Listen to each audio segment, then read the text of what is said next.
Hey everyone, I sincerely appreciate your support. If you enjoy my audiobooks, I would be truly grateful if you could subscribe to the channel.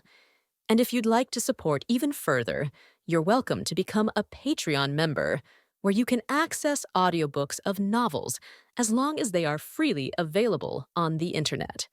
Your kindness and support mean so much. Thank you. Yongye Junsheng. The prosperous streets were full of people coming and going. The shops on both sides had an endless stream of customers, and the clamor of hawking and passers-by chatting filled the entire capital city. City guards clad in jet-black armor held long spears, patrolling the various streets in perfect unison. In midair, personnel and demonic beasts also zipped back and forth everywhere. Although the demon realm was an eternal night, the streets were lined with white shimmer stones, illuminating the entire capital city as if it were daytime. Ning Yechen strolled down the street, holding Luo Ruiying's hand. The moment they appeared, it instantly caused a great commotion in the city. The Demon Lord? It's Demon Lord, and Madam and the little princess. Lord Left Guardian is here too. Demon Lord has come with Madam and the little princess. Demon Lord, Madam. Wherever Ning Yechen went, the surrounding crowd would part to both sides and bow to Ning Yechen and his group in salute. Such reverence was enough to illustrate Ning Yechen's status in the demon realm. Luo Ruiying's beautiful eyes secretly glanced at Ning Yechen, and she couldn't help but sigh inwardly. He has quite a bit of prestige in the demon realm. Ning Yechen revealed a faint smile, occasionally nodding towards the surrounding people who were greeting him. Everyone also just maintained a certain distance and bowed respectfully, and no one rashly came forward to disturb them. They all knew that this was Demon Lord showing his wife and child around Yongye Junsheng. Luo Ruiying and Luo Hongye looked all around with curiosity on their faces, gazing at the various things they had never seen before. Among them were no lack of all sorts of strange and bizarre, or even very frightening, scenes. For example, the complete skeletons of various monstrous beasts or demonic beasts were displayed outside, and there was also various jewelry carved from bone, or various ferocious demonic beasts and venomous insects locked within cage formations. Some people butchered demonic beasts on the street, devouring their fur and drinking their blood. Someone grabbed a venomous insect and put in their mouth to chew. The chewing sound was a loud crunch, and green juice flowed from the corners of their mouth. After finishing, they didn't forget to give a thumbs up to the people around them in praise. Delicious! When Luo Ruiying passed by, the person with blood at the corners of their mouth enthusiastically greeted her, and the venomous insect vendor even strongly recommended she have a taste. This frightened Luo Ruiying so much that she repeatedly waved her hands to politely refuse. She knew they seemed to have good intentions, but she was indeed not yet accustomed to the demon realm's unrestrained diet. If I ate that, could I really live to see tomorrow's sun? No, wait, the demon realm doesn't have sun to begin with.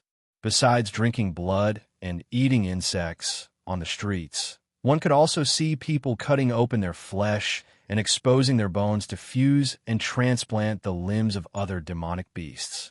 Even as they cut their flesh and blood, those people remained silent, chatting with others nonchalantly as if they couldn't feel any pain. Upon seeing Luo Ruiying arrive, they even revealed their sharp, white teeth and smiled as they greeted her. Luo Ruiying watched, her heart trembling with fear. The demon realm's customs were truly simple and honest. What Luo Ruiying didn't know was that these things she was seeing were just the most ordinary of occurrences in the demon realm. Before they planned to come out, Ning Yechen had already instructed Yi Tianxin in advance to manage the streets and not to let out any scenes that were too horrifying or frightening. Those that needed to be rectified were told to rectify, and those that needed to temporarily close shop were told to temporarily close. Otherwise, he was worried about scaring his wife and child. Seeing that Luo Ruiying's complexion was not very good, Ning Yechen hurriedly pulled her and turned into another street. The scenery here, compared to what they saw before, was much fresher. The shops on both sides sold some of the demon realm's magical treasures, demonic crystals, and various rare fruits. Not far ahead, an immortal dragon carp, dozens of zhang long, was hung in midair, and the stall owner leaped up, a butcher's knife in hand. The butcher's knife in his hand flashed with a silver light. All the scales were peeled off, and slice after slice of crystal-clear sashimi fell in neat rows onto the cutting board. The stall owner landed, his large pot belly trembling up and down. The butcher's knife in his hand spun, and he handsomely sheathed his blade, all in one smooth motion. Many people immediately crowded in front of the stall, rushing to buy and sample the food. The stall owner was busy and happy. When he looked up and saw Ning Yechen and Luo Ruiying approaching, he instantly revealed a very hearty and cordial smile and greeted them. "Demon Lord, Madam, fresh goods that just arrived this morning. Would you like to have a taste? If it's you and Madam, it's free." Ning Yechen turned his head to look at Luo Ruiying beside him, as if asking her if she wanted to eat. Luo Ruiying hesitated for a moment, then nodded lightly and said, "Then thank you for your kindness." Compared to the venomous insects and demonic beasts she had just seen, this beautiful raw fish was something she could more readily accept. The stall owner, without another word, drew his knife again, sliced out dozens of pieces of fish, and handed them to Luo Ruiying. Luo Ruiying tried a piece, and her beautiful eyes instantly lit up. The fish melted in her mouth, leaving a faint, sweet aftertaste. "Husband, try some, it's really delicious." Luo Ruiying picked up a piece of fish and brought it to Ning Yechen's lips. Ning Yechen naturally opened his mouth and ate it. When his wife personally fed him, he would never refuse. This scene was witnessed by everyone on the street, and almost all of them revealed the same gratified smile as Yuqingyu behind them. Demon Lord and Madam's relationship is so good. When Luo Ruiying noticed she was being watched by everyone, her face turned slightly red. She hurriedly looked away and turned to feed Luo Hongye in her arms instead. Luo Hongye opened her little mouth and happily took it. After eating, she didn't forget to take out a little more to feed Shadow, who she was holding in her arms. At this moment, Shadow was still a little black cat, being treated completely like a pet by Luo Hongye. "If Madam and the little princess like it, I'll go and butcher another one for you right away." Seeing that Luo Ruiying and Luo Hongye seemed to like it, the stall owner puffed out his pot belly, his expression very happy. To be able to gain the liking of the madam and the little princess of the demon realm, that was a great honor. "Thank you for the kind offer, but there's no need to trouble yourself," Luo Ruiying said with a light smile, politely refusing. The stall owner was slightly stunned, then couldn't help but throw his head back and laugh loudly. This made Luo Ruiying very puzzled, and she even suspected for a moment that she had said something wrong. But the stall owner also gave an explanation. "Pardon me, Madam, I am by no means laughing at you. It's just that you are too gentle. It makes us feel a little overwhelmed by the favor. In the demon realm, being like this can easily lead to being looked down upon by others. You are the madam of our demon realm. There's no need to be so polite to us. If you need anything, just give us a direct order." The other people on the street also nodded in agreement. "Okay," Luo Ruiying said with an embarrassed smile. In her heart, she felt like she had learned something. Ning Yechen smiled without speaking and continued to lead Luo Ruiying forward. Since ancient times, no matter where in the world, it has always been that the strong are revered. This principle was even more so in the demon realm. Sometimes, being a little more assertive would conversely earn more respect. Of course, even if his dear wife always remained this gentle and considerate, he wouldn't mind. After strolling forward for a while more, Ning Yechen took Luo Ruiying and Luo Hongye to try various other novel foods of the demon realm. There was the black coconut, of which only the juice could be drunk while the flesh was poisonous. There was the sulu fruit, which looked very ugly and disgusting, but was surprisingly fragrant and sweet to eat. And there was the demon toughness grass, which one could chew on for an entire day. Luo Hongye still curiously tried a bit of everything, her small stomach surprisingly able to eat a lot.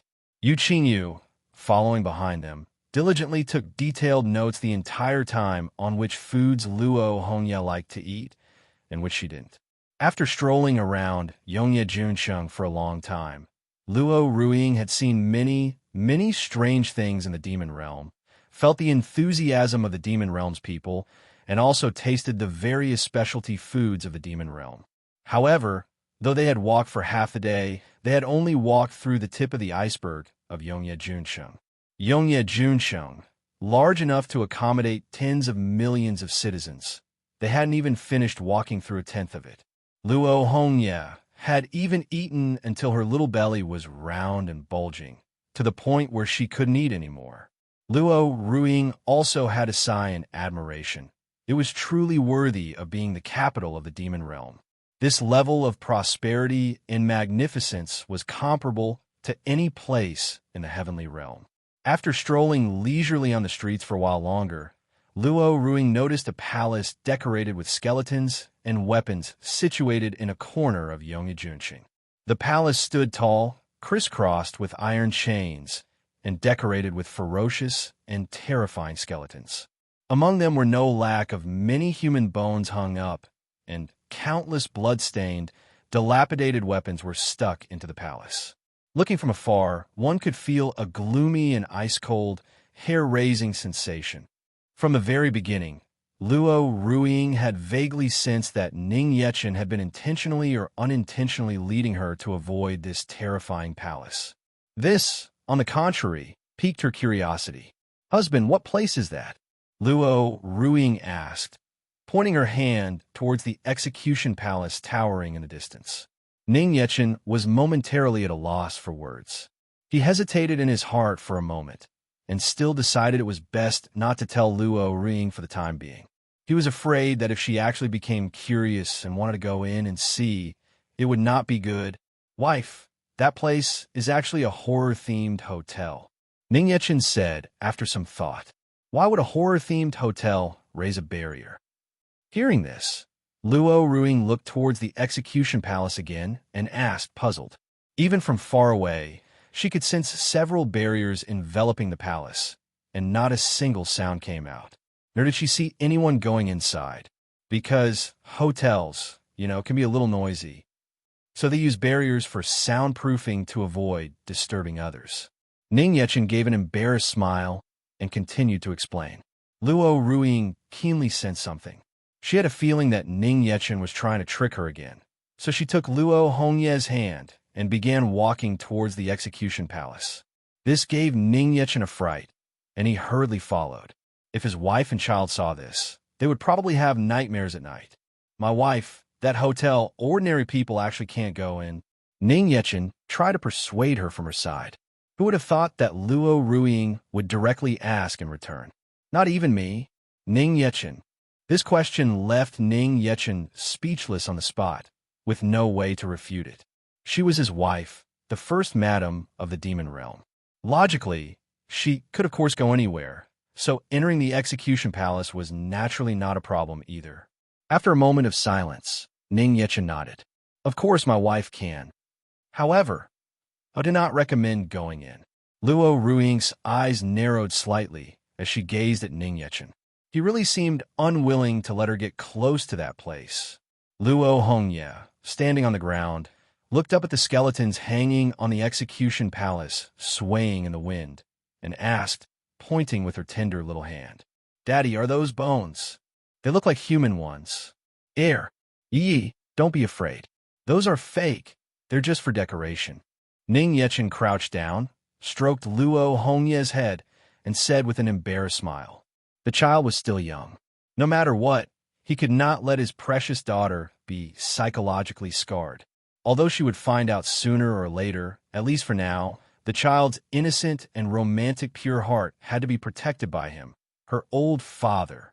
Luo Ruiying also looked up, gazing at the various skeletons hanging above. No matter how she looked at them, they seemed real. And just at this moment, a man wearing a white apron, his entire body covered in sutures and stitches, slowly walked towards the execution palace, dragging something unidentifiable behind him. The white apron on the man's body was stained with so much blood, it was almost black. Countless strangely shaped knives, hammers, axes, and other tools hung from his waist, and the tools clinked together with a chilling sound as he walked. The thing in his hand was a bloody, mangled mess, dragging a long, bright red trail of blood on the ground. Yet, the man's face wore a creepy, extremely excited smile, and he neurotically muttered to himself, "How many are there today again? Who should I go play with first? Little E? No, he's on the verge of death again, and Lord Left Guardian said he can't die. Mortals are truly fragile, not fun to play with at all. Let's switch to Little Ming today. That's right. Didn't Demon Lord bring me a new gift yesterday? I'll favor him today." Hee. Gazing at this horrifying scene before her, Luo Ming turned her head and asked Ning Yechen beside her in a daze, "Husband, is this really a hotel?" "Cough, cough, yes, my wife." Ning Yechen replied, after coughing twice. "There's obviously blood all over his clothes," Luo Ruiying demanded, pointing at the bloodstains on Tian Xing. "No matter how you look at it, it doesn't seem like a proper hotel. My wife, he's actually chef in the hotel. It's very normal for him to have a little blood on him." Ning Yechen explained to Luo Ruiying with a serious face. "Then that thing he's holding is a corpse, isn't it?" Luo Ruiying knitted her beautiful brows and pointed again at the corpse in Tian Xing's hand. "That should be a freshly slaughtered ingredient." Ning Yechen explained again. He didn't even believe the words he himself was saying. Naturally, it was even more impossible for Luo Ruiying to believe him. The thing he was holding was clearly a human leg. The sound of Ning Yechen and Luo Ruiying's conversation was noticed by Tian Xing. After turning his head and seeing Ning Yechen, a sharp glint instantly appeared in Tian Xing's eyes. "The Demon Lord, your arrival is truly my Tian Xing's utmost honor." Tian Xing, dragging the corpse in his hand, appeared before Ning Yechen with a flash step and prostrated on the ground with a look of fanatical worship. The general etiquette in the demon realm was to place a hand on the chest and bow slightly. A more respectful gesture was to kneel on one knee. But Tian Xing directly knelt on both knees, opening his arms towards Ning Yechen in praise. This was his utmost gratitude towards Ning Yechen for allowing the execution palace to be preserved. Moreover, Ning Yechen almost never came to the execution palace. To be able to see Demon Lord visit in person, Tian Xing instantly felt he had received an unprecedented special honor. Luo Ruiying was startled by Tian Xing's fanatical and pathological appearance and quickly shielded Luo Hongye, who was beside her, behind her back. From Tian Xing's body, she sensed a terrifying, suffocating aura. This person's cultivation was at least that of an immortal emperor. The thick, pungent, bloody smell assaulted her senses, and his pair of strangely split eyes made her feel as if the flesh and bone of her entire body were being peeled away.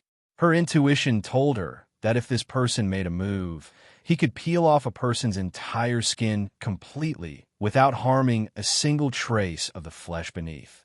Looking up close, there were countless suture marks on Tian Xing's body, and the various patches of skin were almost all different. It was completely unimaginable how many people's skins had been stitched onto his body. Ning Yechen noticed Luo Ruiying, whose expression was dazed with fear. He reached out and held her slender, soft hand, giving her an apologetic smile. This was why he had been unwilling to let his wife and child near the execution palace. This fellow was also an extremely perverted and terrifying existence in the demon realm. With her hand held in Ning Yechen's, Luo Ruiying also recovered from her fear, her heart instantly feeling an incomparable sense of security. The fear that had just swept through her entire body instantly vanished like smoke. After seeing that Luo Ruiying was all right, Ning Yechen turned to Tian Xing with a cold face and said calmly, "Tian Xing, retract your aura." He scared his wife. Only then did Tian Xing notice Luo Ruiying beside Ning Yechen and Luo Hongye hiding behind her. He hurriedly retracted his aura and said, full of terror and self-reproach, my sincerest apologies, Demon Lord. I, Tian Xing, actually failed to notice the arrival of the noble madam and the little princess. I deserve to die. To appear before Madame and the little princess in such a filthy state is truly too discourteous. Tianxing is willing to receive punishment in the execution palace. Punishment won't be necessary. I was also just passing by chance and did not give prior notice, so you're not to blame. But there will be no next time. Ning Yechen warned calmly. Thank you for your tolerance and benevolence, Demon Lord. To repay you, Tianxing, will definitely work even harder to serve you in the demon realm. Tianxing's face revealed a fanatical excitement. He pulled at his own cheeks with both hands, his whole body trembling with excitement. Ning Yechen hurriedly stopped him and quickly said perfunctorily, That's enough. I will look forward to your performance. If he let him continue pulling at his face, he was afraid he might rip off his entire stitched-up face. He had already seen it once before and really didn't want to see it a second time. However, Tianxing took Ning Yechen's casual, perfunctory word to heart. Hearing the phrase, "We'll look forward to your performance," Tianxing was completely stunned on the spot, and his eyes immediately filled with tears. Demon Lord, rest assured, Tianxing, will absolutely not fail to live up to your expectations. Tianxing's heart was stirred with excitement at this moment. This was the first time Demon Lord had ever said such a thing to him. Demon Lord had been paying attention to him all along. What honor! How moving! Tianxing's brain was trembling in climax. He was so happy he almost fainted on the spot. To repay the Demon Lord's expectations, he would have to personally and viciously love and care for every single prisoner in the execution palace all over again today. Demon Lord, would you like to take a tour? No, I have other business.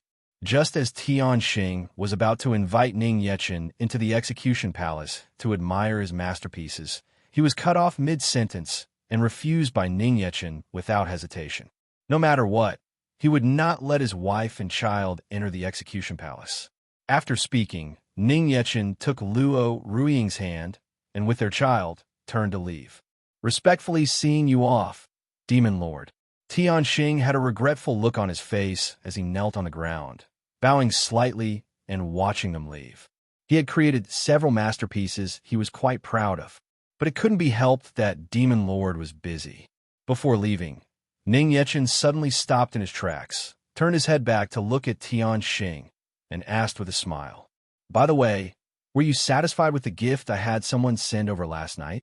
Hearing Ning Yechen ask this, the corners of Tianxing's mouth split open, and a terrifying, creepy, yet brilliant smile appeared on his face. Extremely satisfied, Demon Lord. This is the best gift I, Tianxing, have ever seen.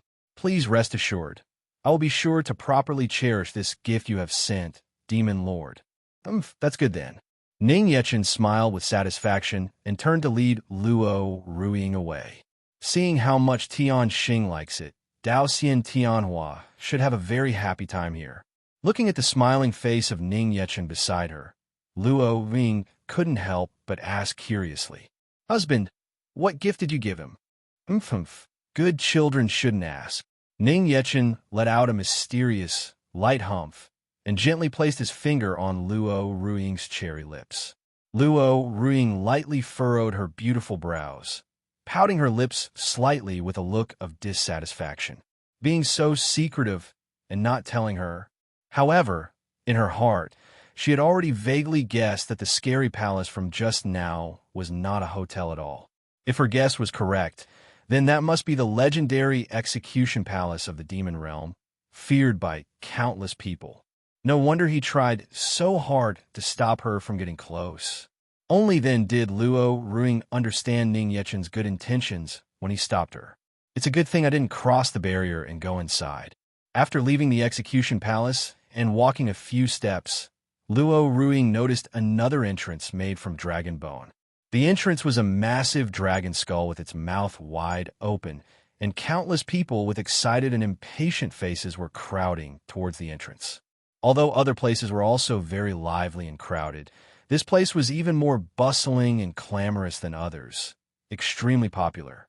Just looking from the outside, One couldn't tell at all where this dragon bone entrance led. "Husband, what place is that?" Luo Ruing didn't dare to casually approach to join the fun again. From a distance, she pointed at the thronging crowd and asked, "Since you are curious, I will take you to join in the fun." When Ning Yechen saw the dragon bone entrance, a trace of nostalgia couldn't help but appear on his face.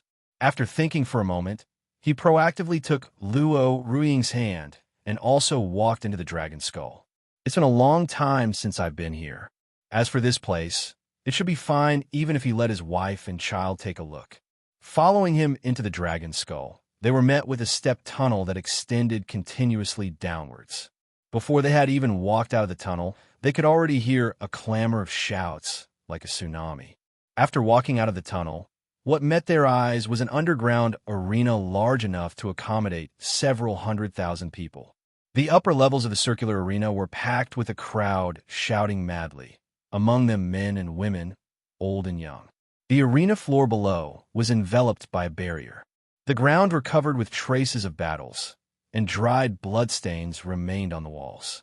A man dressed in magnificent clothes was floating in mid-air in the arena, holding a sound amplification stone and shouting passionately to the crowd. "Ever Y1, welcome to the Yongye Cage Arena. Next, what we will bring to everyone is a feast of blood and death. Are you ready?" Roar, roar, roar. Under the passionate hype of the announcer, the atmosphere in the arena reached an unprecedented, fervent high. This was the first time Luo Ruing had seen such a grand arena, and she was completely and deeply shaken by the highly charged atmosphere of the Demon Realm's people. Ning Yechen picked up Luo Hongye, who was jumping up and down his feet, also curious and wanting to see, and held her in his arms, covering her ears with his hands, to prevent the clamor from hurting her ears. "Husband, is this the Demon Realm's arena?" Luo Ruing asked Ning Yechen beside her. Although she had heard that some places in the heavenly realm also had dedicated venues for contests and sparring, they were mostly for discussing the Dao and exchanging pointers. An arena like this was something she had never seen before.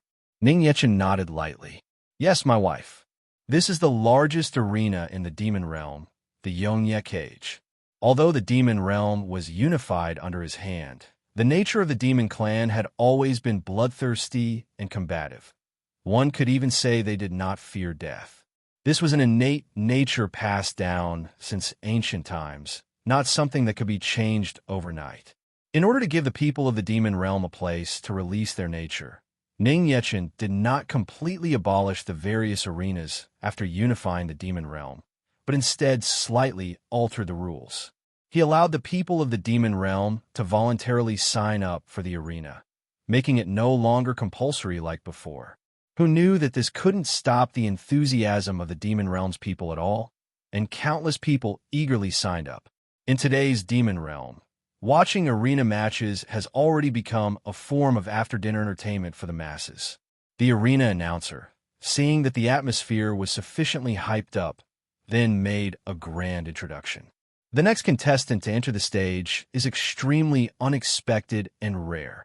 He is not one of our Demon Realm, but rather a friend from the Beast Clan who has come from afar. Ooh! Hearing that they would be able to see a member of the Beast Clan enter the stage this time, the crowd present burst into cheers. It had been a long time since the Yongye Cage Arena had seen any outsiders participate. Everyone stared with burning eyes at the gate on one side of the arena. The announcer flew to a position above the gate, holding the sound amplification stone, and continued to stir the crowd's anticipation with his introduction. Everyone, it is said that this Beast Clan contestant possesses a rare, ancient spirit beast bloodline. Oh. Besides that, it is said that he is also a pet personally raised by Demon Lord's side. Ooh. The moment the crowd heard it was a pet raised by Demon Lord, they instantly became even more expectant. Ning Yechen and Luo Ruing stood in the viewing stands with faces full of doubt. How did he not know that he had raised a pet? And the pet had even run off to participate in the arena? Under the expectant gaze of the countless masses, the announcer raised his tone and shouted at the top of his lungs. Let's welcome Ming Niu to the stage. Hearing this name, both Ning Yechen and Luo Ruiying couldn't help but be stunned. It sounds so familiar. I feel like I've heard it somewhere before. As the announcer's voice fell, the gate slowly rose, and an unexpected figure stepped out from it. A handsome man, whose demeanor seemed a bit simple and honest, appeared in the arena. It was precisely one of the three attendants he had brought along with him, Meng Niu. Seeing Meng Niu enter, both Ning Yechen and Luo Ruiying were stunned. They even almost suspected that their eyes were playing tricks on them. The crowd present, upon seeing Meng Niu's somewhat simple and honest appearance, couldn't help but let out a sigh, their faces full of disappointment. He looks silly, not fierce at all. Looks like he's just an ornamental pet raised by Demon Lord. How boring. While others looked at Meng Niu with disappointment, Luo Hongye had a happy look on her face when she saw him enter.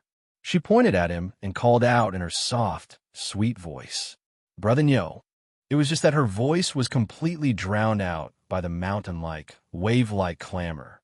Behind the gate, Bai Yuan and Kai Sei were also cheering on and encouraging Meng Niu from the other side. "Stupid ox.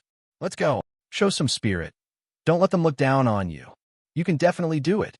Seeing that even Kai Sei and Bai Yuan were there too, Ning Yechen was even more surprised. No wonder he hadn't seemed to see them since yesterday. He had thought they had run off somewhere to fool around. So they had run off to participate in the arena? Ning Yechen and Luo Ruiying, in unspoken agreement, turned their gazes to Yu Qinyu, who was standing quietly and following behind them. Meng Niu and the other two didn't seem like the type of people who would dare to voluntarily participate in the Demon Realms arena. Needless to say, it must have been arranged by Yu Qinyu. Meeting the gazes of Ning Yechen and Luo Ruiying, Yu Qinyu explained very frankly, "I arranged it. Although the three of them are your pets, Demon Lord, and are also responsible for serving Madame and the little princess, their strength is truly too weak. In order to have them reach a level where they can follow by your side, Demon Lord, this is just one part of their training. Training in the Yongye Cage Arena is indeed not bad, but isn't it too dangerous for them?" Ning Yechen said helplessly to Yu Qinyu. He didn't object to Yu Qinyu wanting to train and improve Meng Niu and the other two. He himself actually had this intention as well. However, the Yongye Cage Arena was no ordinary arena. It was the most intense fighting arena in the Demon Realm.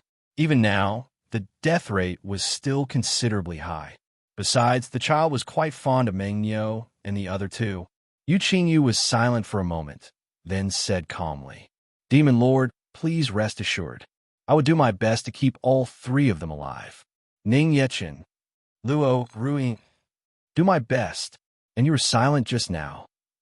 I feel like you haven't even thought about what to do if Meng Niu and the others die." Ning Yechen was speechless and couldn't help but feel pity for Meng Niu and the other two in his heart. The announcer, seeing that many people were greatly disappointed and that the atmosphere had cooled somewhat, hurriedly began to introduce the other opponent. Cough, cough. As Meng Niu's opponent, we have a demonic beast that everyone is most familiar with, and also the most ferocious in our demon realm. The immortal-slaying demonic scythe.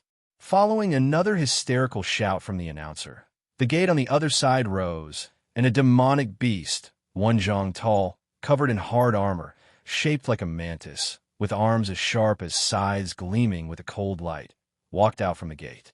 At this moment, its two arms were firmly bound by iron chains, and its protruding, scarlet eyes stared fiercely at Meng Niu opposite it.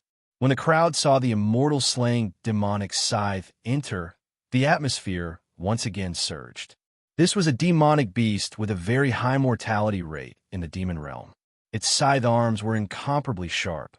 After reaching full adulthood, it could even easily slice through immortal-grade weapons. Ning Yechen gave a sideways glance at the silent Yu Qinyu behind him. He really wanted to ask in his heart, "This is what you meant by you would do your best to keep all three of them alive?"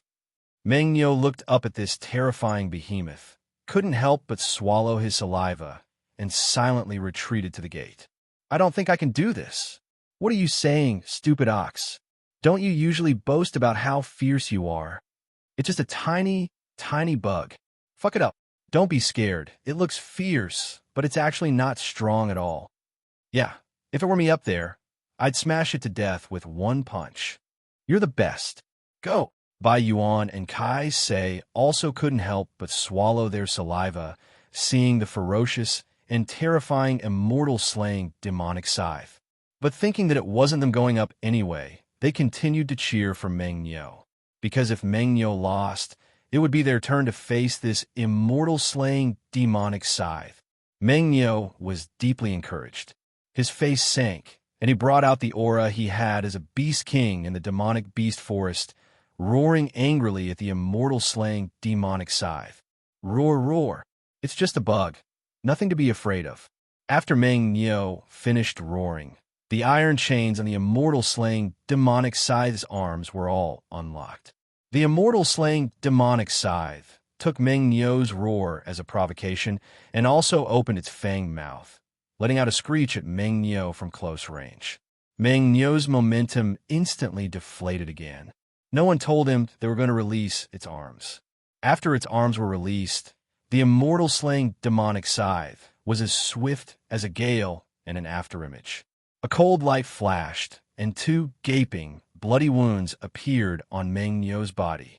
If his body weren't so sturdy, he probably would have been sliced into 3 pieces by now. The pain from the wounds on his body also ignited Meng Niu's anger. After a bull's roar, Meng Niu transformed into the half-beast form of the Chaos Demonic Bull. His body instantly swelled, and the blood axe in his hand danced like the wind, its chops causing the arena to tremble. Go, Niu Niu. Haven't you eaten? Use some strength a little faster. I bet on you to win. The crowd present cheered excitedly at the top of their lungs.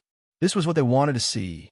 Although both Meng Niu and this juvenile immortal-slaying demonic scythe only had the strength of the heavenly immortal realm, the crowd didn't mind in the slightest. They just wanted to see this kind of scene where flesh and blood collided. What's the point if it's an instant kill? After dozens of fierce chops in a row, none of which landed on the immortal-slaying demonic scythe, and with more and more cuts appearing on his body, Meng Niu was so angry that a puff of hot air shot from his nostrils, and he once again manifested his beast form.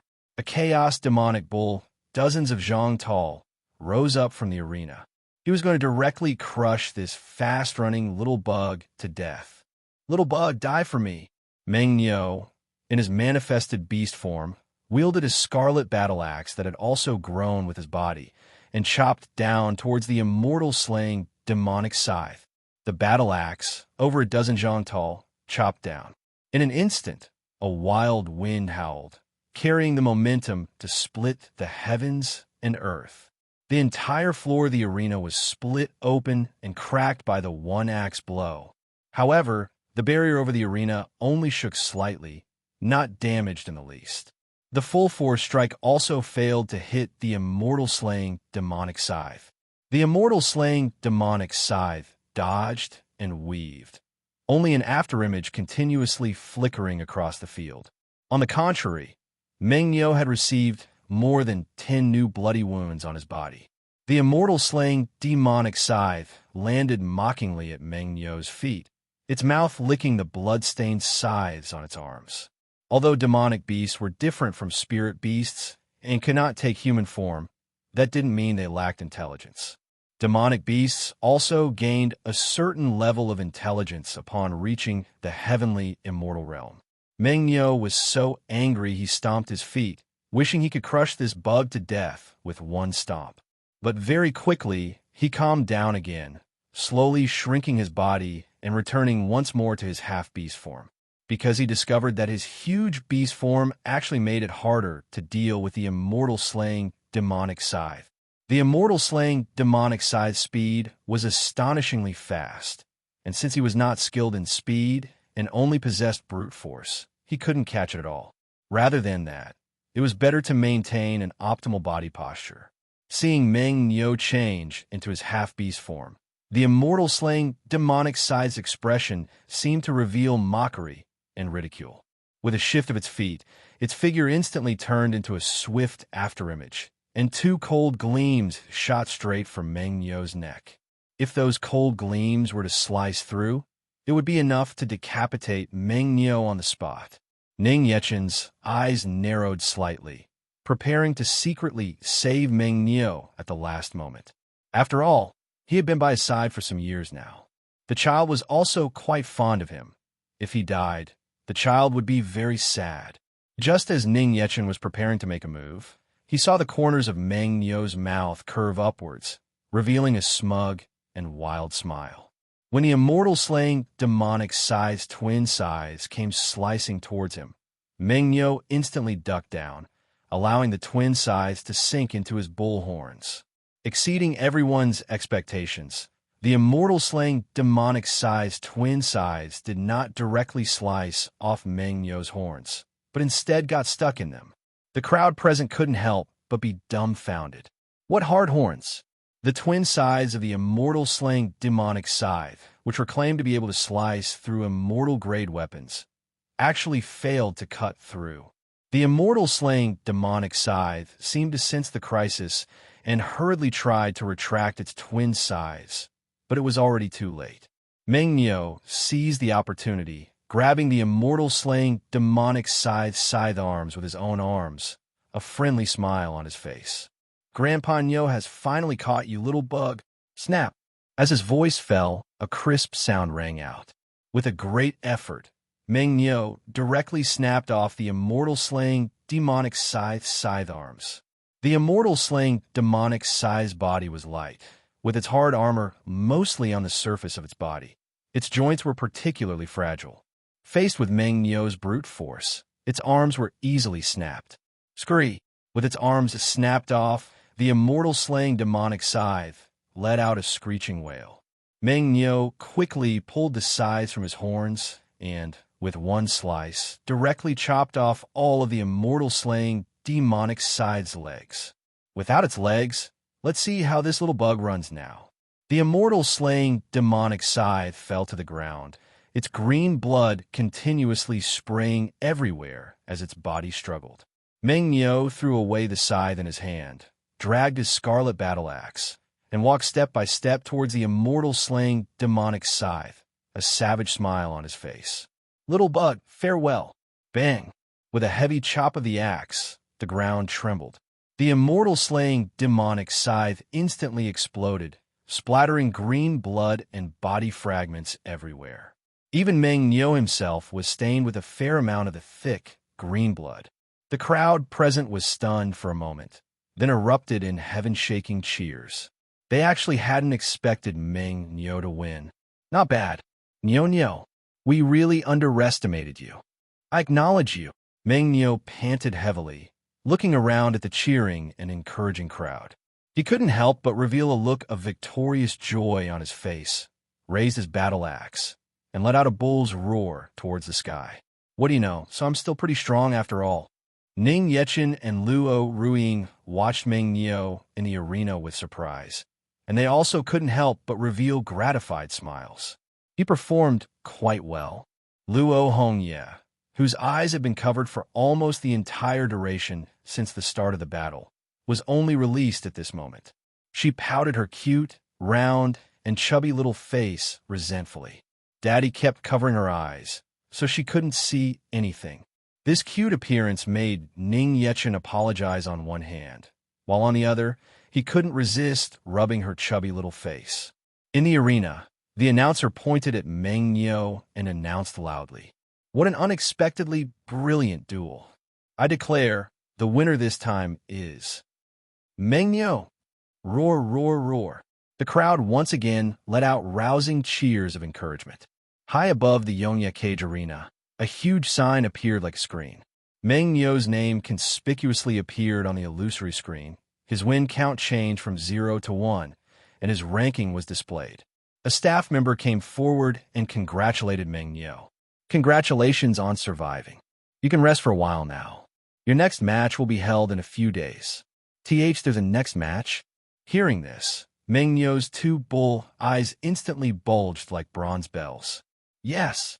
Lord Left Guardian said that you and the other two will be staying here for this period. "Oh, and on the days you don't have a match, Lord Leftguardian, said she will find the time to personally train you. The staff member said with a faint smile. Meng Yo's eyes rolled back in his head on the spot, and he fainted dead away. Luo Ruing looked up at the screen-like display board floating high in the center. Her beautiful eyes couldn't help but widen slightly. The first place in the point rankings was conspicuously Yi Machin, with a win count of 99.99 plus. Meanwhile, the second-place winner only had 1,000-plus wins. The gap between first and second place was simply like a chasm, an immense difference. Moreover, the name Yi Machin also felt inexplicably familiar. Luo Ruing thought carefully for a moment, then abruptly turned her head to look at Ning Yechen beside her. Her red lips parted slightly, and she pointed at the screen and asked, "Husband, did you also used to compete here?" She remembered. Demon Lord Yi Machin. Isn't that Ning Yechen? Ning Yechen smiled faintly, his face wearing a proud expression that said, "You found me out, my wife. What can I do?" Yes, this husband also spent some time here in the past. But that was all a long time ago. It's nothing special. I just took first place. It's best not to mention it. Luo Ruing's beautiful eyes narrowed slightly, her face speechless. She suddenly felt that he had brought her here specifically to show off his glorious achievements. Just then, the match having just ended, the announcer also noticed the arrival of Ning Yechen, Luo Ruing, and the others. He was instantly ecstatic and hurriedly greeted them respectfully. "Demon Lord, Madam, and the dear little princess. Demon Lord, you haven't been here in so long. Your arrival truly makes my Yongye cage shine with splendor. Your battle record will forever be the greatest and most legendary existence in the Yongye cage. To this day, it remains unsurpassed." The others present also noticed Ning Yechen and his group, and one by one, they also spoke up to greet them. The announcer, moreover, bowed slightly, made an inviting gesture, and respectfully requested, "I wonder if Demon Lord would have the interest to once again ascend the stage of the Yongye cage. We eagerly look forward to once again witnessing your supreme, heroic bearing, Demon Lord." The others present, hearing the announcer's words, all watched Ning Yechen with looks of anticipation. After more than 100 years, many young people in the demon realm today had only ever heard of Demon Lord's past glory and power and had never truly witnessed him in action. Therefore, the hearts of the crowd were filled with anticipation, hoping to witness with their own eyes the heroic bearing of that invincible, myth-like Demon Lord from the legends. Ning Yechen thought for a moment and smiled faintly. All right, since he was already here, participating in the Yongye Cage Arena after such a long time to reminisce about the old feelings wasn't a bad idea either. Demon Lord is going to enter the stage personally. Hearing Ning Yechen agreed to enter the match, the crowd instantly became extremely excited. Many people directly stood up in their excitement. To be able to see Demon Lord's heroic bearing in the Yongye Cage Arena, what incredible luck. My wife, please wait a moment. Ning Yechen passed Luo Hongye, who was in his arms, to Luo Ruing's embrace. A captivating smile appeared at the corners of his mouth as he confidently took a step forward and flew down into the arena. Go, Daddy. Luo Hongye, nestled in Luo Ruing's embrace, turned her head to look at Ning Yechen in the arena. She revealed a cute, crescent moon-like smile and shouted in her milky voice. From beginning to end, the child had thought this was a place for performances. The crowd present heard this milky voice cheer, and their hearts almost melted. The little princess is so cute. Hearing his daughter's cheer, Ning Yechen's heart surged with an unprecedented excitement. Didn't this mean he had to properly display the strength of her old father in front of his precious daughter? Of course, he still had to be careful to hold back a little and not be too violent or bloody. It wouldn't be good if it scared the child. This old father, had to maintain his gentle image in front of his child. Without waiting for the announcer to speak, Ning Yechen proactively took off his outer robe, casually let it drop to his feet, and looked around at the hundreds of thousands of people in the viewing stands, saying calmly, "Everyone here is a citizen of my demon realm. Today, I will accept the challenge of everyone present right here. No matter who you are, as long as you have the courage, you may all come forward. However, it's getting late, and I'm in a hurry. You all can come at me at once." As his voice fell, a dead silence fell over the arena, and the crowd was dumbfounded. Luo Ruing was even more startled. This guy was being too arrogant. What if everyone really did attack at once? But then again, thinking about Ning Yechen's strength, it seemed that even if everyone present attacked together, it probably wouldn't make much of a difference. Luo Ruing turned her head to look at Yu Qingyu behind her. Hearing Ning Yechen's words, Yu Qingyu didn't try to stop him in the slightest, nor did she show any worry. Instead, a faint, gratified smile hung on her face. Demon Lord has been away from the demon realm for too long. It's time to let the citizens of the demon realm personally feel their lord's power again. After a brief moment of silence, many people in the crowd couldn't help but break into wide, ferocious, wild grins and stand up one after another. The demon realm pursues the principle of respecting the strong. Basically, everyone cultivates. Among those present were no lack of powerful experts such as immortal venerables, immortal sovereigns, and immortal kings. There were even one or two reclusive experts with the cultivation of an immortal emperor hidden among them. In the demon realm, being able to personally exchange blows with Demon Lord was an honor and opportunity that one could only hope to encounter by chance. Moreover, this time it wouldn't be considered treason or assassination. How could they miss such a good opportunity? Demon Lord. Dying. I've long wanted to test my skills against Demon Lord. Scram. I'm first. I'll be the one to take Demon Lord's first blood. In an instant, the crowd stomped their feet, shattering the stands, and instantly transformed into streaks of divine rainbows, shooting through the barrier and straight into the arena. Many fanatics even tore off their clothes on the spot, displaying their strongest forms. Several thousand terrifying spiritual pressures shot towards the top of the arena, and a thick, terrifying demonic aura filled the entire space. All kinds of bone wings, beast wings, and various demon realm magical treasures and immortal artifacts appeared one after another, flying chaotically through the sky. Even various tamed demonic beasts were summoned, and the scene was a mess of chaos. Within the arena, Ning Yechen's figure could be seen weaving and dodging, flickering back and forth. With every punch he threw and every kick he landed, meteors would fly out from the arena. At first, they smashed against the barrier. Later on, the barrier was also accidentally shattered by Ning Yechen, along with the person he hit. After that, the crowd continuously turned into meteors, streaking swiftly through the air and smashing into the viewing stands and the arena's floor and walls. However, even so, the crowd present remained cheering and extremely excited. Some people had even already broken several ribs and were spitting up blood, yet they would still wipe their mouths and charge back in. The first wave fell, and the second wave continued to enter the field. Surrounding them, there were still several thousand people watching and waiting for a chance to strike. The announcer, floating in mid-air, hurriedly dodged the continuously flying figures, unsure for a moment how to continue commentating on the match. The scene was simply too chaotic. Demon Lord is almost done for. Get him! Fuck up the Demon Lord. Even touching the Demon Lord counts as a win. Everyone attack together. Yeah. Bai Yuan and Kai Sei, hiding behind the gate, watched this clamorous and chaotic battle, stunned and dumbfounded. The master is truly so strong, taking on 10,000 by himself and still with ease. Almost everyone was sent away in a single blow. Luo Ruing, holding Luo Hongye, also stood in the viewing stands with a dazed expression. On the contrary, Luo Hongye in her arms had a face full of excitement and happiness, continuously waving her delicate, pink fists to cheer for Ning Yechen.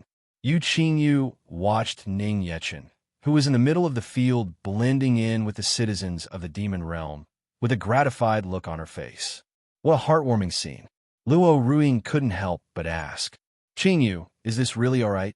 She had already seen many people faint dead away.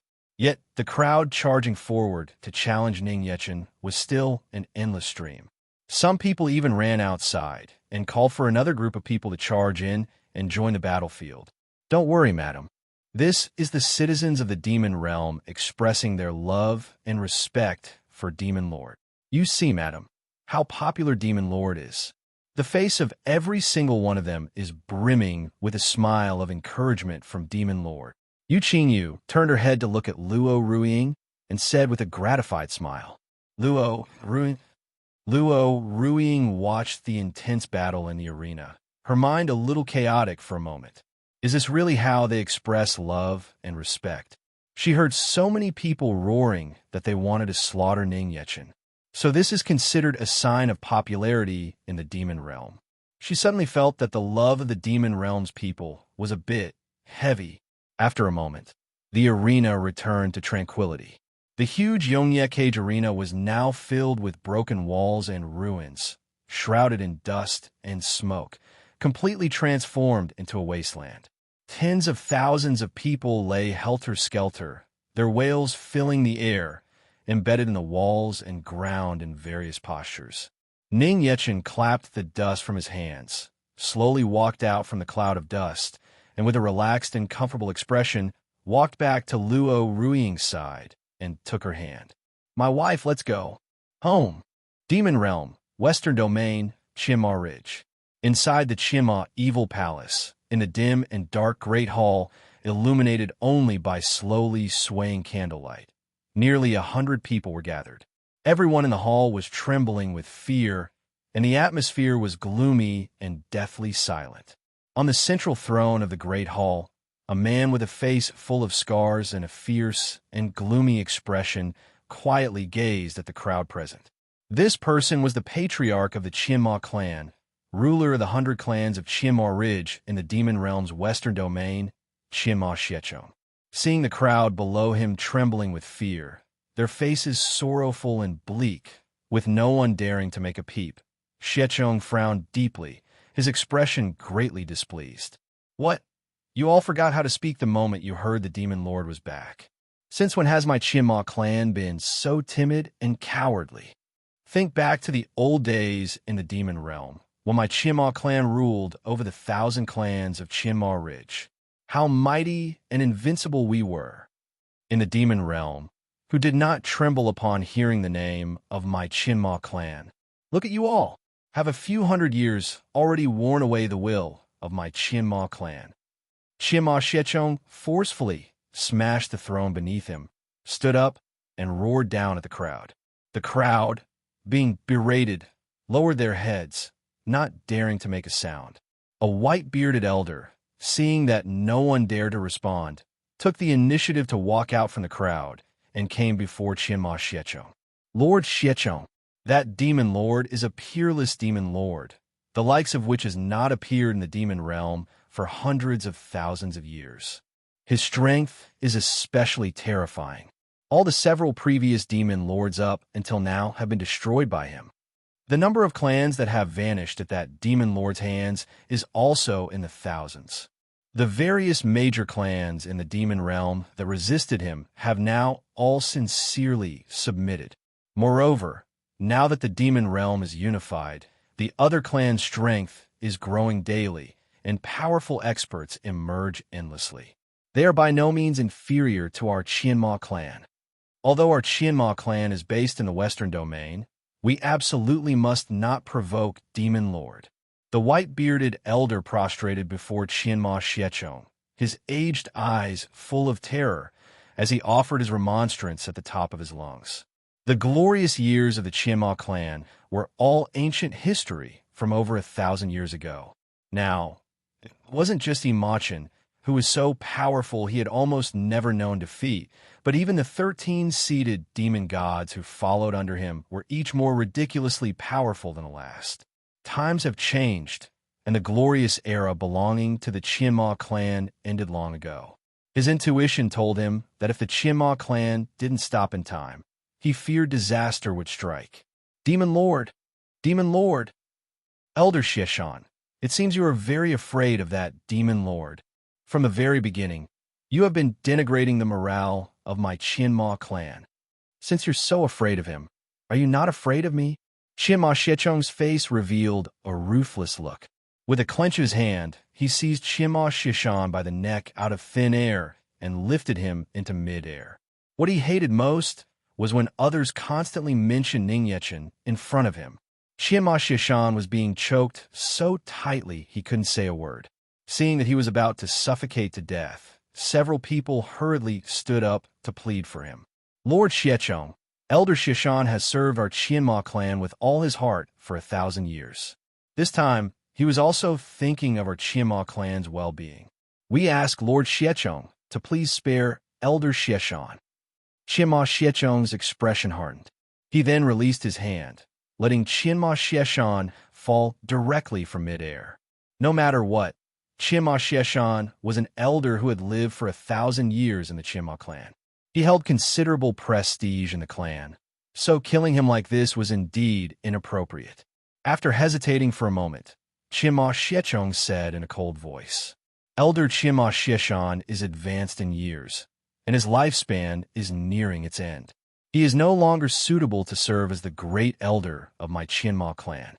Effective immediately, Qianma Xishan's position as great elder is revoked. Hearing this, Qianma Xishan's aged face fell, turning ashen. It's over. This time, he was afraid he could no longer stop the Qianma clan from rushing towards its own annihilation. Supported by two family servants, Qianma Xishan limped away, his desolate figure slowly walking out of the Qianma evil palace. After Qianma Xishan left, Qianma Xiecheng gazed at the crowd below him and began to rally them. All of you are the branch elders and family heads of my Qianma clan, the pride of my Qianma clan. Are you all willing to have my Qianma clan submit to that so-called demon lord? In these thousands of years, which demon lord has ever made the Qianma clan submit? Hearing Qianma Xiecheng's hoarse roars, the crowd also seemed to be deeply infected and inspired. Many of the young people had already begun to raise their arms and cheer, vowing to support Qianma Xiecheng's decision. We swear to follow Lord Xiecheng to the death. The Qianma clan will never be slaves. Lord Xiecheng is the true supreme ruler of the demon realm. Hearing the shouts of the crowd, a satisfied smile appeared on Qianma Xiecheng's face, and he raised his hand to signal for everyone to be quiet. Everyone, I admit that the demon lord's strength is great, but you need not be afraid. Because my Qianma clan also has a peerless genius who is no weaker than that demon lord. The moment these words were spoken, the entire hall was in an uproar. Everyone looked at Qianma Xiecheng with faces full of disbelief. Does their Qianma clan really have someone who can fight against that demon lord? Someone quickly thought of something, his eyes lighting up, and he asked impatiently, Lord Xiecheng, see, could it be that Lord Xiyu is coming out of seclusion? Lord Xiyu is coming out of seclusion. If it's Lord Xiyu, then perhaps it's really possible. When the others heard this, their faces all revealed delighted surprise. Qianma Xiyu, Qianma Xiecheng's only son, hailed as the #1 monstrous genius of the Qianma family in 1,000 years. In just over 200 years, he stepped into the immortal Emperor cultivation realm. He defeated all the experts of the Qianma family. After that, he went into closed-door cultivation and has not come out for a full 200 years. Qianma Xiecheng held his head high and announced with pride and confidence, My son is not about to come out of seclusion. He has already come out. As his voice fell, a man with a cold and desolate expression slowly walked out from one side of the great hall and stood upon the dais. Seeing Qianma Xiyu, the crowd couldn't help but praise him one after another. Lord Xiyu's aura is far sharper than before he went into seclusion. As expected of the future pride of our Qianma clan, his disposition seems to have changed quite a bit too. He's become much more composed. Even that demon lord might not be our Qianma young master's opponent. Hearing someone mention the term demon lord, Qianma Xiyu's brows furrowed slightly, revealing a trace of displeasure. But he quickly composed himself and returned to his usual expression. Seeing the crowd's morale soaring, Chiema Xiechong gave them another dose of reassurance. Everyone, I have already contacted the other clans from all over the Western Domain. At that time, when we of the Western Domain unite and form the power of 1,000 clans, it will be the time to once again stir up a storm of blood and gore in our demon realm. That is what our demon realm should truly be like. Roar, roar, roar. A mere demon lord, to be replaced by my Qianma clan. Hearing this, the crowd burst into jubilant cheers, as if victory were right before their eyes. And just at this moment, the great doors of the Qianma Evil Palace were suddenly kicked open with a loud bang. A blood-red figure, with hands behind its back, slowly stepped into the great hall. Oh my, it seems quite lively in here. Did I come at a bad time? Who? Who dares to trespass in the Qianma Evil Palace? Where are the guards? The crowd inside the Qianma Evil Palace turned pale with fright, their gazes all focused on the blood-red shadow walking in from the palace gates. Under the gazes of the crowd, Ani Xie, with his hands behind his back, appeared before everyone, composed and unhurried. When they saw who it was, the crowd was startled. Looks of terror appeared on their faces, cold sweat dripped down, and their hearts leaped into their throats. The 11th ranked demon god, Ani Xie. He couldn't have heard everything, could he? Ani Xie revealed a smile, and the moment he spoke, everyone present was drenched in sweat. The Qianma clan gathered together is truly lively. I wonder what you're discussing. May I join in? So, it is Lord Xie of the Dark Progeny clan. I was just discussing the matter of respectfully welcoming Demon Lord's return with the members of the Qianma clan. Lord Xie has come at just the right time. Perhaps you can offer some advice to my Qianma clan. Qianma Xiechong's eyes narrowed slightly. After hesitating for a moment, he put on a kind smile and spoke to Ani Xie in a cordial and enthusiastic manner. So Lord Xiechong gathered the Qianma clan to discuss this matter. And here I thought the Qianma clan was plotting something treacherous. The crowd.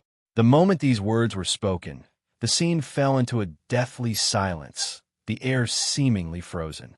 The crowd swallowed their saliva, their gazes turning one by one towards Qianma Xiechong. Ha ha! Lord Xie certainly loves to joke. My Qianma clan has long resided in the Western Domain and has always been law-abiding. How could we possibly plot something treacherous? On the surface, Qianma Xiechong chuckled lightly, his expression calm, but inwardly he was already considering whether to make a move and eliminate Ani Xie. Ani Xie took out a dagger, cut open his palm, and lifted his gaze to stare coldly at Qianma Xiechong, chuckling lightly as he said, "Is that so? But when I came in just now, I seemed to hear someone say something about replacing the Demon Lord." After speaking, Ani Xie flicked his arm. Blood scattered into the air and coalesced into a long, thin, whip-like blood blade. The blood blade transformed into a blood-red shadow and sliced vertically through a person not far away, so fast that the others present didn't even have time to react. After the blood blade once again turned back into blood and returned to Ani Xie's palm, a thin line of blood spread out from the dazed man's forehead. The next second, the entire person, along with the great hall's floor, was vertically split in two. Gushing blood stained the great hall's carpet red, and that person was precisely the one who had just shamelessly spoken of replacing the Demon Lord. Everyone present was startled by this scene. They had never imagined that Ani Xie would dare to suddenly make a move right here in the Qianma Evil Palace. This was the territory of their Qianma clan. Qianma Xiechong was so angry he wanted to draw his sword on the spot, but was stopped by Qianma Xiyu beside him, who reached out and held him back. Qianma Xiyu slowly shook his head at Qianma Xiechong.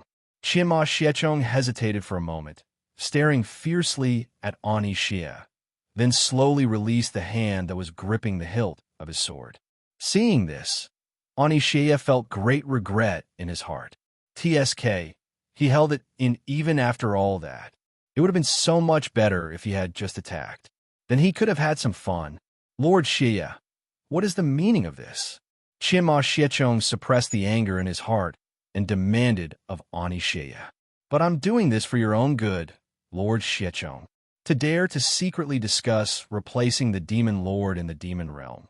According to the rules of the demon realm, this is a capital crime punishable by the extermination of one's entire clan. I am eliminating a hidden danger on your behalf, Lord Xiechong, to prevent the Qianma clan from being implicated by one person in the future. Ani Xia's eyes were cold, but he had a faint smile on his face as he spoke calmly and unhurriedly. When mentioning one person, he particularly emphasized his tone, as if alluding to someone present. Qianma Xiechong secretly clenched his fists in anger, squeezing out a sinister, vicious smile as he said with gratitude, "Then I really must thank Lord Xie. Actually, I was also just thinking of cleaning up some people who don't understand the rules and have loose tongues, to teach them what words should be said and what words shouldn't." Ani Xie could also tell who Qianma Xiechong was specifically alluding to with these words, but he paid no mind. If the demon lord hadn't said to give these fellows a chance, he really would have just made the Qianma clan disappear. Qianma Xiechong, believing he had won that round, revealed a smug arrogance on his face and invited Ani Xie. "Lord Xie, today happens to be the day we celebrate my son's emergence from seclusion. I have already prepared a banquet and invited everyone. Lord Xie has arrived at just the right time. Why not join us at the banquet later?" "Then thank you for your kind offer, Lord Xiechong. However, there is no need to specially prepare my portion. I've already prepared my own food." Ani Xie gave a roguishly charming smile and, in front of all the members of the Qianma clan, pulled a dripping, bloody head from his immortal ring. He was seen raising his arm high above his head, tilting his head back, opening his mouth, and extending his long, thin red tongue, drinking the blood flowing from the head's severed neck with a look of pure enjoyment. The crowd was so frightened their faces turned pale, and they repeatedly backed away. Someone quickly recognized the head Ani Xie was holding and pointed at it, saying in a trembling voice of shock, "I assent that Lord Xieka, Lord Xieka is dead. How could this be?" Qianma Xieka was one of the top experts of the current generation of the Qianma clan, possessed the cultivation of an immortal emperor, and also served as a commander of the Qianma clan. Killed just like that. Qianma Xiechong was so angry he bit through his lip, wishing he could attack on the spot. To drink the blood of a Qianma clan member right in front of his Qianma clan. This is simply too outrageous. After drinking his fill, Ani Xie casually tossed the head in his hand below the dais, licked the corners of his mouth, and said with a look of disdain, "As expected, compared to men's blood, I still prefer women's. Or perhaps it's just that the blood of the Qianma clan itself doesn't taste good." You. Hearing this, the crowd present was incomparably furious, yet they did not dare to make a rash move. Ani Xie calmly apologized to Qianma Xiechong. "I'm truly sorry, Lord Xiechong. This subordinate of yours and the people outside insisted on obstructing me, and even spoke rudely to me, that I could let slide. After all, I am very tolerant and magnanimous. But they spoke words of insult to the demon lord, so I gave a small punishment. I presume you can understand. I was also teaching them what words should be said, and what words shouldn't." Qianma Xiechong. To dare to insult the demon lord, death is more than they deserve. It was a dereliction of duty in my Qianma clan's teachings. Naturally, Lord Xie cannot be blamed, Qianma Xiechong said, gritting his teeth. His plan had not even begun, yet he had already lost a powerful clan expert. His heart was already secretly bleeding, yet he had no choice but to greet him with a smiling face and continue to endure. Now was not the time to turn hostile. Ani Xie smiled with satisfaction, gave a deep glance at Qianma Xiu, standing beside Qianma Xiechong, then turned and left with a swagger. Before departing, he didn't forget to turn back and warn them meaningfully. "All right, a piece of advice for Lord Xiechong. Before making any decisions, you must be sure to carefully consider the consequences. The Demon Bone clan, the Gluttonous Feast clan, and several other clans intended to be disrespectful to Demon Lord. I've already cleaned them all up. I don't think the Qianma clan would be like them, right? This is the small suggestion I'm giving you. as per your request. Oh, my apologies, I've said a little too much. Farewell. After Ani Xie left elegantly and composedly, only the crowd in the great hall remained, standing on the spot, trembling with fear. Qima Xiechong, moreover, was so angry his face was twisted. Damn, that Ani Xie! Damn, that demon lord! Nighttime, inside the bedchamber's bath. After returning to the bedchamber from a day of strolling in the city, Luo Ring first bathed Luo Hongye, coaxed the child to sleep, and then, alone and with a body full of fatigue, she soaked herself in the bath. The moment her entire body was enveloped by the hot, warm bath water, a faint blush couldn't help but appear on Luo Ruiying's cheeks, her lovely face showing comfort and contentment. After this day of strolling, she had gained many new understandings of the demon realm. She had walked through more than half of Yongye Junsheng, been to all kinds of places, and seen many, many strange and bizarre people. After the day was over, the physical fatigue was nothing, but on the contrary, she felt mentally exhausted. Just like a mortal woman who marries far away into a remote region and is still temporarily unaccustomed to the local customs. Fortunately, he was not like the other demons. She didn't know what his life used to be like in the demon realm. Luo Ruiying's delicate form slowly reclined, sinking her head into the bathwater, leaving only the top half of her head exposed, her mind thinking of Ning Yechen's figure. He was the supreme ruler of the demon realm, but he was not the same as the other demons. His diet was very normal. He was also quite gentle and kind to others. He was also better looking.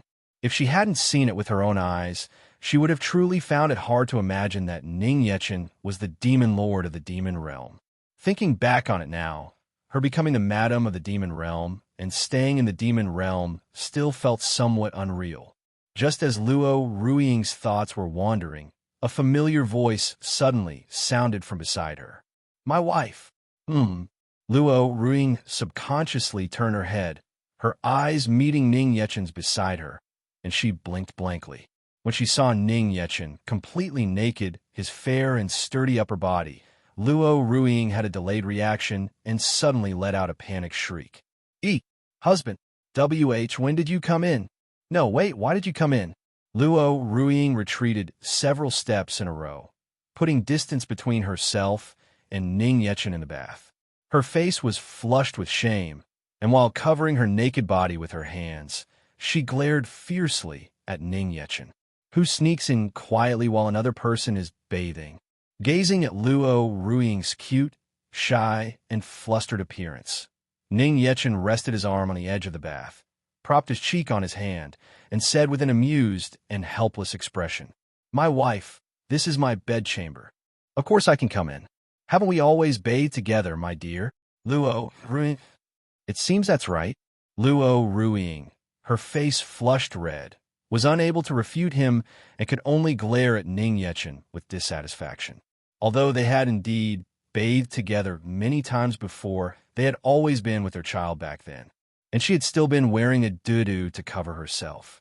This time, she was completely naked. Moreover, in the huge bath, it was only the two of them, which made her feel an inexplicable sense of crisis. Wife, why are you so far away from me? This makes me too sad. Could it be that you're afraid I will eat you up? Ning Yechen looked at Luo Ruiying, who was more than 10 meters away with only half her head exposed and a wary look on her face, and asked, not knowing whether to laugh or cry. They've clearly bathed together so many times. How has she become even shyer instead?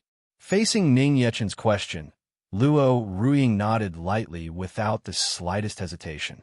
At this moment, she had the feeling of a sheep entering a wolf's den. Ning Yechen was speechless. Was he that kind of person? The answer was yes. Seeing that Luo Ruiying was unwilling to obediently come over, a roguishly charming smile appeared on Ning Yechen's face. Although she was soaking in a hot bath, Luo Ruiying couldn't help but shiver. What does he want to do? Under Luo Ruiying's gaze, Ning Yechen plunged headfirst into the bathwater and disappeared. The entire surface of the bath was calm, without the slightest ripple. Luo Ruiying's beautiful eyes scanned her surroundings, her face full of vigilance. The next moment, Ning Yechen suddenly emerged from the water's surface behind her, his hands wrapping around her slender willow-like waist and pulling her into his embrace. Since my wife was unwilling to come over obediently, I had no choice but to personally come find you, Ning Yechen said softly in her ear, holding Luo Ruiying. Luo Ruiying was frightened and flustered. She turned her head and came face to face with the handsome face pressed close to hers. Ning Yechen, having emerged from under the water, was soaking wet.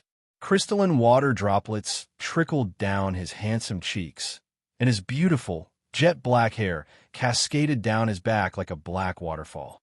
Luo Ruiying stared blankly at Ning Yechen for a moment, then turned her head away, her face and ears red.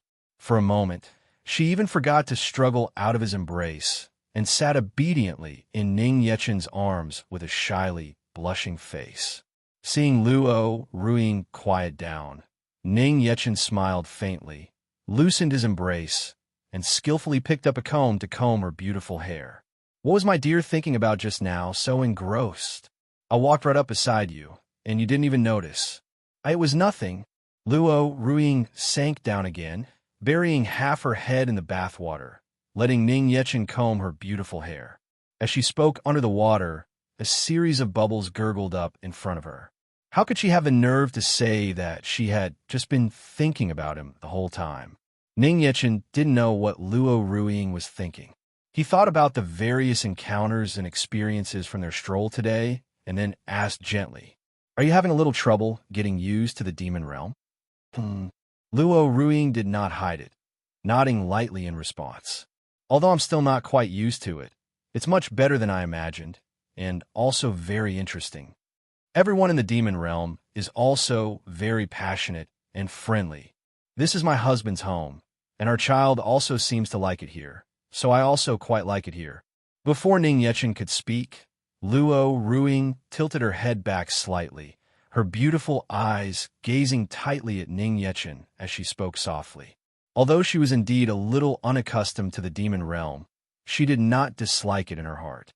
Since she had become Ning Yechen's wife, the madam of the demon realm, then she would treat the demon realm as her home. "My wife." Hearing these words, Ning Yechen was deeply moved in his heart. A lover who is willing to adapt to a new life for you and accept everything. With a wife like this, what more could a husband ask for? Ning Yechen's palm gently caressed Luo Ruiying's exquisitely beautiful face. Unable to hold back any longer, he lowered his head and captured her delicate, crystal-clear, and alluring cherry lips. Luo Ruiying slowly closed her beautiful eyes and tilted her head up, responding to Ning Yechen's kiss. After their lips reluctantly parted, Luo Ruiying's face was flushed like water, and she nestled shyly in Ning Yechen's embrace, her lovely cheeks bashful.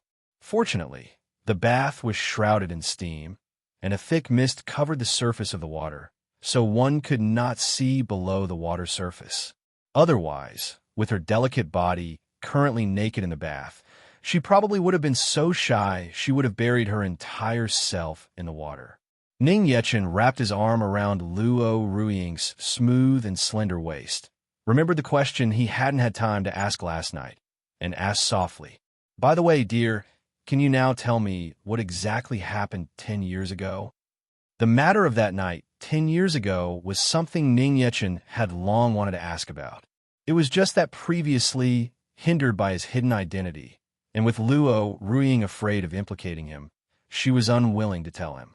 Now that his identity no longer needed to be concealed, he had long wanted to ask what exactly happened back then. Luo Ruiying hesitated for a moment, then began to narrate her experiences in the heavenly realm and why she had fallen to the mortal realm 10 years ago. A long time ago, in the few years shortly after she was born in the Luo Shun Palace, she showed extremely astonishing cultivation talent.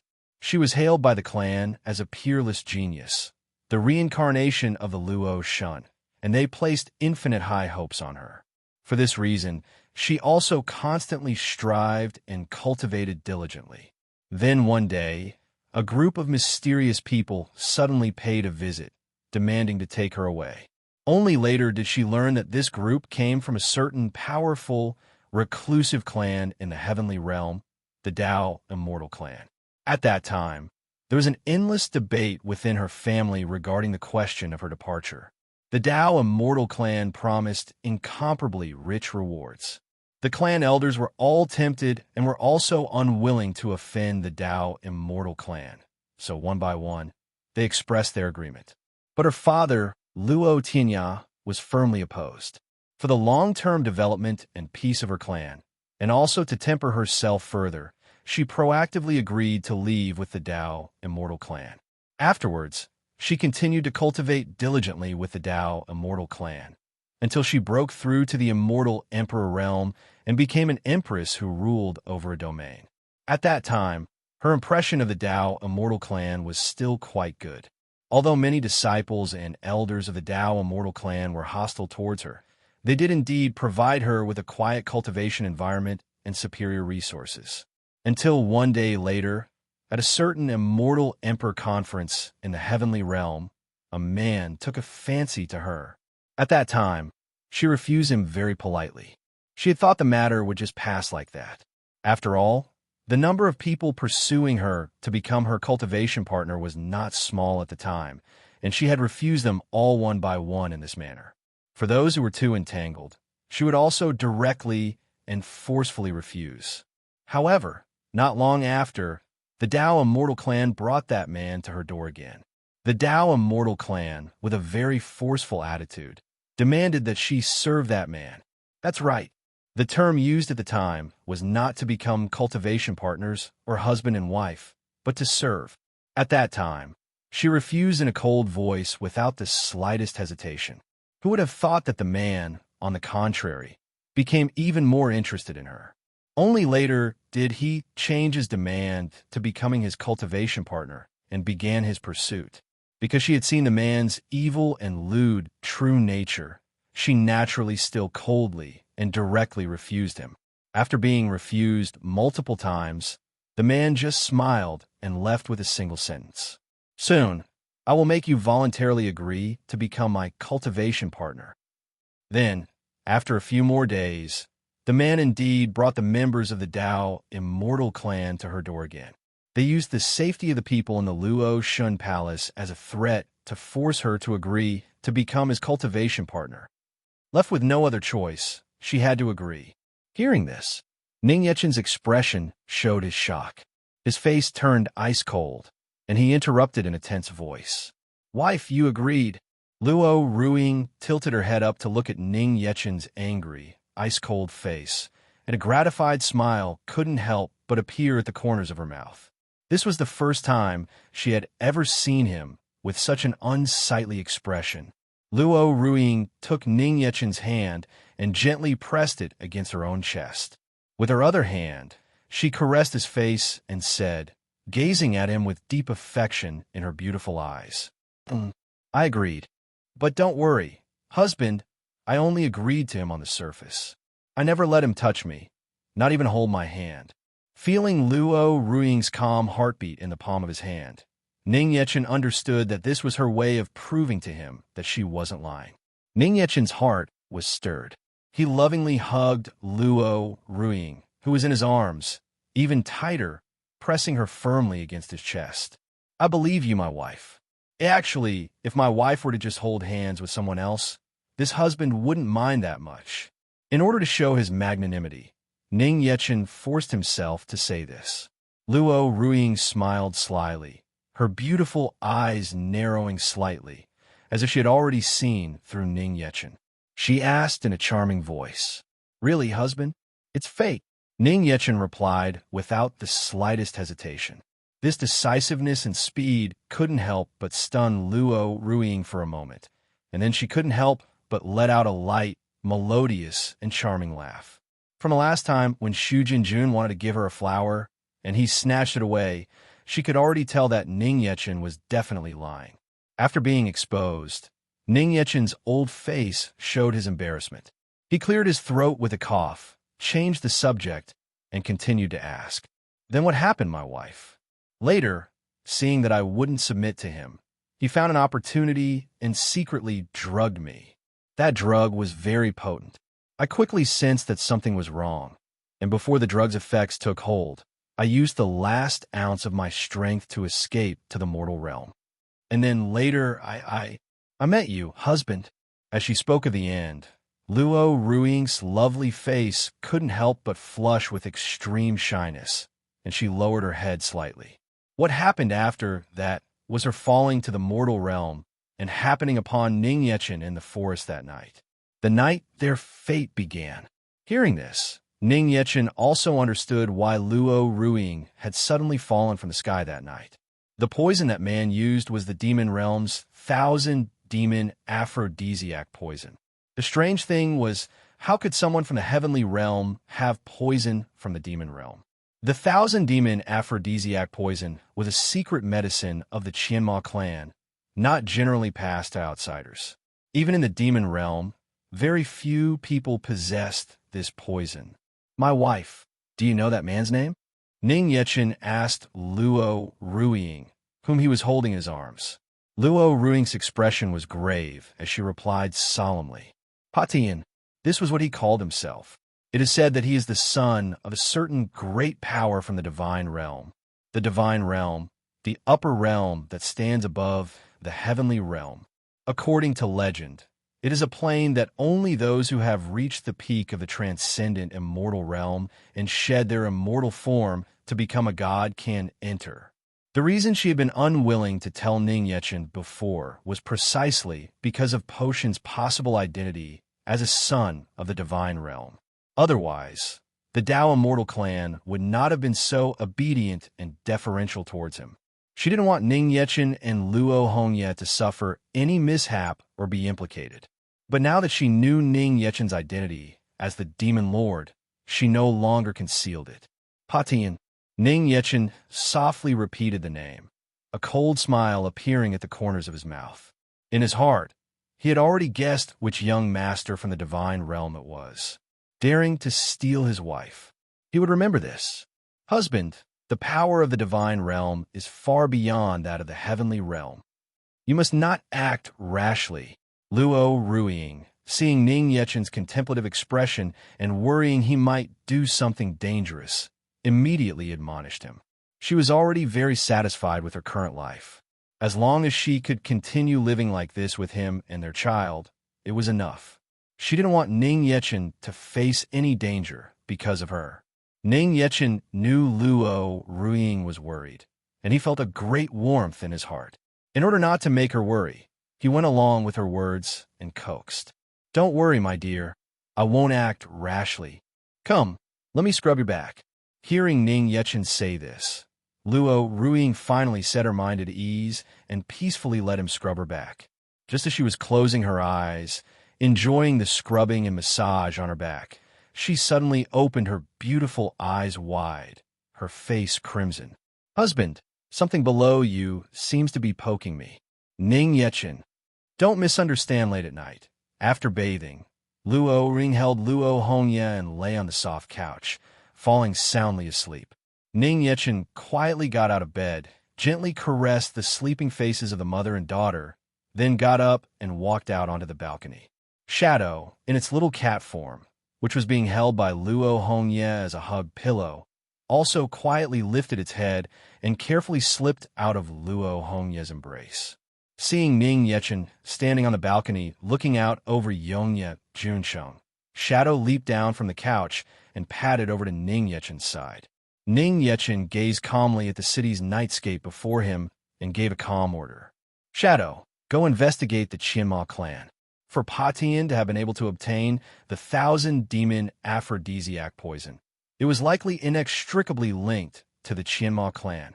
According to the intelligence he had seen that was gathered by Shadow and Kuei, the Qianma clan was also one of the many restless clans in the demon realm, and the one with the greatest power at that.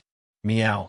Shadow responded with a meow, then transformed into a shadow and merged into the shadows. The next day, at the early morning hour, on the soft couch, Ning Yechen and Luo Ruiying, on the left and right, held the petite Luo Hongye between them, embracing as they slept. Lying in the middle, Luo Hongye's little face was tranquil and peaceful. Her little hands rested on the arms of Ning Yechen and Luo Ruiying that were draped over her, and she slept very sweetly and deeply. And while she slept soundly, the spiritual energy of heaven, earth, and the void coalesced into streams like gurgling brooks, forming spiritual rivers that flowed into her body. The dark purple spiritual rivers shimmered with a shimmering glow, as dazzling as a river of stars. The sleeping Luo Hongye was completely unaware, like a vortex, drawing all of the demonic spiritual energy condensed from heaven and earth into her body. Ning Yechen was the first to notice the abnormality in the concentration of spiritual energy beside him and snapped his eyes open. The moment he opened his eyes, he saw a steady stream of spiritual energy drifting into the room from outside the window and merging into Luo Hongye's body. This incredible scene left Ning Yechen extremely shocked and overjoyed. Just in her sleep, the child had unconsciously drawn the spiritual energy of heaven and earth in the demon realm into her body. Moreover, she was able to remain sound asleep without the slightest awareness, which meant the demonic spiritual energy was not causing her body any discomfort. Such an affinity for demonic spiritual energy was completely unprecedented. On the other side, the sleeping Luo Ruiying also sensed the enormous spiritual energy beside her and also opened her eyes in shock. When she saw that it was Luo Hongye continuously absorbing the demonic spiritual energy, her first reaction was one of shock, and her heart was filled with panic. She thought it was another abnormal transformation like the one at Nanli Academy. As she hurriedly reached out to touch Luo Hongye, Ning Yechen promptly reached out and held her hand. "Don't worry, wife. The child is fine." "Husband, what's happening?" Luo Ruiying lifted her beautiful eyes to look at Ning Yechen and asked with worry. Although meditating and cultivating in one's sleep, absorbing the spirit of heaven and earth, was a very common method of cultivation. But this was usually just an insignificant supplement taken while resting to recuperate one's spirit, merely a way to make the most of one's time for cultivation. A scene like Luo Hongye's, where such a vast amount of spiritual energy was drawn to automatically surge into the body during sleep, was something she had never seen before. "My wife, this should be a sign that the child's body has begun to adapt to the spiritual energy of the demon realms heaven and earth. Her extraordinary affinity for demonic spiritual energy is causing her body to unconsciously absorb the spirit of heaven and earth on its own." Ning Yechen explained with a smile. "Luo Hongye possesses a natural celestial demon body, unique in all the world. She has an affinity for both celestial and demonic spiritual energy that far surpasses that of an ordinary person. Although Luo Ruiying had taught her how to control her absorption of spiritual energy, being so young, she probably couldn't yet control it completely freely. In addition, the demon realm itself is brimming with demonic spiritual energy, far exceeding the mortal realm, which led to her unintentionally drawing the demonic spiritual energy into her body in her sleep. At this moment, the sleeping Luo Hongye's cultivation level was soaring continuously at an extremely terrifying speed. The heavenly spirit realm, the spirit condensation realm, the immortal transformation realm, and she was already approaching the heaven-human realm, completely without any realm bottlenecks to obstruct her. It was like water being poured into a pool. After the pool was full, it flowed directly into the next pool. After a realm was perfected, the breakthrough was extremely easy and natural. "Husband, is this really all right?" Seeing this scene, Luo Ruiying still asked with some worry. Even Ning Yechen couldn't help but be dumbfounded. Is this the cultivation talent of a celestial demon body? His precious daughter's breakthrough speed was so much faster than he had been in the past. It was just like riding a rocket. After crossing 4 consecutive realms, the sleeping Luo Hongye slightly furrowed her delicate little brows, then slowly opened her big eyes, which were now even more nimble and clear. A dark purple, spiritual light flashed in the depths of her eyes. As she awoke, her petite body also stopped absorbing the demonic spiritual energy of heaven and earth on its own. After waking up, Luo Hongye saw Ning Yechen and Luo Ring sitting on the soft couch, their gazes fixed tightly upon her. Luo Hongye blinked her big, dazed and adorable eyes. Then a cute and innocent smile appeared on her little face, and she called out in her milky voice, "Daddy, Mommy." Daddy's cute, Yi is awake." Ning Yechen smiled dotingly, reached out, and pulled the petite and soft Luo Hongye into his embrace, secretly checking her body once over. The child's body showed no abnormalities. On the contrary, after her realm had risen, it was much better than before. Her body was filled with a thick demonic spiritual energy, and the innocent and cute child seemed completely unaware of what had happened while she was sound asleep. Luo Hongye sat in Ning Yechen's embrace, her big, adorable eyes looking left and right, as if searching for something. "What is Yi looking for?" Ning Yechen asked, looking down at Luo Hongye in his arms. "The little kitty. Daddy, the little kitty is gone." Luo Hongye lifted her small, worried face and said in her soft, sweet voice, "The little kitty, huh? The little kitty just went out to play for a little while. It will come back on its own soon. Don't worry, Yi." Ning Yechen remembered that he had already sent Shadow out last night, so he could only coax her with a smile. Yi wants to play with the little kitty too," Luo Hongye said, pouting her little mouth. "Then when the little kitty comes back, how about Daddy have the little kitty play with Yi? For today, how about Daddy takes Yi to find a big kitty to play with?" Ning Yechen coaxed, rubbing Luo Hongye's soft, sweet, and cute little face. After coming to the demon realm, the child indeed seemed to have fewer opportunities to interact and play with peers. No wonder she liked to hold Shadow all day as a pet. It was a good opportunity to take her outside to play and meet new friends. A big kitty. Yi wants to see the big kitty. Hearing big kitty, Luo Hongye's big eyes lit up, her happy little face full of anticipation. Luo Ruiying came over with the clothes, looking dotingly at the father and daughter pair of Ning Yechen and Luo Hongye. "Yi, if you want to see the big kitty, you have to get dressed properly." Luo Hongye very enthusiastically ran to Luo Ruiying with her little milky steps and obediently changed her clothes. When Ning Yechen led Luo Ruiying out of the bedchamber, they came face to face with Yu Qingyu, who was waiting outside, as always. She had come over just now after sensing the abnormal flow of demonic spiritual energy inside the demon god's bedchamber from outside. The moment she saw Luo Hongye being held in Luo Ruiying's arms, Yu Qingyu's beautiful eyes showed instant shock, which was then immediately followed by a gratified, light smile. She felt incomparably gratified and proud in her heart, as expected of the demon lord's child, her and the demon realm's little princess. Such talent even far surpassed that of the former demon lord. In Yongye Junsheng, on the Sovereign Square, a stone statue of the demon lord, dozens of zhang tall, stood tall in the center of the square. The stone statue was meticulously carved and lifelike. Its eyes gazed towards the main gate of Yongye Junsheng. A calm smile hung at the corners of its mouth, and its demeanor was disdainful and world-scorning, as if taking in the entirety of the demon realm. It didn't look solemn or stern. It was what countless citizens of the demon realm looked up to and worshipped. On the huge sovereign square below the statue, there were either crowds of people praying or children playing boisterously. But today, a barbecue stall cart, the likes of which the people of the demon realm had never seen, appeared in everyone's field of vision.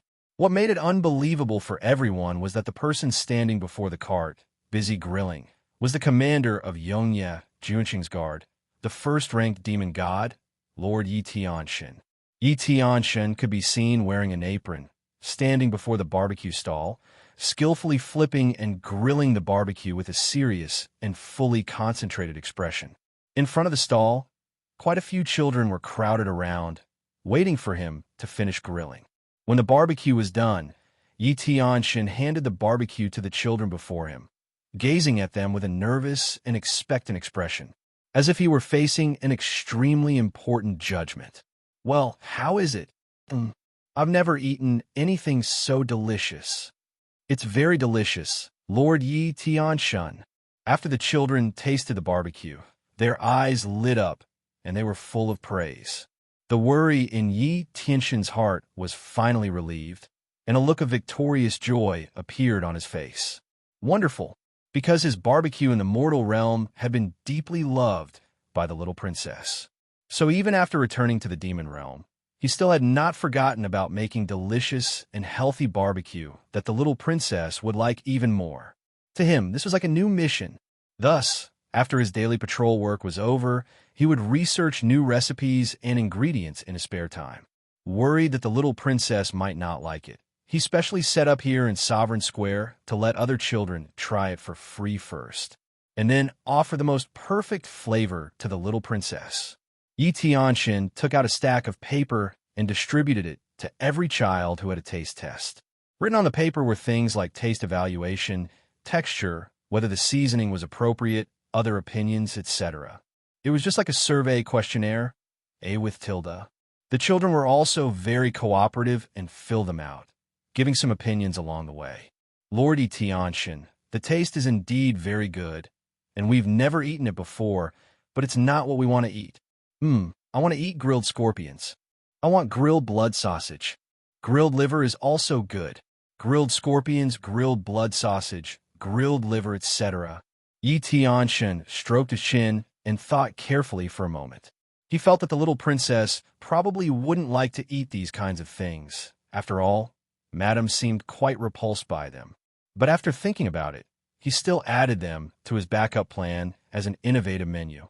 Just as Yi Tianxin was deep in thought, Ning Yechen's voice suddenly sounded from behind him. Yi Tianxin, what are you doing? Demon Lord, Madam, Little Princess, and Left Guardian.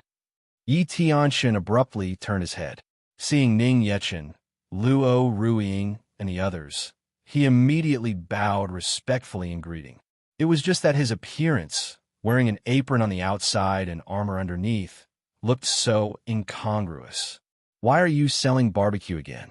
Ning Yechen scrutinized Yi Tianxin with a bewildered look on his face. For a moment, he even suspected whether this was really his first-ranked demon god. Yi Tianxin looked at the barbecue stall cart behind him, shook his head, and stated with a firm gaze, Demon Lord, this subordinate is not selling barbecue. Then what is this? Ning Yechen demanded, pointing at the barbecue stall cart. This is an improved barbecue stall cart. Yi Tianxin explained without the slightest hesitation. Ning Yechen. This decisiveness left even Ning Yechen speechless. So aren't you just selling barbecue then? No, Demon Lord. It's free, so it doesn't count as selling barbecue. Yi Tianxin explained, arguing his point forcefully. Ning Yechen was so angry he almost wanted to smash Yi Tianxin's cart. Luo Ruiying, at the side, couldn't help but cover her mouth and snicker. Yu Qingyu not only didn't scold Yi Tianxin, but instead gave him a look of approval. Yi Tianxin had already reported what he was doing to her beforehand. Hearing that he still wanted to research food that the little princess would like even more, she felt very gratified. Wholeheartedly thinking of and serving the little princess, this was the model that their demon realm should have. Luo Hongye, nestled in Luo Ruiying's embrace, smelled the fragrance from the barbecue stall. Her little jade nose twitched, and her big eyes couldn't look away.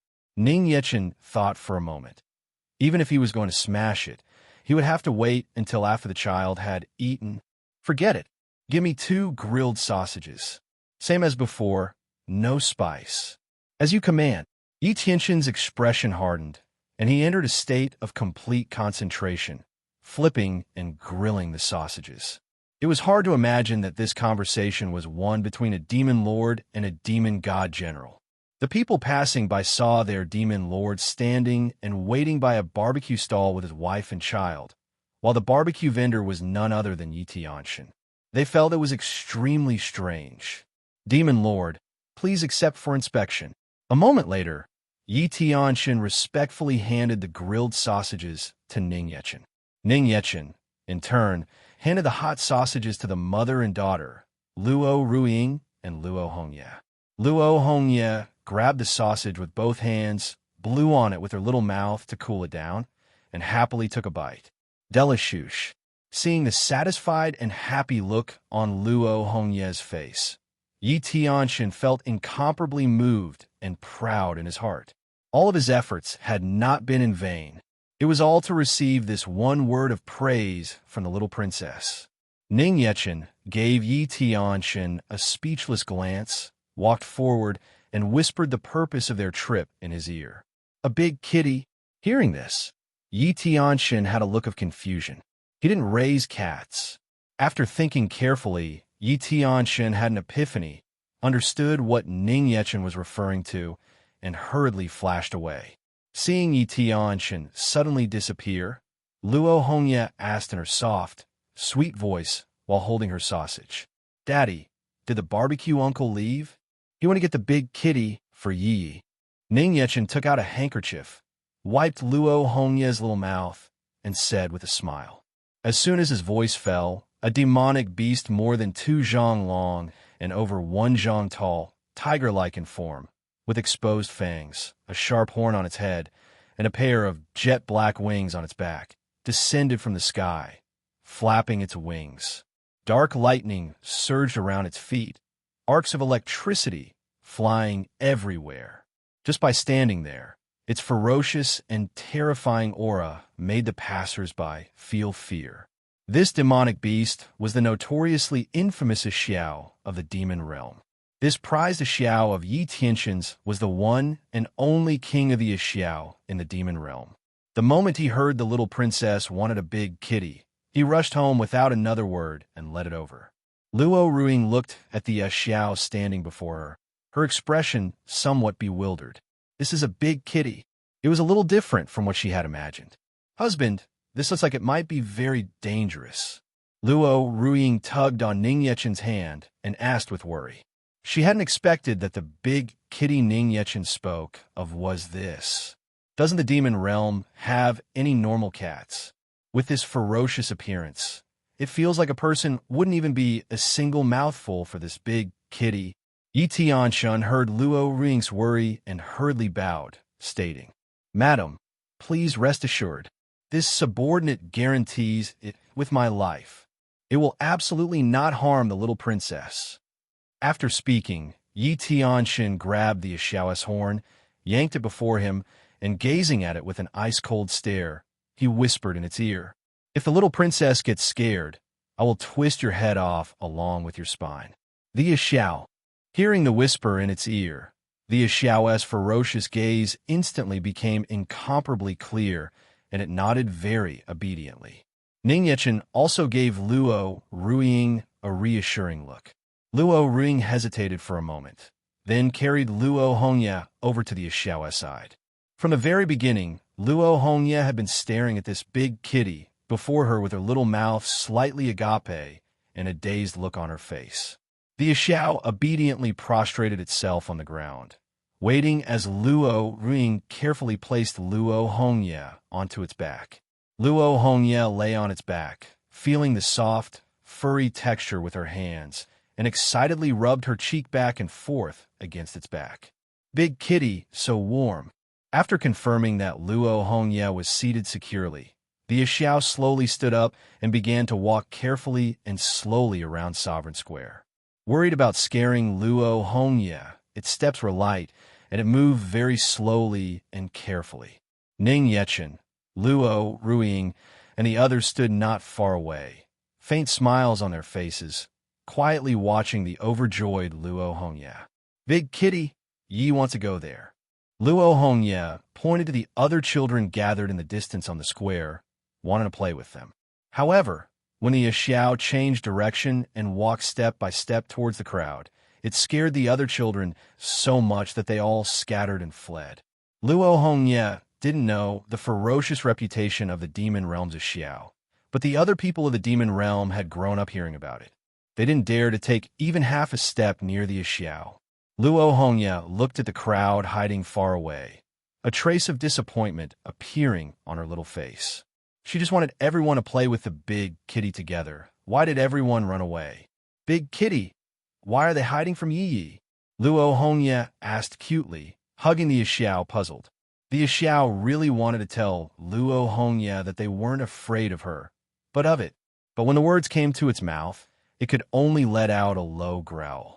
Demonic beasts gained intelligence, and the higher their cultivation, the higher their wisdom. But unlike spirit beasts, they could not shape-shift, nor could they speak. So it couldn't answer Luo Hongya's question. Hearing the Xiao's low growl, the surrounding people were even more frightened and hid even farther away. Does everyone want to play with Yi Yi and the big kitty?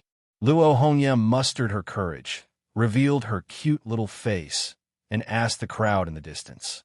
The crowd looked at each other, but no one dared to approach easily, let alone the Xiao's terrifying reputation.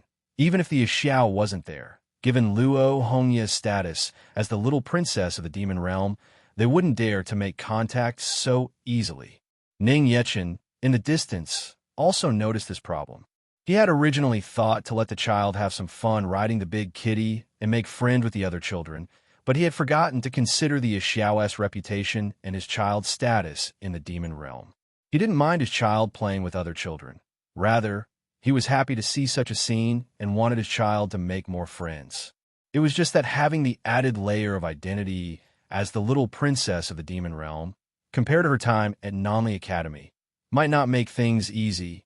Yu Qingyu, this grandmother, couldn't bear to see her own little princess feel wrong the most.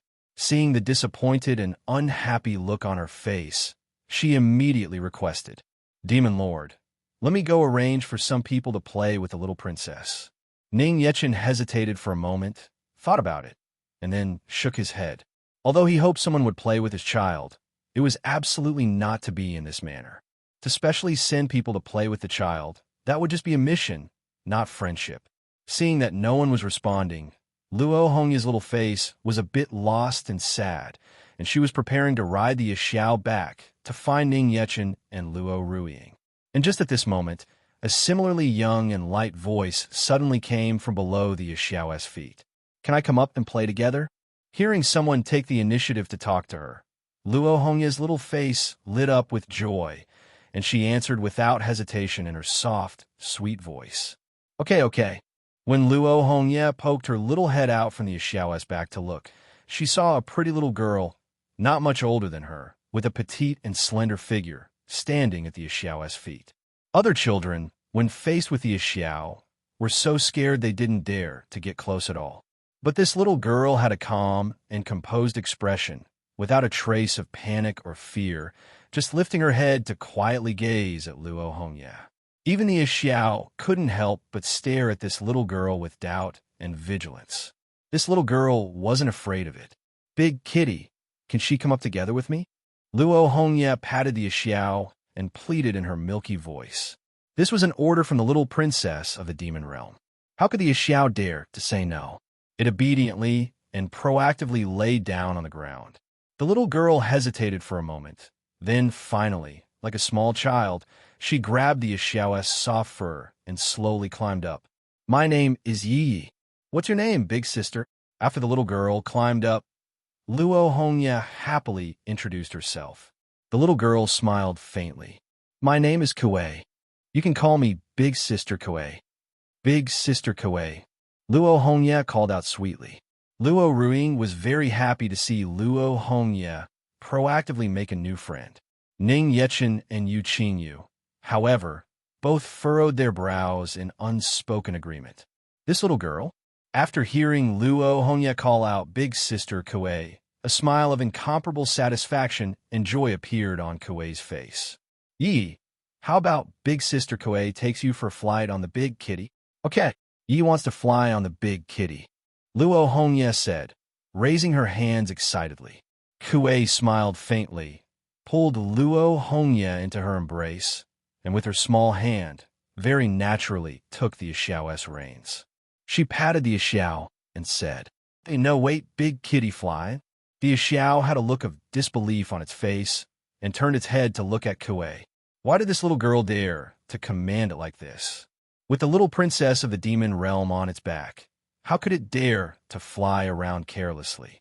If it scared the little princess, its head would be gone. The Xiao turned its head to look at Ning Yechen, seeking his opinion. Demon Lord, that little girl doesn't seem ordinary. Yi Tianxin also sensed that Kuei, who was holding Luo Hongye, was very unusual. Just as he was about to step forward to apprehend her for questioning, he was stopped by Ning Yechen with a raised hand. There's no need. Let them play. Ning Yechen gave a light nod towards the Xiao. After receiving Ning Yechen's permission, only then did the Xiao slowly flap its wings, rise into midair, and begin to fly around Sovereign Square. It didn't fly very high or very fast, but Luo Hongye had a great time. The other children below also couldn't help but look up and watch the Xiao circling and flying in midair. They suddenly felt that the legendary and notoriously fearsome Xiao didn't seem as scary as their mothers said. After the Xiao flew a few circles and landed, Kuei looked at the other children in the square, who were full of envy and eager to try, and asked with a smile, "Are you all really not going to come up and try? Could it be that you're not even as brave as us two little girls? We're not scared."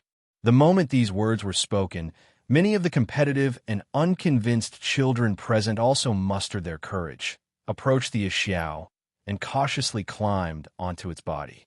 Before long, many children were sitting around on its furry back. The Xiao lay on the ground, a look of utter despair on its face. It never would have imagined that a ferocious beast like itself would one day become a pet carrying a group of boisterous children. After the Xiao carried Luo Hongye and the others flying around Sovereign Square a few times like a merry-go-round, Luo Hongye also gradually became familiar with the other children. A group of children jumped up and down on the Xiao's back, playing and roughhousing.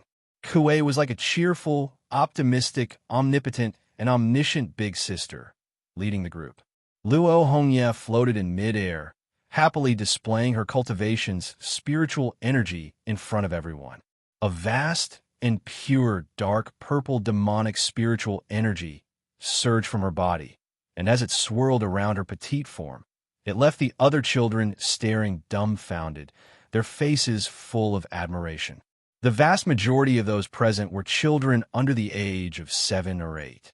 At most, they had only reached the threshold of cultivation and had not even begun to formally cultivate. Yet the 2-year-old Luo Hongye already had the cultivation of the heaven and man realm. In the demon realm, which most revered the principle of respecting the strong, this was simply too dazzling. The group of children's initial reverence for Luo Hongye gradually transformed into adoration and admiration, just like how they worshiped Demon Lord. Kuei, sitting to the side, was also greatly shocked and couldn't help but murmur softly, "Heaven-human realm cultivation. She is truly worthy of being the Demon Lord's daughter." Her cultivation had already unconsciously crossed 4 major realms. Yet Luo Hongye didn't show the slightest discomfort, skillfully and freely controlling the flow of spiritual energy in her body. It was just that at this moment, she hadn't yet learned any celestial arts and could only rely on her spiritual energy to fly. It seems I can start teaching the child to cultivate ahead of schedule. Ning Yechen, standing in the distance, watched Luo Hongye skillfully circulate her spiritual energy and couldn't help but smile with gratification. Truly worthy of being his precious daughter, this talent had the style he had in his youth. Hearing that Ning Yechen seemed to intend to start teaching Luo Hongye how to cultivate, Yu Qingyu stepped forward and said, full of confidence, "Demon Lord, regarding the little princess's cultivation teachings, I have already prepared a plan in advance. This is the growth plan I have drafted for the little princess's future. Please look it over, Demon Lord." After speaking, Yu Qingyu took out a stack of scrolls several meters high from her immortal ring and placed it before Ning Yechen and Luo Ruiying. In fact, as soon as she learned that the demon realm was joyfully welcoming a little princess, she had already begun planning how to teach the little princess to grow and cultivate in the future. Alpha Nu Epsilon. To personally witness the little princess's healthy growth and have her gradually become an existence like Demon Lord was now the highest ideal and mission in her heart. Gazing at the huge pile of scrolls placed before them, Ning Yechen and Luo Ruiying were stunned, momentarily at a loss for words. This is all?" Ning Yechen asked, pointing at the large pile of scrolls before him. Yu Qingyu nodded. "This is already the simplified and refined growth targets and plans I have made for the little princess." Ning Yechen was silent for a moment, then casually pulled out one scroll and took a look. The contents were not simplified and refined as Yu Qingyu had said, but were instead extremely detailed and meticulous. It was detailed to the point of what she should do during each year of her life, what arrangements to make, what kind of cultivation to undergo, what education to impart, what foods and spiritual medicines were suitable for her to eat, and so on. Ning Yechen flipped through several more scrolls. Each one was a detailed plan for a different age range. Starting from age 2, it was planned all the way up to a full 200 years old. A growth plan for the next nearly 200 years. One could say it was planned out with perfect clarity. Even Ning Yechen was shocked. "Qingyu, you've planned this all the way to the child's 200th birthday?" He truly hadn't expected that while Yu Qingyu was busy handling the Demon Realm's affairs, also having to find time to train Meng Niu and the other two, as well as plan the matter of invading the Heavenly Realm, she would still have the leisure to create a future growth plan for the child. "Yes, Demon Lord. Time was short, so I have only planned up to this point for the time being. My sincerest apologies. Today, I will draft the plan for the little princess's next 200 years." Yu Qingyu said apologetically and self-reproachfully. She was very dissatisfied with herself for only having completed the arrangements up to the little princess's 200th year. If time had been ample, she had been preparing to plan up to 1,000 years. Ning Yechen hurriedly waved his hands and explained, No, that is not what I meant. I feel that this kind of plan is too detailed. Too detailed? This is already the simplified version. However, since it is Demon Lord's will, I will revise and simplify all of it again." Yu Qingyu replied without even thinking. The moment he heard this, Ning Yechen knew Yu Qingyu had not understood his meaning. He let out a light sigh and asked, "Qingyu, I ask you, if in the future Yi does something that goes against your plan, what will you do?" Yu Qingyu was stunned upon hearing this, but without much hesitation, she replied, "Naturally, I will follow the little princess's wishes. Since you've said that, the child may have her own choices in the future, and there may also be times when she is willful. I don't want these things to bind her future. As long as the child likes it, just let her be happy," Ning Yechen said softly as he looked at Luo Hongye in the distance, who was playing and laughing with the other children. He was letting the child cultivate only because the child had said before that she wanted to cultivate to help her daddy and mommy fight bad guys. Even if she had said she didn't like to cultivate back then, he would never have forced her, because her old father, was more than enough to shelter his child for a lifetime. Luo Ruiying smiled faintly, gently leaned against Ning Yechen's shoulder, and held his hand tightly. Her initial thoughts were exactly the same as Ning Yechen's. As long as she could accompany their child to grow up happily, she didn't care about anything else. Yu Qingyu's expression was contemplative as she repeatedly pondered the meaning of Ning Yechen's words. She had never thought of binding Luo Hongye. She just wanted to give the little princess the best upbringing. Seeing that Yu Qingyu was still pondering, Ning Yechen had no choice but to play his trump card, saying, "Qingyu, if you bind a child too much, she might come to hate you. It would cause the little princess to hate her." Hearing this, Yu Qingyu's expression froze, and an unprecedented panic flashed through her beautiful eyes. This sentence exploded in her mind like a bolt from the blue. The thought that Luo Hongye might come to hate her in the future made her feel that it would be better to just die now. This was the only thing that was absolutely not allowed. Yu Qingyu waved her arm, instantly turning all the scrolls beside her into fly ash, and said as if nothing had happened, "Please consider this matter unspoken, Demon Lord." She had thought it through. With the little princess's monstrous talent, there was no need to worry at all. She only needed to accompany the little princess and provide guidance when necessary. That would be enough. Ning Yechen and Luo Ruing looked at each other and smiled. Nowadays, the only thing that could make Qinyu panic was matters related to Luo Hongye in a forest somewhere in Chiema Ridge. Chiema Xiechong stood quietly in the forest with his eyes tightly closed, seemingly waiting for someone to arrive. When the sound of footsteps on fallen leaves reached his ears, Chiema Xiechong slowly opened his eyes and said calmly, "Since you're here, come on out." "Father." Chiema Shiyu walked out from the dark woods. He had not deliberately hidden his aura or his footsteps. He had no intention of concealing himself to begin with, so he walked out openly. "Shiyu, it's you?" Seeing that the person who had arrived was Chiema Shiyu, Chiema Xiechong was very surprised. "It is I, father. Why have you come here?" Chiema Shiyu asked. "Since you followed me, come here."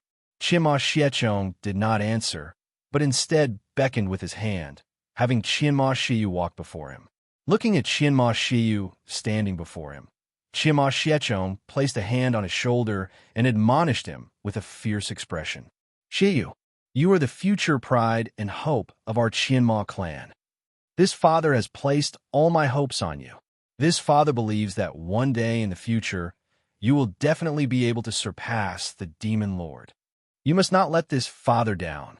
Chiema Shiyu was briefly silent for a moment, then gave a slight nod. "Shiyu, what's wrong with you? Since you came out of seclusion, you've become a man of few words." Chiema Xiechong's brows narrowed slightly as he asked in confusion. He keenly sensed that compared to before his seclusion over 200 years ago, the post-seclusion Chiema Shiyu seemed to have become taciturn. His voice had also become a little deeper, and his attitude toward him also seemed a little more indifferent. However, after being in seclusion for so long without any interaction with others, it was normal for his temperament to have changed somewhat. Moreover, compared to his previous personality of being easily enraged and arrogant, becoming more mature and stable now was not a bad thing. Just as Qianma Shiyu was slowly opening his mouth, intending to explain, his expression suddenly hardened, and he looked warily towards a dark corner of the forest. From the corner, a figure dressed in magnificent celestial robes slowly walked out. This person only revealed a slight silhouette from the darkness. Their face was still hidden in the dark. Chiema Xiechong also noticed the person behind him and abruptly turned to stare at them. After seeing the other person's attire, he then lowered his guard and said calmly, "You've come." This was the person Chiema Xiechong had been waiting for all along. The figure hidden in the darkness did not reply, but instead looked at Chiema Shiyu beside Chiema Xiechong and asked, He is my most pride and joy, my only son, Chiema Shiyu. He only just came out of seclusion recently. Rest assured, he is the son I trust most. You can speak freely." Chiema Xiechong calmly introduced Chiema Shiyu beside him. Hearing Chiema Xiechong say this, the figure paid it no more mind and spoke bluntly. "I have come because there's a matter I must entrust to you." "Humph. To think that with your status and identity, you would have a favor to ask of me." "Lord Pa Tian," Chiema Xiechong said with a cold sneer, his tone sarcastic. It was true that he had a cooperative relationship with the other party, but in the end, they had different identities, one of the Demon Clan and one of the Heavenly Clan. Just as the Heavenly Clan often disliked the Demon Clan had never held a favorable impression of the Heavenly Clan either. If he didn't truly need the other's assistance, he, Chiema Xiechong, would absolutely not cooperate with the Heavenly Clan. Facing Chiema Xiechong's sarcasm, Patian did not get angry, but instead changed the subject and praised him bluntly. "Lord Xiechong, did you know your demon lord is truly remarkable? Even that immortal ancestor of the Dao Immortal Clan, who was in seclusion for over 1,000 years, was no match for him. It is said that immortal ancestor was in existence who had half a foot in the transcendent immortal realm. If even he was no match for the demon lord, how can your Qianma clan possibly fight against him? Humph, that is none of your business. Since when did the Heavenly Clan care so much about the affairs of my demon clan? Hearing the other party mention the demon lord again and again, his words full of praise for Ning Yechen, Qianma Xiechong retorted, his face ashen with anger. Although he had sternly refuted the other party with his words, Qianma Xiechong's heart was filled with growing worry and shock. An expert half a step into the transcendent immortal realm was no match for that demon lord. The Qianma clan didn't stand a chance at all. Pa Tian could see the worry and unwillingness in Qianma Xiechong's heart at a glance. The corners of his mouth secretly curved up slightly as he continued. Lord Xiechong need not worry too much. You still have me. We are partners, after all. As long as you agree to help me with one thing, perhaps I can persuade my father to take action and kill that demon lord for you. In any case, I'm going to kill him sooner or later anyway. You and I have aligned interests. Hearing this, Qianma Xiechong's expression was moved. With his son Qianma Shiyu's current cultivation at the peak of the immortal emperor realm, he was absolutely no match for the demon lord. But if Potion's father were to take action, then perhaps it would truly be possible. Speak, what do you want me to do for you? Qianma Xiechong asked. You should have also heard the news that the demon lord returned to the demon realm with his wife and child, right? I want you to bring that bitch and her bastard child back to me. I want both the child and the woman alive. In the darkness, a fierce and cruel glint appeared in Potion's eyes. You want the demon lord's woman and child? Qianma Xiechong asked in confusion. To go to such great lengths, and even specially come to the demon realm to entrust this to him, was all just for a woman and a child. Pa Tian nodded, gritting his teeth as he said, That's right. But she is not his woman. She is my woman. That damn bitch. To dare to betray me. I've changed my mind.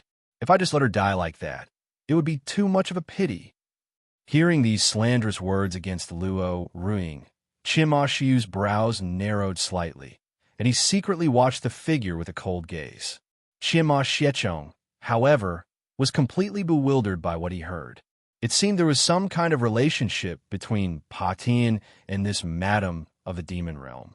It was said that the madam of the demon realm was also from a heavenly clan. This is truly interesting, but he didn't care either. Compared to defeating the demon lord, although taking away a woman and child was also very difficult, it wasn't impossible. As long as he could get the support of the faction behind Pa Tian, he wouldn't have to worry even when facing the demon lord. All right, I agree. Qianma Xiechong thought for a moment, then nodded and agreed. The correct choice. I will leave some of my people behind to assist you. Pa Tian smiled with satisfaction, beckoned with his hand, and dozens of cloaked guards appeared behind him. These were all his personal guards in attendance, and among them were even 2 of his Dao protectors.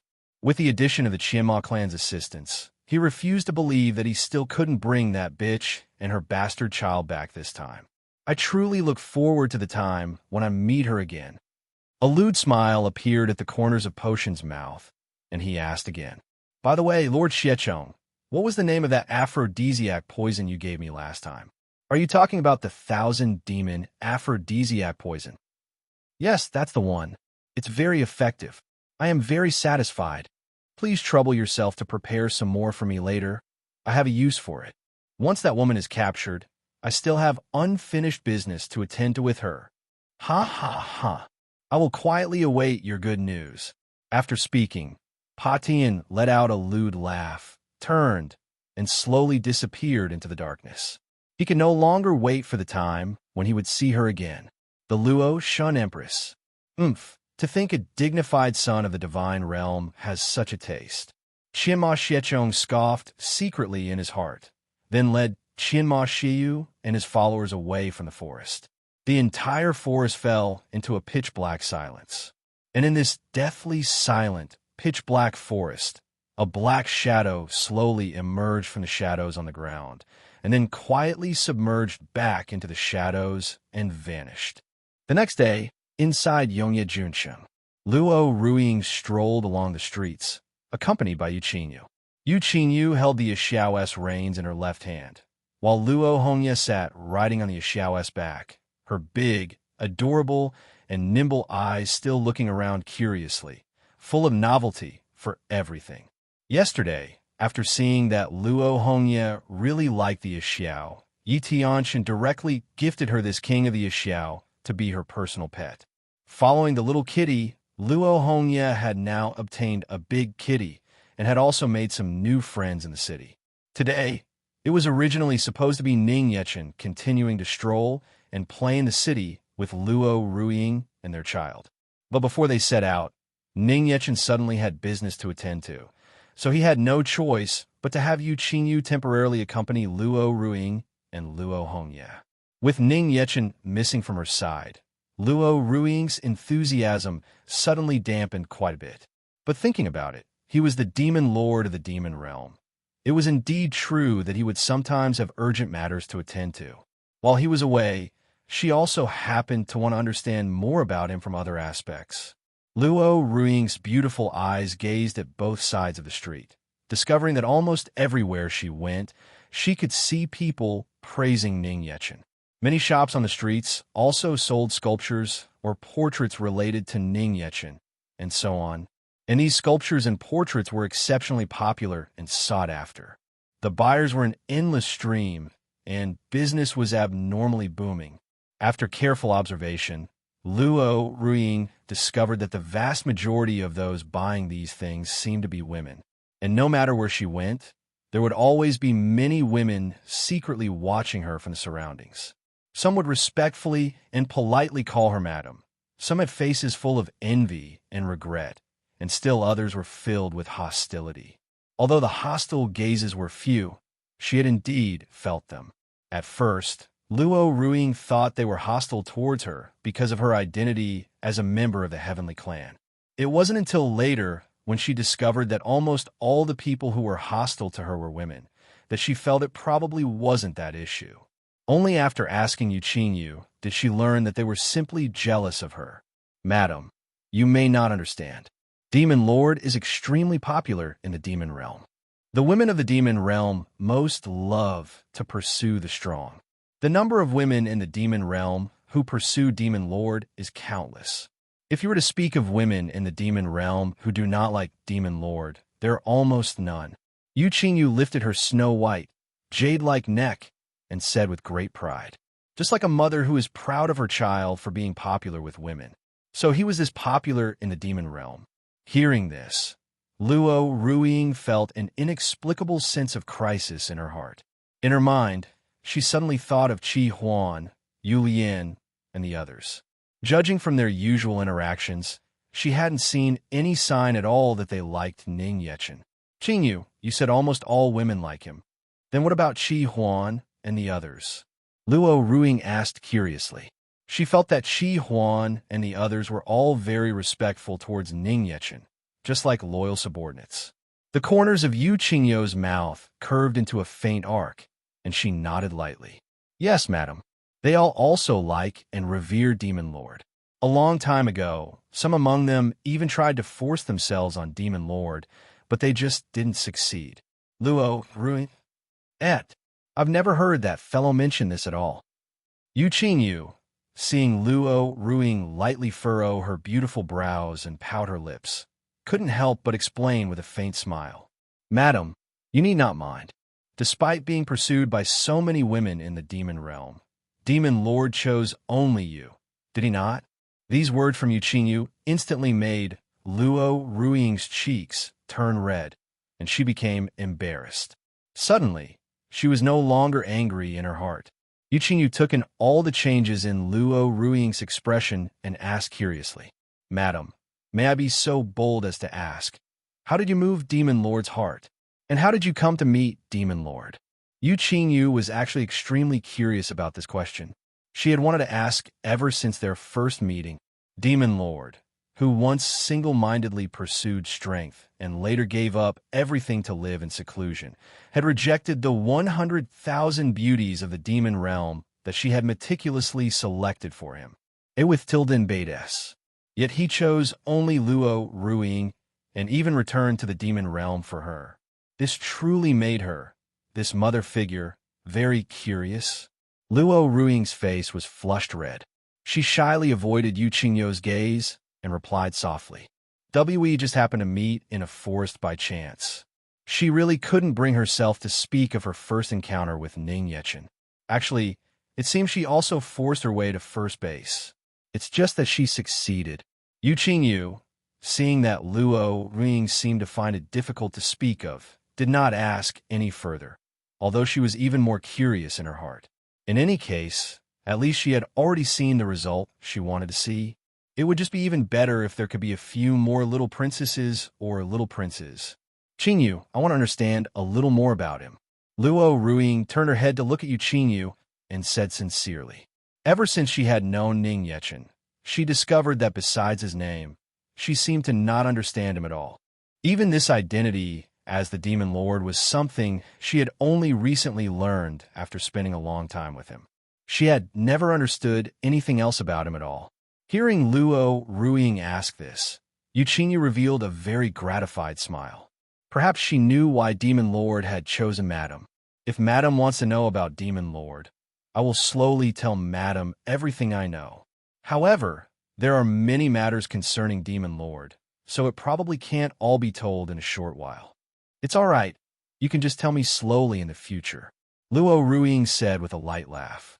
Yu Qingyu began to narrate many stories about Ning Yechen's past as she strolled aimlessly through the streets with Luo Ruiying.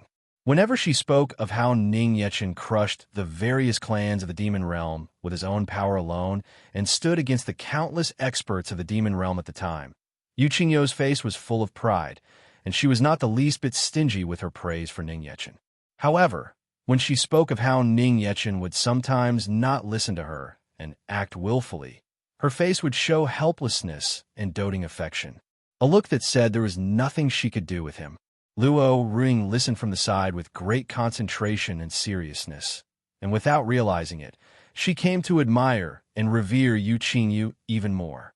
Yu Qingyu, in her eyes at this moment, was like a long-suffering old mother, narrating how she raised her child bit by bit, helping him ascend to the position of Demon Lord step by step. Yu Qingyu met Ning Yechen when she was 12, and at that time, Ning Yechen was only 4 years old, but he already had a very cocky look on his face. The two had a fight, and after that, she began to take on the task of taking care of and raising the child. So for her to call herself Ning Yechen's old nanny was not an exaggeration at all. Qingyu, did you never think of becoming the supreme ruler of the demon realm? Luo Ruiying, after listening to many stories, couldn't help but ask curiously. With Yu Qingyu's cultivation and strength, she felt that she could have also contended for the position of the demon realm's demon lord back then. And yet, she chose to assist Ning Yechen in becoming the demon lord. Yu Qingyu's expression froze for a moment. Then she revealed a serene, calm, and exquisitely beautiful smile. Why, you ask? Because my intuition told me that that child would one day become the strongest, most unprecedented demon lord in the history of the world. He would create a brand new demon realm. Luo Ruiying was deeply shaken by Yu Qingyu's answer. Looking at the demon realm of today, Yu Qingyu's intuition was completely right. He really did it. Before Luo Ruiying could recover from her shock, Yu Qingyu placed a hand on her chest again and added with extra doting affection. Besides, as a mother, of course one must leave the best for her own child. Madam, are you not the same? Luo Ruiying was stunned for a moment. She turned her head to look at the dazed and adorable Luo Hongye sitting beside her on the xiao, and couldn't help but reveal a light smile and nod in agreement. That's true. Along the way, as Luo Ruiying was listening with great interest to Yu Qingyu narrating the deeds of Ning Yechen, a charming call suddenly came from above her head. Madam, left guardian. The cute little princess. Luo Ruiying and Yu Qingyu both looked up and found that it was Han Mei, leaning on the railing of an upper floor and waving enthusiastically at them. Han Mei was still lightly dressed, her pendulous twin peaks covered only by 2 small scraps of cloth, her upper body almost no different from being naked. As she waved her arms gleefully, her water-like, wave-like snowy peaks swayed back and forth continuously like waves, surging and magnificent. The passers-by, regardless of man or woman, old or young, all stopped in their tracks, their mouths watering, their eyes staring as if they could see through her. Some people were even so mesmerized on the spot by the arc of the swaying and shaking that they suffered nosebleeds and fell backward, fainting dead away. But even so, no one dared to easily approach and strike up a conversation with Han Mei. Even when Han Mei proactively cast a charming glance at the surrounding crowd, although their hearts were restless, they would absolutely not impulsively step forward. There was no other reason. Any man who struck up a conversation with Han Mei, without exception, would basically become a desiccated corpse, dead in some unknown place the next day. Therefore, Han Mei was also known in the demon realm as the woman you can only look at but never touch. Luo Ruing looked at Han Mei's enthusiastic greeting, and seeing her excessively swaying twin peaks, she couldn't help but blush slightly, an inexplicable sense of defeat rising in her heart. She had considered her own graceful figure to be not small, but compared to Han Mei, she was still lacking. She really didn't understand how Han Mei could dress like this and swagger around without feeling the slightest bit of shame. Yu Qingyu, seeing Han Mei dressed like this outside again, couldn't help but frown and say calmly with a cold face, "Han Mei, I've told you before.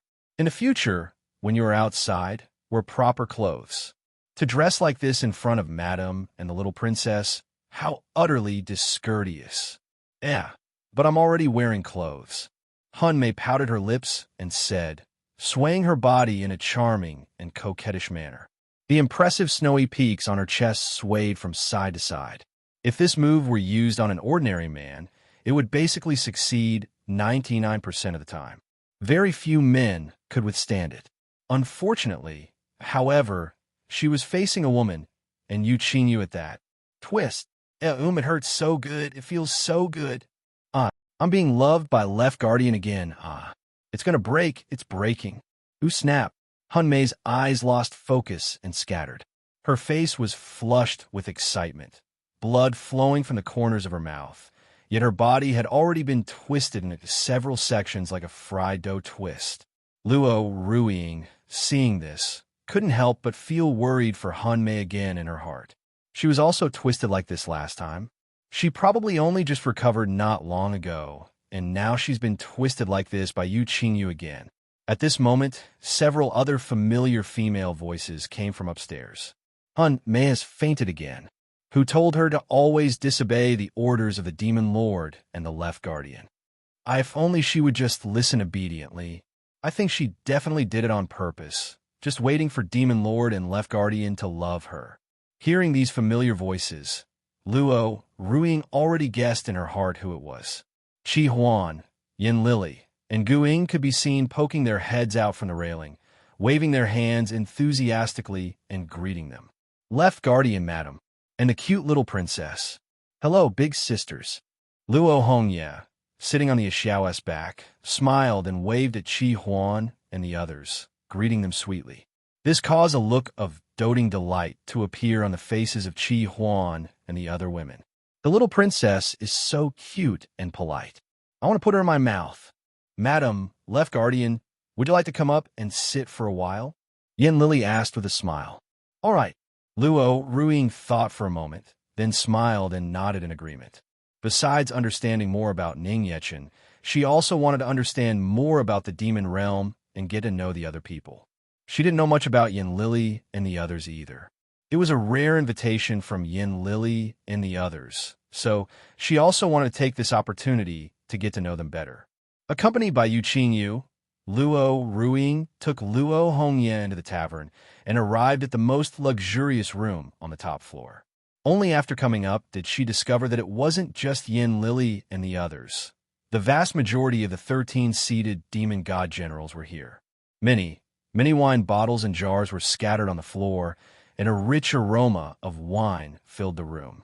Yu Qingyu frowned with great dissatisfaction and asked in a cold voice, "You're all just drinking here?"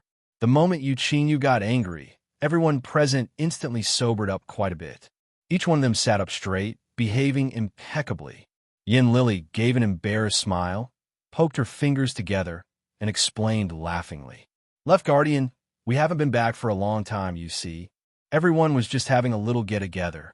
Besides, there's nothing to do right now. It's too boring. Kuang Qiu and the others hurriedly nodded in agreement, as well-behaved as hamsters. Luo Ruiying couldn't help but find it amusing and also pleaded on their behalf. Qingyu, it was a rare occasion that they took the initiative to invite us up. Let's not blame them. Since you've said so, madam, I'll let it go this time. With Luo Ruiying interceding, Yu Qingyu did not pursue the matter further. Moreover, it was Luo Ruiying who wanted to sit with everyone now, so she couldn't punish Yin Lily and the others at this moment. Hearing that Yu Qingyu didn't plan to punish them, the group instantly breathed a sigh of relief. One by one, their eyes filled with tears as they gazed at Luo Ruiying moved. After all, not everyone was like that fellow Han Mei, with such a good physical constitution that she wouldn't die no matter how she was twisted. Yu Qingyu glanced around and discovered that besides Ani Xie, who was away in the demon realm's western domain, Yi Tianshun, Shi Guotian, Xu Jinjun, and Kuei were also not present. Yi Tianshun was more conscientious in his duties and generally would not attend this kind of drinking party. Shi Guotian also generally holed up in his graveyard to guard the tombs and did not go out. As for Kei, her puppets were spread throughout the entire demon realm. So at this moment, there was no knowing what person she was disguised as or where she was. Sometimes, even Yi Tianxin and the others found it very difficult to distinguish the identities of other people Kei was disguised as. Unless she took the initiative to step forward, it was very difficult for an ordinary person to find her. As for Xu Jinjun, it was said that his injuries had not yet fully recovered, and he was still lying at home.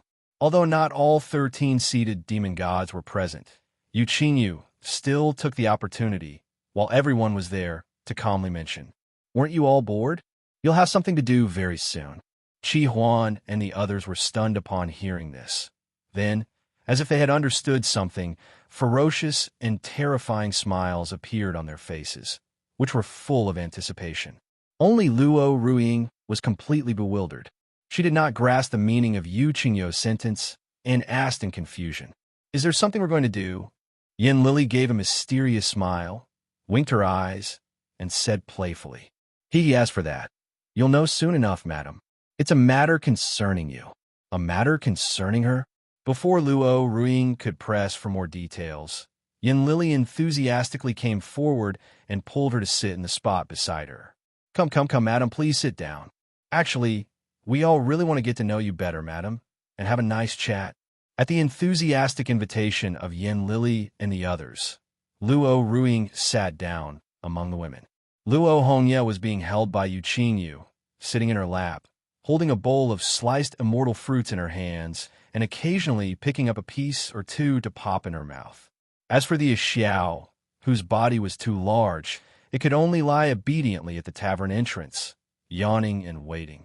The moment Luo Ruiying sat down, Yin Lily and the other women impatiently craned their necks, staring at her with burning eyes as they asked, "Madam, if we may be so bold as to ask, how did you meet Demon Lord, and how did you conquer him? I'm so curious." Luo Ruiying hadn't expected Yin Lily and the others to also ask this question right away. She could only clear her throat, feign composure, and repeat the same story she had told Yu Qingyu. Hearing this, Yin Lily and the other women all fell in a deep thought. It was that simple. You happened to meet in a forest, and then you got together, and you didn't know Demon Lord's identity at the beginning? Luo Ruiying nodded, her face flushed with shyness. Yes. To think Demon Lord would proactively accept Madam. It seems it must have been Madam's beauty that moved Demon Lord. With Madam's beauty, besides Left Guardian, there's no one in the demon realm who can compare, right? I, on the other hand, think it was probably Madam's gentleness that moved Demon Lord. Yin Lily and the other women chattered animatedly, all discussing at once. After all, for Demon Lord, who had never been close to women, to suddenly find a wife from the heavenly clan and have a little princess, they found it truly incredible. Luo Ruiying, her face red, lowered her head slightly, not saying a word. Actually, Ning Yechen wasn't the proactive one, but the passive one. but she really couldn't bring herself to say it. If I had known earlier that Demon Lord liked the gentle type, I would have acted a little more gently. Hun Mei, who had woken up at some unknown point, pressed her impressive twin peaks on the table, covered her face with her hands, and said with a face full of regret. Her body, which had been twisted into an unsightly shape just a moment ago, had now completely recovered as if new, without leaving the slightest trace. Luo Ruiying's expression was one of shock.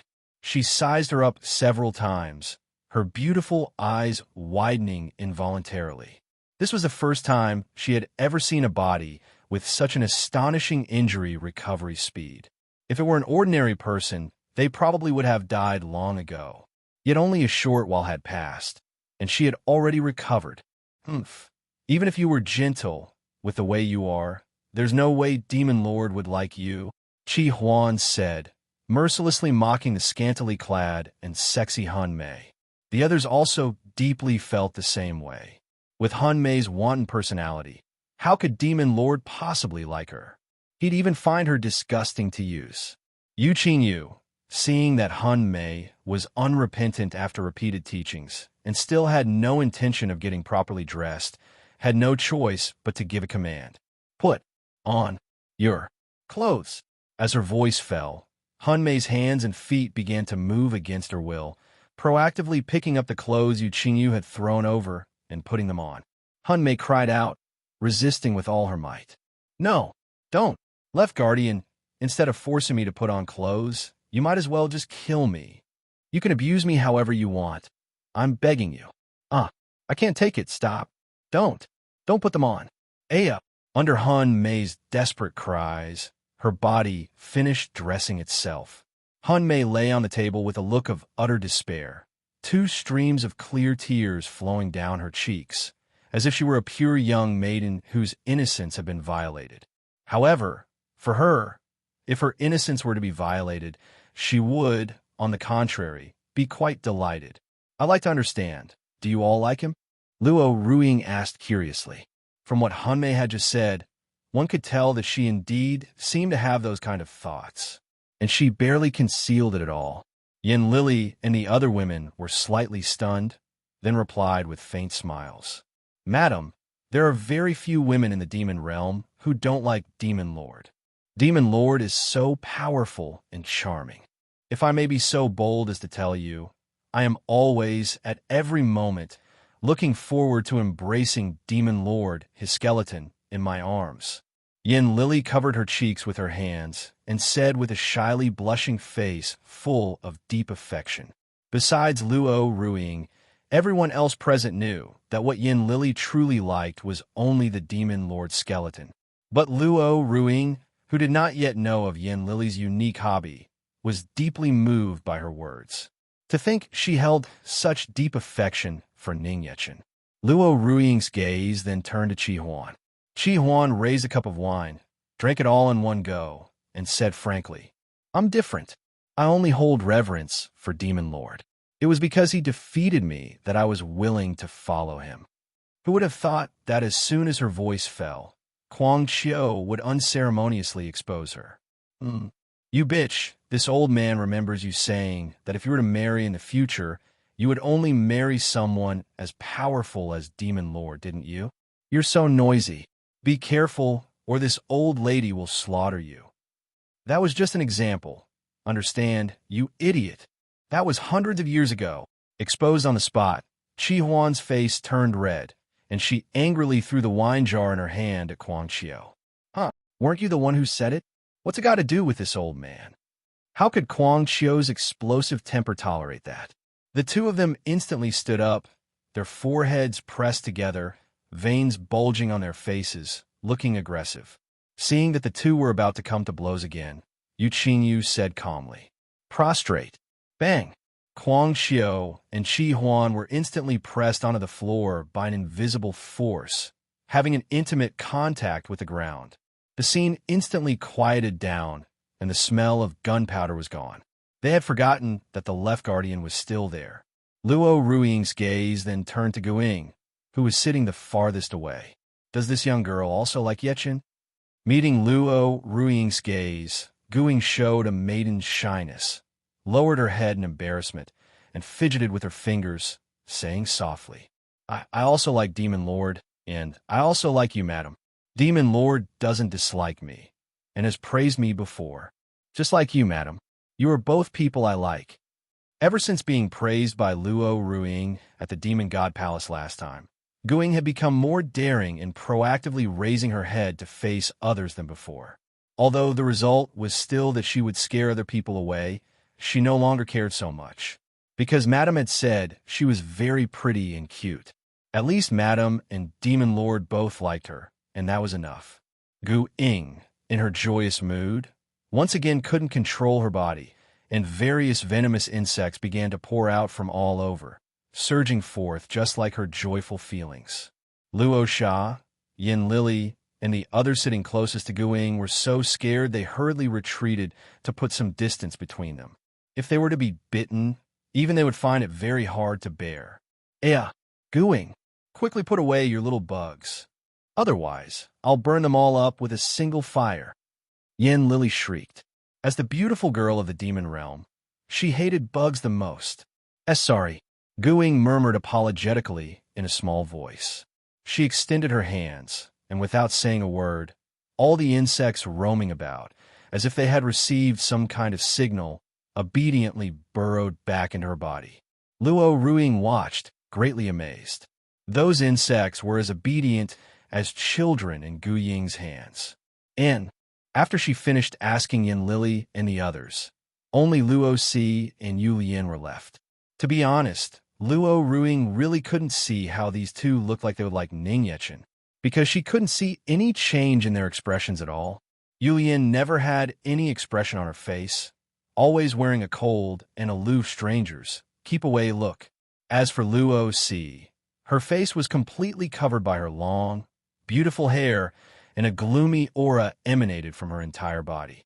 One couldn't see her face at all. She didn't even know what Luo Si looked like. It wasn't just Luo Ruiying. Very few people in the demon realm had seen her true face. Even Yi Tianxin and the others had not seen it, despite having been around her for a long time. Luo Si, do you also like Yichen? Luo Ruiying asked, looking towards Luo Si, who had been sitting silently to the side almost the entire time without saying a word. Luo Si lifted her head, seemingly gazing at Luo Ruiying, and replied in a voice as soft as a mosquito's buzz. I like. Demon Lord is a good person. After speaking, Luo Si lowered her head again and said no more. She's really a child of few words. No, wait. Her real age is probably older than mine. Luo Ruiying didn't ask any more questions, but instead turned her head to look at Yu Lian on the other side. What about you, Yu Lian? Do you also like Yichen? After being asked this question, Yu Lian's indifferent face stared intently at Luo Ruiying. After hesitating for a moment, Yu Lian stood up without a word, picked up the long saber that was behind her, walked straight to a corner of the room, and sat facing the wall. Luo Ruiying had a look of confusion and worry. Did I ask a question I shouldn't have and make Yu Lian angry? Haha, no, madam. Yu Lian, she, probably walked away because she was shy. When she's angry, her face is definitely even colder than it is now. That look of hers, she was probably too embarrassed to answer you, madam, so she ran away. Please don't mind it, madam. The others present had faint smiles on their faces as they explained to Luo Ruiying, one after another. It's rare to see Yu Lian get embarrassed. How cute. It makes me want to hug her. I'm sure I'd be cut into several pieces again. How exciting. Greater than over equal to less than over equal to asterisk O. Hunmei said excitedly, covering her cheeks and wriggling her body. It seemed she had already recovered from the despair of being forced to wear clothes. Luo Ruiying had a look of bewilderment. So that look of Yu Lian's was actually embarrassment. She couldn't tell at all. There was clearly no change in her facial expression at all. How did they see it? Madam, is it my turn? Hunmei lay on the table, her jade-like hips twisting back and forth, as she pointed at herself and asked impatiently. Without waiting for Luo Ruiying's reply, Hunmei began to revel in her own world, gesticulating wildly as she said vividly, Madam, I also like Demon Lord. No, wait. I should say I like demon lore the most. Most. Ah, my body is always, at every moment, looking forward to Demon Lord giving me his loving whip to viciously ravage me. Only a power as great as Demon Lord's can satisfy me. Hun Mei had an enchanting and bewitching expression, her red lips letting out hot, alluring pants. Luo, ruining the crowd. Everyone in the demon realm is truly magical. Although she had already felt that everyone in the demon realm was quite peculiar before, Luo Ruing couldn't help but feel she had still underestimated the people of the demon realm. This is simply too perverted. How could she say such things so boldly and directly? Just from hearing Han Mei's words, she couldn't help but blush to the roots of her ears. What was even stranger was that Han Mei's words seemed to contain some kind of demonic power, causing her own body to involuntarily heat up. Han Mei seemed completely immersed in her fantasy, pink hearts appearing in her eyes, her face a mask of selfless passion. Just as she was about to say more, Yu Qingyu coldly interrupted. "Shut up!" The moment her voice fell, Han Mei's mouth was forced shut and could no longer be opened. "Break!" Yu Qingyu picked up a small piece of fruit and fed it into the mouth of Luo Hongye, who was sitting in her lap. She then reached out and covered the child's eyes, and with a word, broke Han Mei's neck. Han Mei's neck rotated 180 degrees, and her body fell down stiffly. With Madame and the little princess present, you have no restraint at all. Next time, I will remove your head. Yu Qingyu warned Han Mei coldly. If it weren't for Madame and the little princess being present, preventing her from doing anything too bloody and cruel, what she would have said just now would not have been break, but explode. Han Mei, whose neck was broken, was not dead. Even her consciousness was still present as she lay on the floor with a satisfied, flushed face. Hee, ravaged by Left Guardian again. Next time Left Guardian is going to remove her head. I'm so looking forward to it. Madam, please don't mind her. Han Mei is just like that, with a loose tongue. Yu Qingyu explained apologetically to Luo Ruiying beside her. It's all right, Luo Ruiying said with an embarrassed smile. Through this conversation, she had also come to a rough understanding of what kind of people everyone present was. Han Mei was truly terrifying. It seemed that among those present, only Yin Lily was the most normal one. It's a rare occasion for Madame to be here. Come, let's all toast together, Yin Lily said with a smile, raising her wine cup. The others also raised their wine cups one after another to toast Luo Ruiying. Luo Ruiying wanted to decline, but felt too embarrassed to refuse everyone's kind intentions. Fortunately, Yu Qingyu proactively brewed a cup of tea on the spot and offered it to Luo Ruiying. Madame does not enjoy drinking, so she will use tea in place of wine. Is that so? Well, that's fine too. Cheers. Yin Lily and the others were a little surprised to hear that Luo Ruiying didn't like to drink, but they didn't insist. Luo Ruiying gave Yu Qingyu a grateful look. If she were to drink again, given the situation, she would probably have been drunk under the table by Yin Lily and the others and sent home. Everyone drank to their heart's content. It was incredibly lively. Luo Hongye also held a cup of juice prepared by Yu Qingyu in her little hands, happily sipping it with small mouthfuls. Kuang Qiu, after downing a large jar of wine in one gulp, suddenly spoke up with a hearty laugh. Madam, it's not just them who like Demon Lord.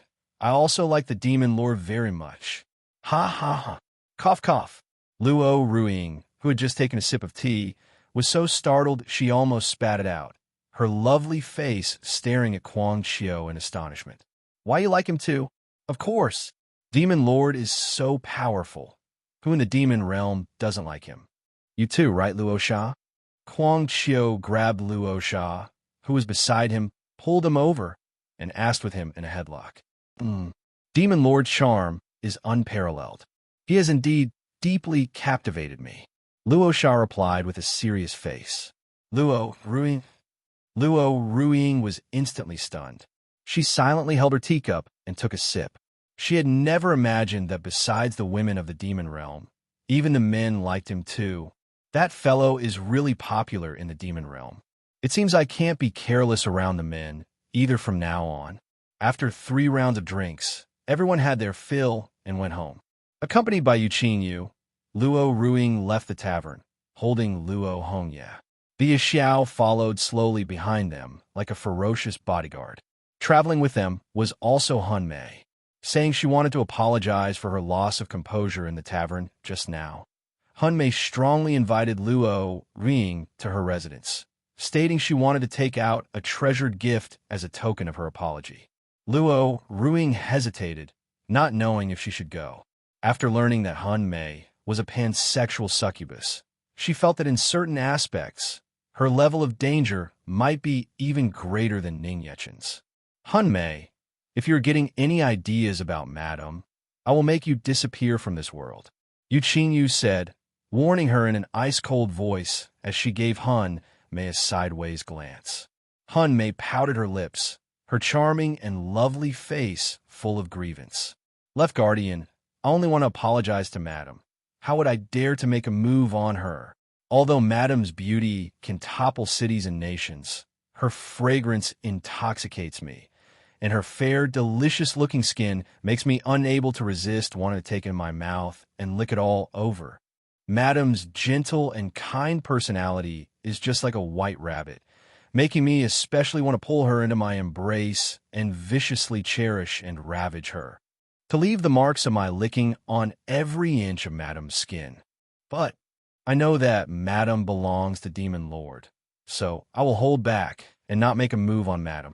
The more Hun Mei spoke, the more impassioned she became, a flush of intoxication appearing on her face again. However, at the end, she changed her tone, drew close to Luo Ruing's side, gazed at her with charming eyes, and giggled, promising she would not make a move on Luo Ruing. Being confessed to so directly and boldly by a woman for the first time, Luo Ruing had long since blushed to the roots of her ears and could only nod and agree helplessly. All right, follow me, Madam. Seeing Luo Ruing agree, Hun Mei gave a bewitching smile and proactively led Luo Ruing and the others towards her residence. Before long, Hun Mei led Luo Ruing and the others to a gaudy flower building. From the outside, this flower building didn't look like anything special. Madam, please enter. Hun Mei pushed open the door and invited them in, turning to the side. As if remembering something, just as Luo Ruing was about to enter while holding Luo Hongye, Hun Mei hurriedly blocked their way and added, "Ah, that's right, Madam.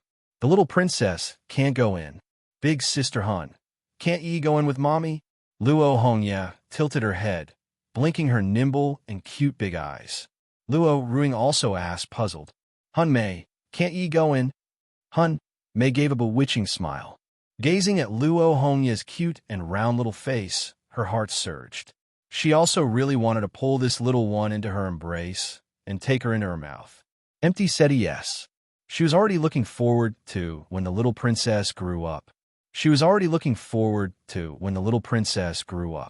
Hun Mei thought for a moment in her mind for words she could use to explain in front of the child, and said meaningfully, "Madam, this is for the little princess's own good.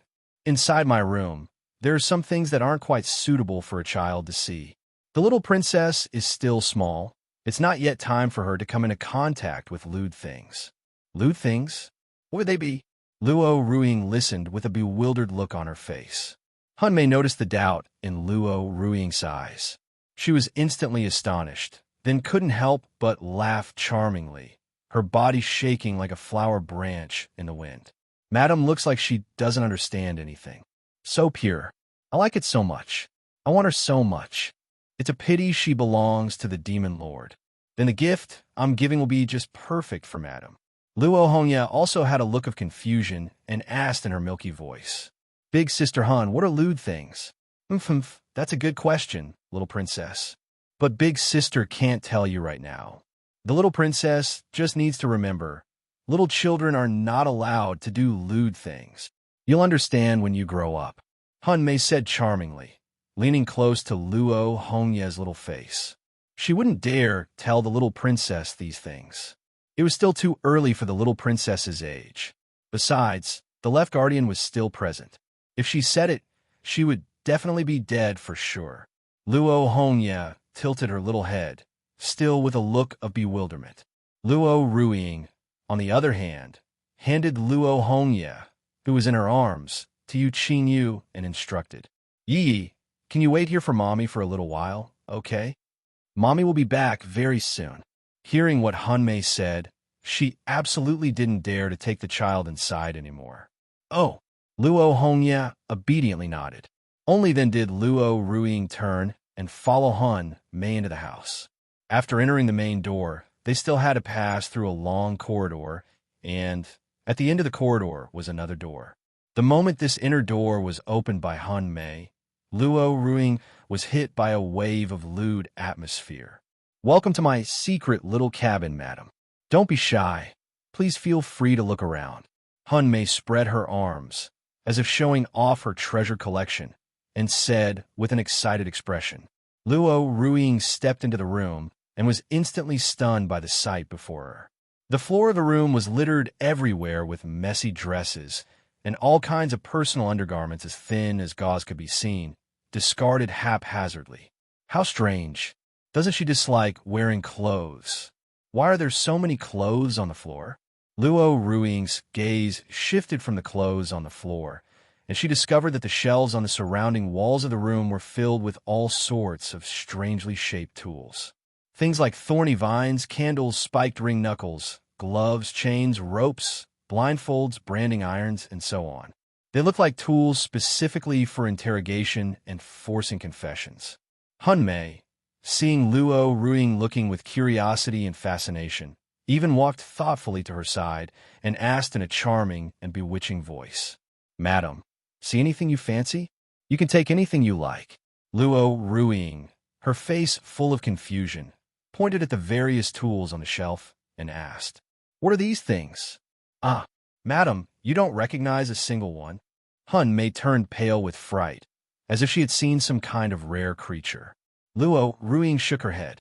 She didn't even understand why Hun Mei had such a shocked expression.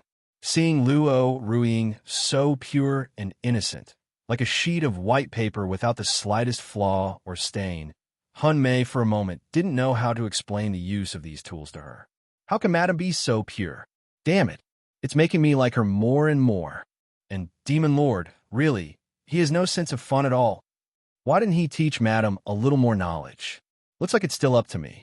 Hun Mei's face was flushed as she fought to suppress the excitement and palpitations in her body. She almost couldn't bear to sully this white sheet of paper that was Luo Ruiying, but the more pure and white Luo Ruiying was, the more she couldn't help but like her. Madam, please look around freely. Don't be shy. If you see anything you like, you can take it with you. Let me first look for the gift I'm giving to you. Hun Mei couldn't bear to pollute this white sheet of paper that was Luo Ruiying, so she began to rummage through the room on her own. All kinds of lingerie flew about everywhere as she tossed them around randomly. Every single piece made Luo Ruiying blush shyly just from seeing it, leaving her speechless with amazement. Can these clothes really be worn? They were either so thin they were completely transparent, or they had almost no coverage at all. Luo Ruiying hurriedly averted her gaze from the clothes and looked towards the various strange creatures being raised in jars on the other shelves. Some of those creatures were very long and thin, with incomparably smooth surfaces, while others had astonishingly long tongues that they spat out. Luo Ruiying couldn't help but ask curiously, Hun Mei, do you like to keep pets? Keep pets. Hun Mei turned her head back in confusion. Seeing Luo Ruiying sizing up her treasured little pets, she gave a meaningful smile, turned her head back to continue rummaging, and explained casually, Madam, those little things aren't for keeping, they're for using. For using?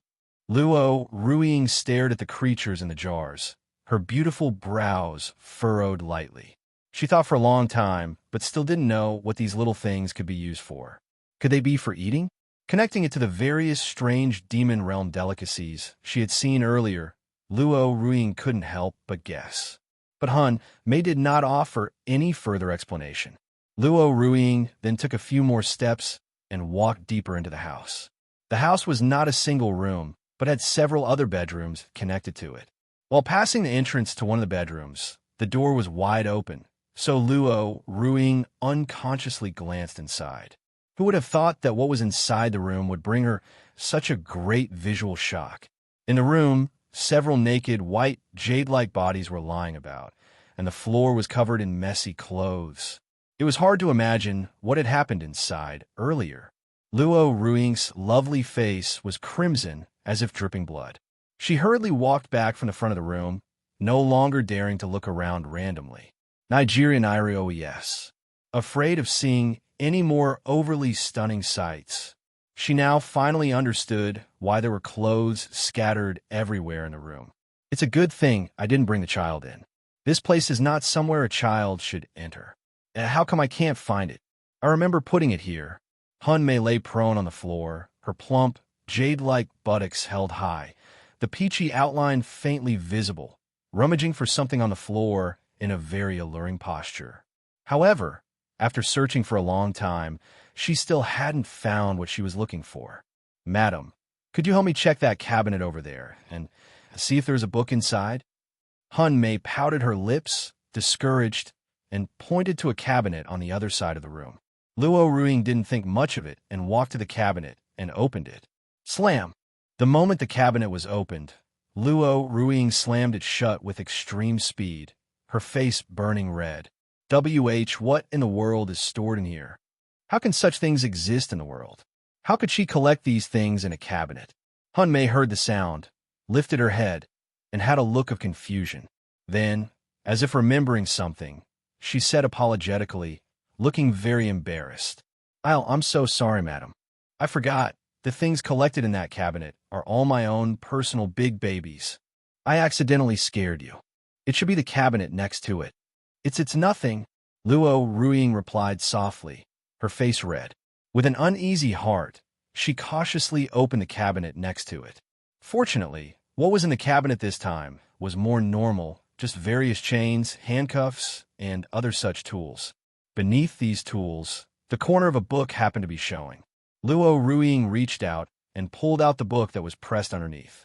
On the cover were conspicuously written the 4 words "Secret Techniques of the Imperial Palace." Below that was Hunmei's signature. It looked like a self-created celestial art manual. "Hunmei, are you looking for this book?" Luo Ruing asked, turning around to face Hunmei while holding the Secret Techniques of the Imperial Palace. "That's right. That's it." Hunmei ran gleefully to Luo Ruing and said, pointing at the Secret Techniques of the Imperial Palace in her hand, "This is the gift I want to give to you, madam. This is a fine thing that I personally drew stroke by stroke." Hearing Hunmei say this, a bad premonition rose in Luo Ruing's heart instead. "Can I look at it now?"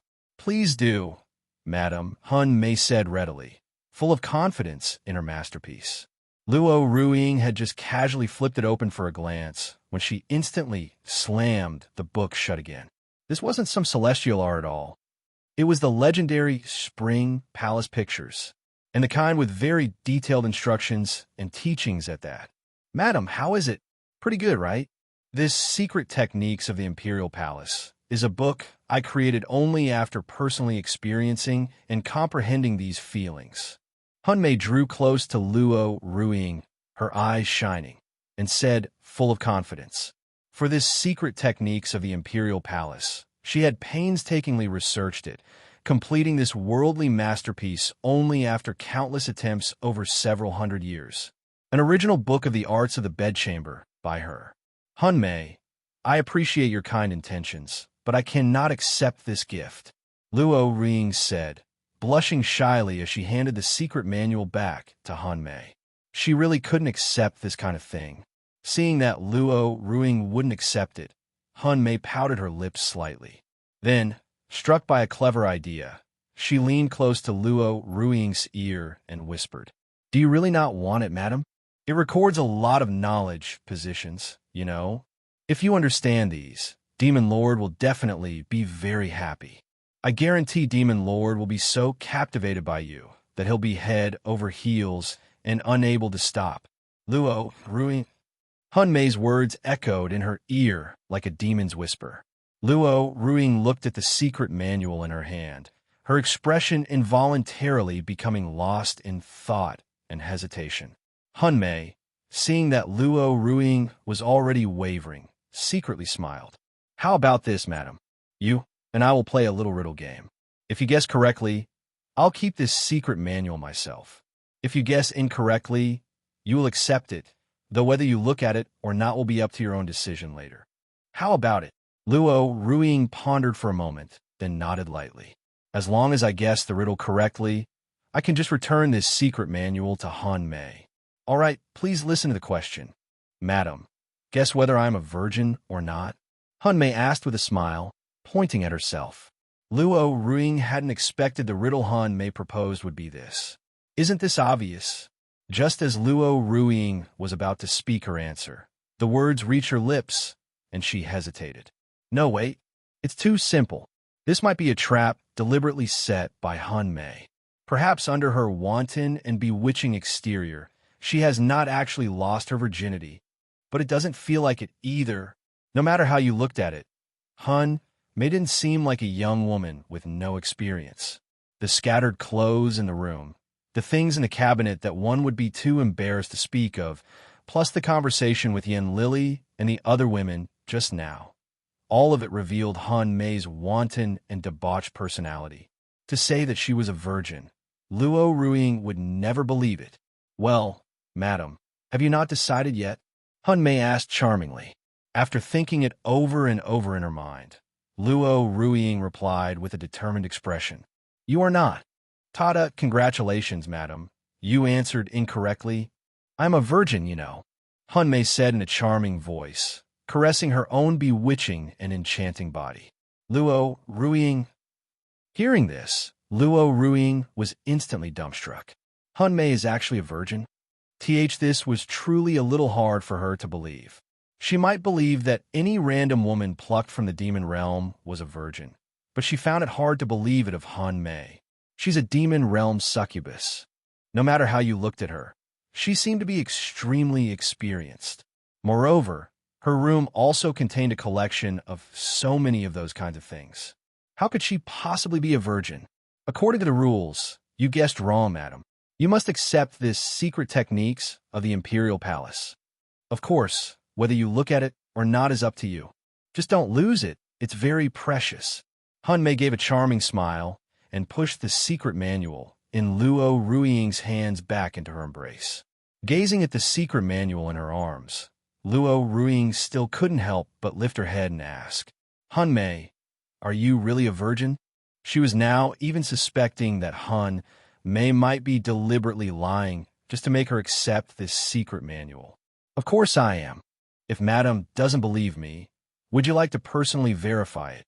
Did you know, madam, that women can also have a lot of fun together? If it's you, madam, then it's okay. Han Mei drew close to Luo Ruing's face, her expression charming, her words filled with endless temptation. Luo Ruing shuddered, so frightened that she retreated several steps in a row, shaking her head with a blushing face. Too terrifying.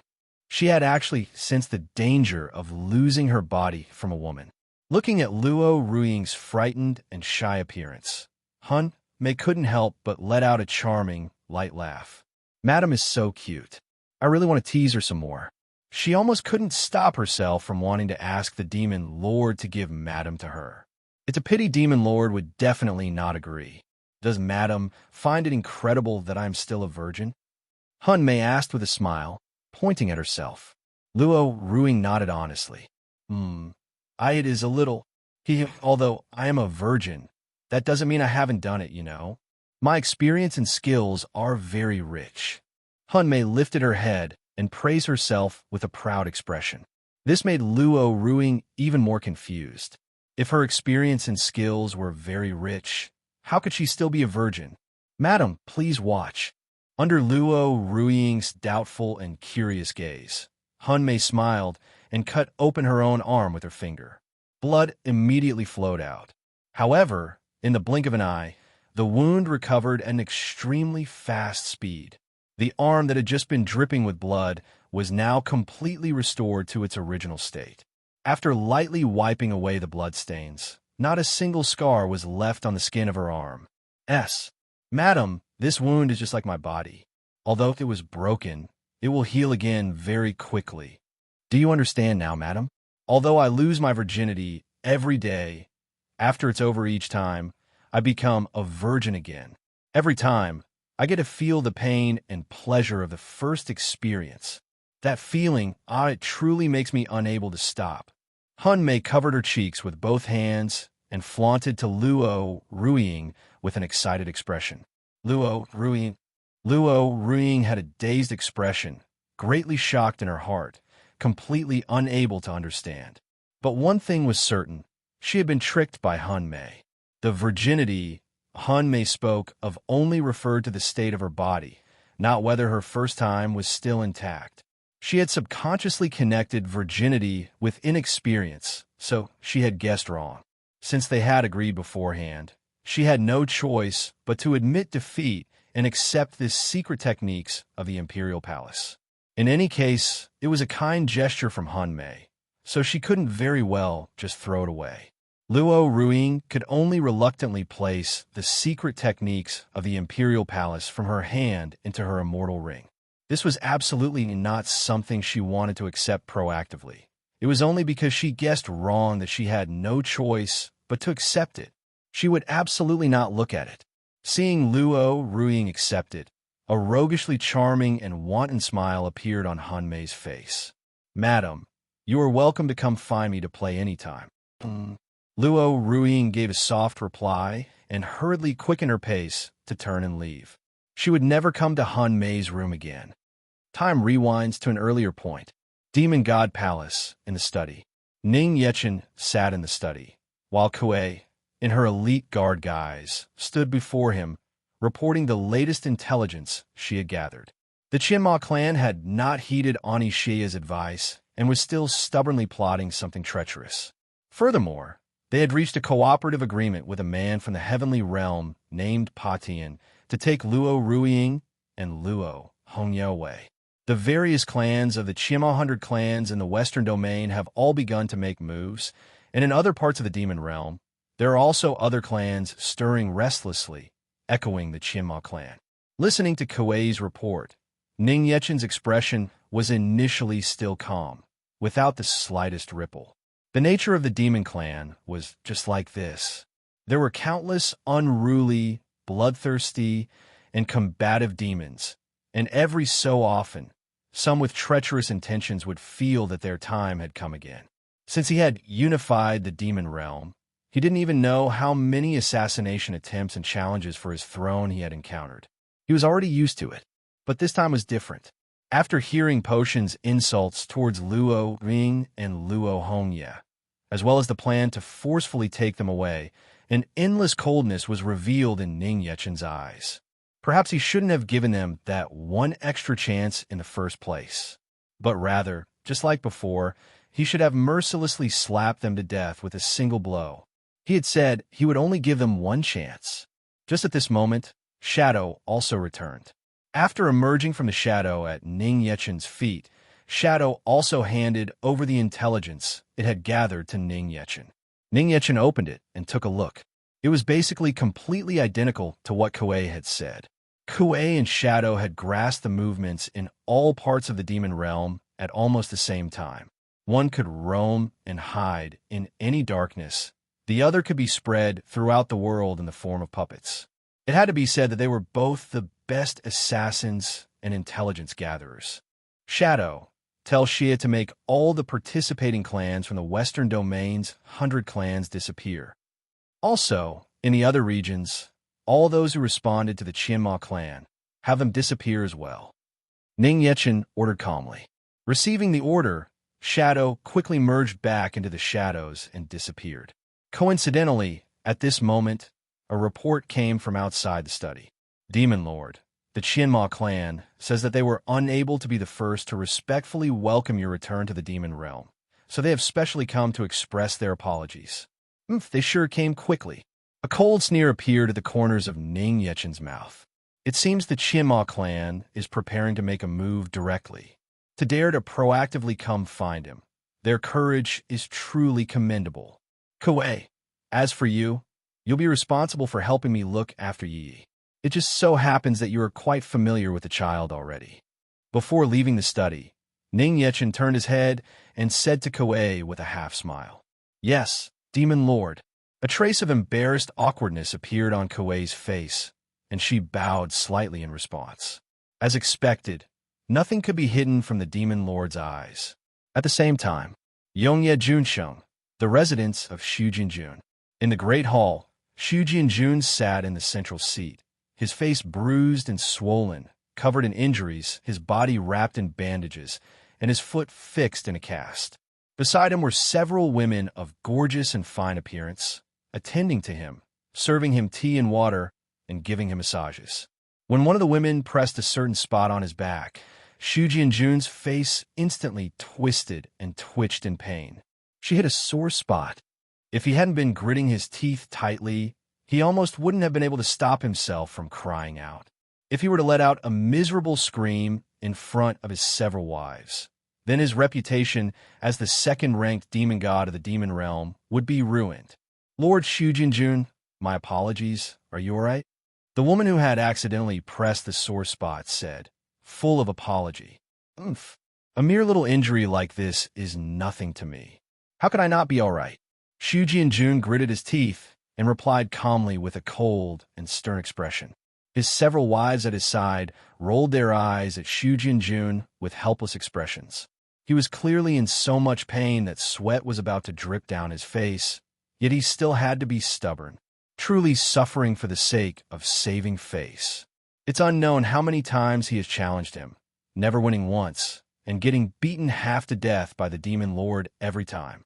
This time, the Demon Lord had only just returned, and he immediately issued a public challenge, angering the Demon Lord. He really never learns his lesson. Xu Jinjun's expression eased a little. He gazed coldly at the three men half kneeling in the hall before him and asked, "Speak, what business do the people of the Qianma clan have with me?" The man in the lead, seeing that Xu Jinjun was finally paying attention to them, gave a sinister laugh. He didn't rush to answer, but instead began to speak. "Lord Xu Jinjun, back in the day, you were also a renowned demon emperor in the demon realm, your might shaking a whole region. There were many who supported you in taking the Demon Lord's throne. And yet now, you can only be trampled under the Demon Lord's foot, reduced to being the second-ranked demon god of the demon realm. You serve the Demon Lord with all your heart, yet this is how he treats you, showing no mercy in his strikes. It is not just my Qianma clan. Many people in the demon realm feel it is unjust for you." Xu Jinjun's eyes narrowed slightly, a cold glint flashing within them. "I hate listening to nonsense. If you have something to say, just say it directly. Then I will speak bluntly. I have heard that you, Lord Xu Jinjun, have always wanted to defeat Demon Lord. My Qianma clan also has this very intention. My master, representing the 100 clans of the demon realm's western domain, is willing to lend you a hand, Lord Xu Jinjun, to defeat the Demon Lord. Obs. Afterwards, the Qianma clan will support you in becoming the new supreme ruler of the demon realm. Your Shujin family presides over the northern domain, ruling 10,000 demons. United with my 100 clans of the Qianma in the western domain, we will surely be invincible." The man spoke with deep feeling and enthusiasm, his words impassioned and rousing. "Your Qianma clan wants to join forces with me to defeat the Demon Lord, and then support me in ascending to the throne?" Xu Jinjun leaned forward, his gaze fixed deadly on the three men as he asked. The several wives attending to him at his side all frowned tightly, their pretty faces cold. "That is precisely so. I wonder what your intentions are." The man replied, his heart extremely nervous. Xu Jinjun, hearing this, couldn't help but stand up from his seat and laugh towards the heavens. "Ha ha ha, ha ha ha." The man, seeing Xu Jinjun laugh, instantly relaxed in his heart and couldn't help but break into a smile as well. Just as he thought the matter was settled, Xu Jinjun's laughter came to an abrupt halt. He stared at him with ice-cold eyes, and a bone-chilling killing intent washed over him, making his entire body tremble. Is your Chianma clan looking down on me? And no, absolutely not. My Chianma clan has absolutely no intention of looking down on you. Lord Shu Jianjun. The man and his two companions were so scared their bodies stiffened on the spot, and they stammered out a defense. Oomph. I'll tell you this, you ignorant ants. I, Shu Jianjun, have never had any interest in the Demon Lord's throne. What I'm interested in is only defeating the Demon Lord. I don't need anyone's assistance. Your Qianma clan, are you even worthy? Disappear from my sight. After speaking, Shu Jianjun's eyes grew cold. With a light clench of his hand, the void at the leading man's position instantly cracked open. The cracking void was at the man's waist, and the void rift instantly split his body in half. Su Shu Jianjun, a lord. The man fell to the ground, spitting up blood. He hadn't even reacted to the fact that he only had half a body left. Shu Jianjun lightly snapped his fingers, directly swallowing his corpse along with the ground into the void rift. Only a semicircular, deep pit was left on the great hall's floor, without even a trace of blood. The other two men had long been so scared they had collapsed onto the ground, their faces filled with terror.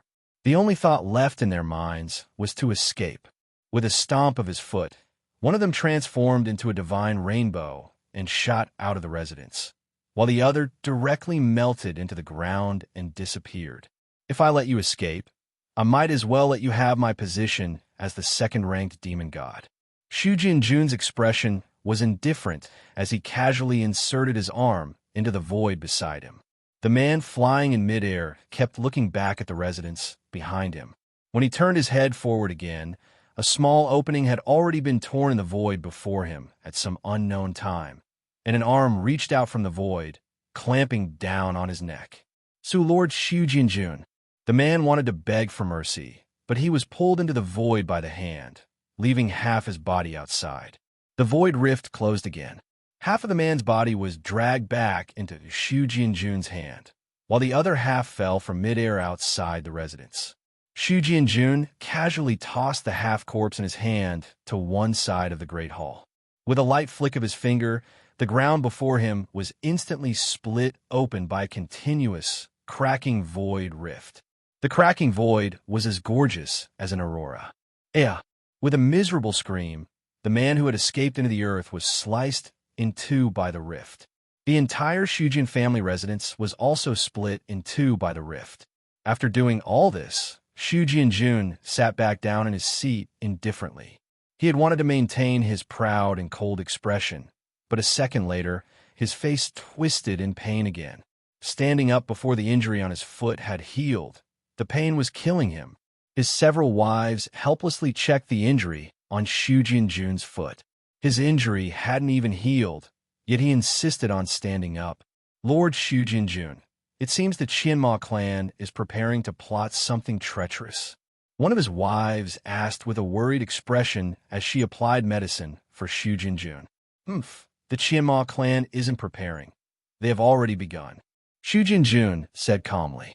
The Qianma clan is truly ignorant, thinking that just because he always challenges the Demon Lord, he would join forces with them.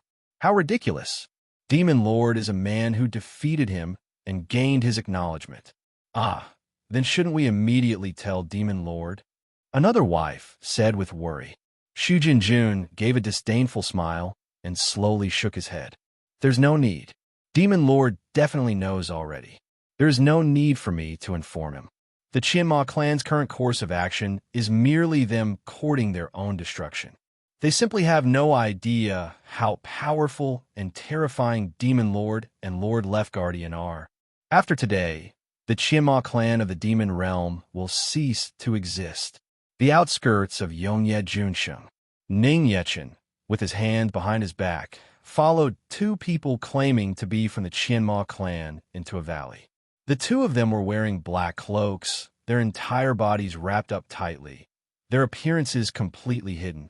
Back in the Demon God Palace, the two had said they wanted to represent the Qianma clan in congratulating him on his return to the Demon Realm.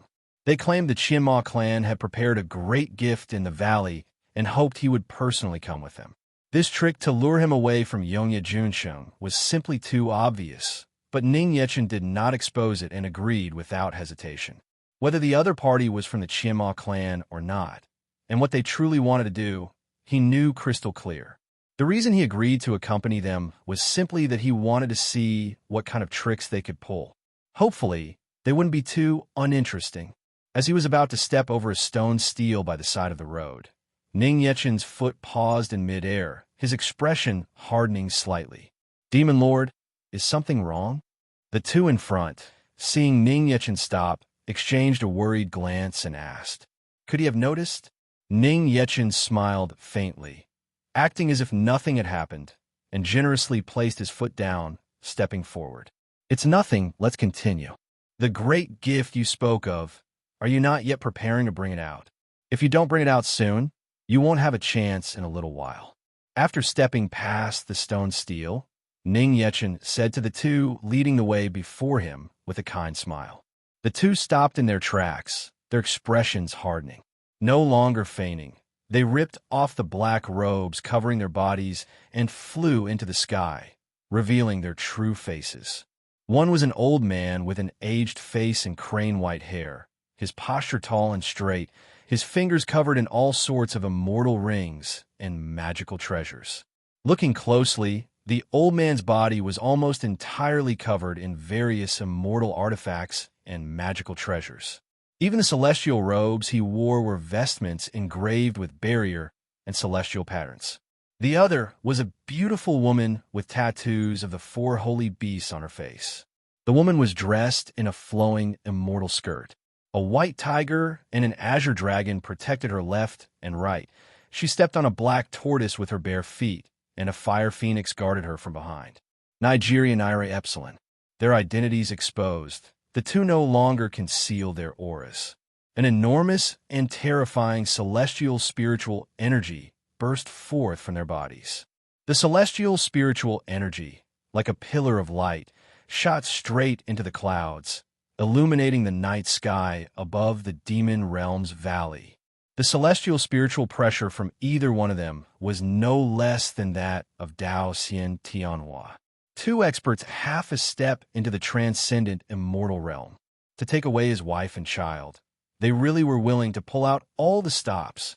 Ning Yechen stood his ground with a calm expression, watching the two, and asked calmly, "Immortal rings on 10 fingers, a body clothed in myriad treasures. This must be the heavenly realm's myriad treasures, immortal venerable. The other, with the four holy beasts guarding her, must be the legendary Four Saints fairy." He had also heard of some of the figures in the heavenly realm.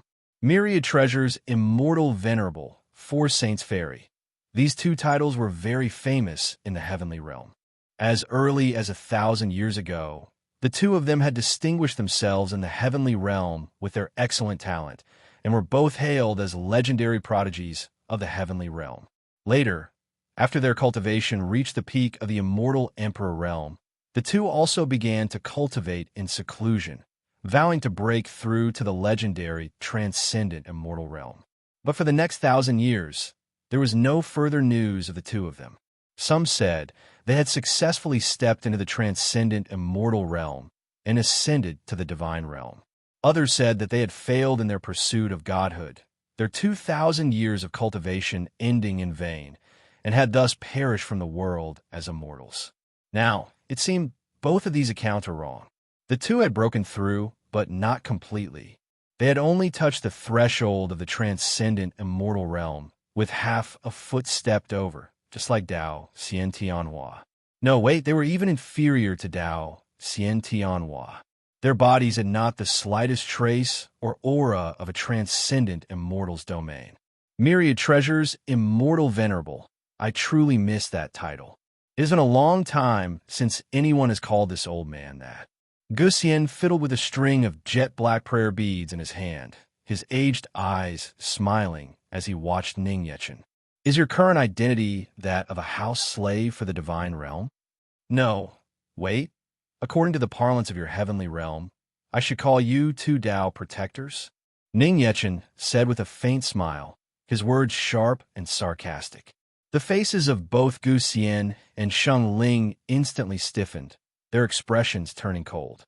They couldn't help but wonder how Ning Yechen knew the two of them had become Potion's Dao protectors. To think the legendary supreme ruler of the demon realm would be so sharp-tongued. I just wonder how the demon lord's strength compares to his skill with words. Sheng Ling said, her pretty face cold, her gaze fixed deadly on Ning Yechen. She had long heard that over 100 years ago, this newly risen demon lord had led the demon realm and turned the heavenly realm upside down, causing her heavenly realm to lose all face among the 6 realms. If not for the fact that she had become a Dao protector and it was inconvenient to act, she would have long since wanted to make a move and test the skills of this new demon lord. Ning Yechen revealed a disdainful and contemptuous smile, beckoned to Sheng Ling with his finger, and his profound eyes instantly turned cold. Why don't you two try? However, the price to be paid will be very heavy. The instant he spoke these words, killing intent and demonic spiritual energy erupted from Ning Yechen's body like a tsunami. A terrifying, bone-chilling killing intent merged with the demonic spiritual energy, seeming to coalesce behind him into a towering devil with a ferocious and horrifying face, which gazed at Gu Xian and Sheng Ling. In that instant, both of them simultaneously felt a shuddering fear, a cold terror, as if death itself were approaching. It was almost as if their body survival instincts did not allow them the slightest hesitation, and they attacked directly. Phoenix locks the heavens, incinerate the demonic evil. Azure Dragon forms a sword, powerfully slay and exterminate the wicked. Sheng Ling's hands rapidly changed through celestial art hand seals. The celestial diagrams of the phoenix and azure dragon on her face emitted a dazzling light, and a phoenix and azure dragon leaped out from her side. The fire phoenix let out a cry, circled in midair, and with a flap of its wings, all the trees in the valley's forest were turned to fly ash. The azure dragon coiled in the sky, its roar shaking heaven and earth. Mountains shattered, and the valley collapsed. Beneath Ning Yechen's feet, a giant immortal formation of a burning phoenix conspicuously formed on the ground. The immortal formation's raging fire spread like a wildfire, covering the entire valley, and from within the formation, countless fire phoenixes condensed from the fierce flames shot out. The fire phoenixes circled around Ning Yechen's body, and the scarlet flame celestial chains connected to their tails wrapped around his entire body, layer after layer. The azure dragon, circling in midair, also transformed at this moment into a green, dragon-patterned celestial sword and fell straight down, slashing towards Ning Yechen. The azure dragon's sword's edge was like splitting bamboo, accompanied by the celestial might of heaven and earth that could tear the void. In the demon realm, one is not suppressed by the heavenly Dao. The celestial might of a half-step transcendent immortal could destroy the heavens and extinguish the earth with a casual wave. This was also the reason why Ning Yechen had proactively chosen to come out here with them. After all, if they were in Yongye Junsheng, it would be inconvenient for him to make a move. Ning Yechen's expression was completely unchanged. He calmly gazed at the descending dragon-patterned celestial sword. The shadow at his feet spread like a tide, and from within the shadow, a single, massive, jet-black finger extended out and lightly touched the tip of the celestial sword's blade. The azure dragon celestial sword let out a trembling, mournful cry. Its body instantly cracked and shattered directly into dust. With a shrill dragon's roar, it immediately dissipated into celestial spiritual energy on the spot. What? Sheng Ling was greatly shocked, the color draining from her beautiful face. Her celestial sword, formed from the holy beast azure dragon, was annihilated by a single finger, just like that. Old girl, act quickly. Sheng Ling was so scared, she hurriedly shouted at Gu Xian beside her. At this moment, she could no longer care about the dignified demeanor of a heavenly realm expert. This old man knows. Rise. Gu Xian's expression was solemn. He brought his hands together, flipped them back and forth, and shouted as he circulated his celestial spiritual energy.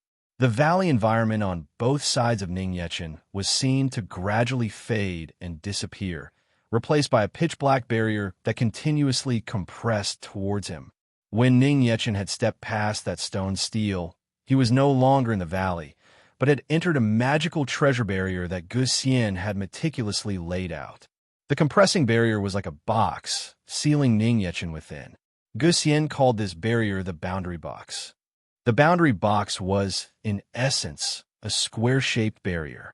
However, after being improved in his hands, it had become a special barrier that could be unfolded and extended in advance. It could also create an illusory environment to merge as one with the surroundings. This kind of barrier that merged as one with the surroundings was difficult for an ordinary person to detect. Even he himself, if he didn't activate the barrier's compression, would have a hard time finding where he had set it up. The stone stele they passed when entering the valley just now was the marker he had left beforehand. As long as one stepped past the stone stele, one would enter the barrier he had laid. It seems the legendary demon Lord isn't all that. Didn't he still fail to discover the barrier this old man laid out? In the end, he's too young and rash. Seeing the boundary box completely contract and seal shut, Gu Xian smiled, pleased with himself. Old Gu, don't be careless. Don't forget Dao Xian Tianhua's fate. Sheng Ling hurriedly reminded him. To be able to block her full power strike with a single finger, she could clearly feel the terror of Ning Yechen's strength. Moreover, Dao Xian Tianhua, who was also half a step into the transcendent immortal realm like them, had been defeated. They absolutely could not be careless. Nobs, the slightest carelessness, and they would probably follow in Dao Xian Tianhua's footsteps. Facing Sheng Ling's caution and nervousness, Gu Xian didn't seem to care much. Dao Xian Tianhua had only just stepped into the half-step transcendent immortal realm not long ago, but he had already been at the half-step transcendent immortal realm for several hundred years. How could he compare? But confidence was confidence. Just in case, Gu Xian still lifted the string of immortal beads he was fiddling with in his hand. He infused the immortal bead with celestial spiritual energy. It left his hand and floated in mid-air, gradually growing larger until it finally became the size of a small mountain. The immortal bead was jet black and heavy, with a beautiful luster. Just looking at it filled one's heart with a feeling of heaviness. This item is called the Xuanjia Pearl. Don't be fooled by its size. At its heaviest, it can reach the weight of a small world. When it falls, it is like the sky collapsing and the earth sinking. This old man would like to see how this demon lord struggles free. Gu Xian smiled confidently, and with a wave of his sleeve, several Xuanjia pearls in mid-air came crashing down. The Xuanjia pearls, which only seemed to be the size of small mountains, fell from the sky like meteorites from beyond the heavens. In an instant, the void trembled, heaven and earth shook, wild winds tore the sky, and the ground was cracked open. The Xuanjia pearls piled up one by one on top of the boundary box that was imprisoning Ning Yechen. In an instant, the shattered valley was obliterated, the entire earth cracked and caved in, and the ground sank. Gu Xian stood tall in the sky, looking proudly at his masterpiece. Looking at the several Xuanjia pearls piled high before them, even Sheng Ling couldn't help but feel much more at ease. Even for her, it would not be easy to push aside a single Xuanjia pearl, let alone several of them pressing down at the same time. But just as Gu Xian and Sheng Ling had relaxed, a scene that neither of them could have imagined occurred. The several Xuanjia pearls were lifted high by several massive, terrifying demonic god arms, which were burning with raging demonic flames. The boundary box that should have been suppressing Ning Yechen had already been torn apart at some unknown time. Ning Yechen stood there in mid-air, as calm as the clouds and as light as the wind, with demonic god arms emerging from the shadow beneath his feet, holding up the Xuanjia pearls for him. Ning Yechen calmly gazed at Gu Xian and Sheng Ling and lightly clenched his hand. With a series of loud bangs, The several demonic god arms behind him directly crushed the Jie pearls in their hands into powder. The explosive aftershock even nearly sent Gu Xian and Sheng Ling flying. The Jie pearls, claimed to be able to make the earth collapse with a single bead and to be indestructible, were crushed just like that. Gu Xian and Sheng Ling's eyes widened in shock. Just what kind of terrifying power was this? Retreat. Sheng Ling and Gu Xian made their next decision at the earliest possible moment, transforming into two divine rainbows and flashing away at high speed in opposite directions to escape. Their mission was only to stall Ning Yechen and buy time for the others in the city to take away Luo Ruying and Luo Hongye. There was no need to throw away their lives here. I didn't say you could leave. Ning Yechen's eyes hardened, and he vanished from the spot in an instant. By the time Sheng Ling reacted, a giant demonic god's fist was already sweeping towards her face from behind. Black tortoise shell. Sheng Ling turned pale with fright, forming a celestial art with her hands at the fastest possible speed. The black tortoise at her side flew out, transforming into a giant turtle shield that blocked her path. Bang! The massive, terrifying demonic god's fist shattered the black tortoise shell with one blow and hammered Sheng Ling from the sky down into the earth. This one punch shattered the void and pierced the earth. Sheng Ling's body, before the massive demonic god's fist, seemed so tiny. At the bottom of the deep crater, Sheng Ling lay there, only feeling that all the immortal bones in her body were broken. She couldn't stop spitting up blood, and for the first time, she felt such a helpless terror. The Demon Lord is at the transcendent, immortal realm. Even when facing that esteemed individual from the divine realm, she had never been this terrified. Sheng Ling hadn't even had time to struggle to get up before Ning Yechen had already slowly landed and was walking towards her step by step. The Demon Lord, why you don't come any closer? Sheng Ling let out a terrified shriek, aimed her palms at Ning Yechen, and a holy white tiger and a fire phoenix suddenly leaped out from her side. The white tiger bared its fangs and pounced, and the fire phoenix flapped its wings with a cry. Ning Yechen didn't even bother to move his hands. The demonic god arms behind him grabbed the white tiger's upper and lower jaws and forcefully ripped the white tiger in two, starting from its mouth. The fire phoenix, moreover, had its head directly torn off. Seeing this scene, Sheng Ling was already frozen on the spot in despair. Impale her. Following Ning Yechen's command, the shadow at his feet transformed into countless long spears and blades, which pierced through Sheng Ling's body, hoisting her high into the air like a hedgehog. Blood continuously dripped from mid-air into the shadow, luring out countless spirit-devouring bugs to greedily lick and devour it. The spirit-devouring bugs crawled up Sheng Ling's body along the shadows and began to burrow in her body little by little to gnaw on her. Stop. Wait. It hurts. It hurts so much. Make them stop. The heart-piercing pain made Sheng Ling twist her body non-stop, letting out wave after wave of heart-wrenching wails. Ning Yechen slowly walked before Sheng Ling, quietly watching as she was dragged little by little into the shadow at his feet.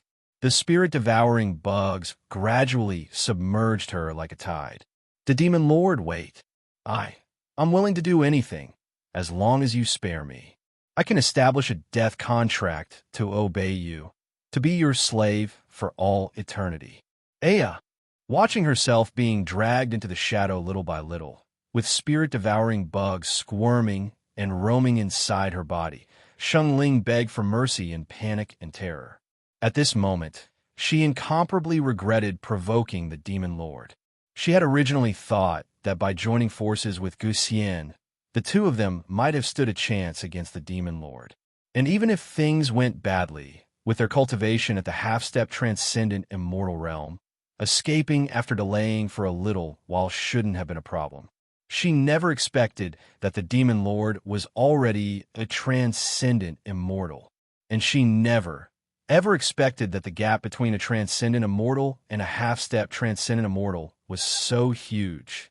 She couldn't even manage to escape. Towards Sheng Ling's bitter pleas, Ning Yechen just slowly raised his arm.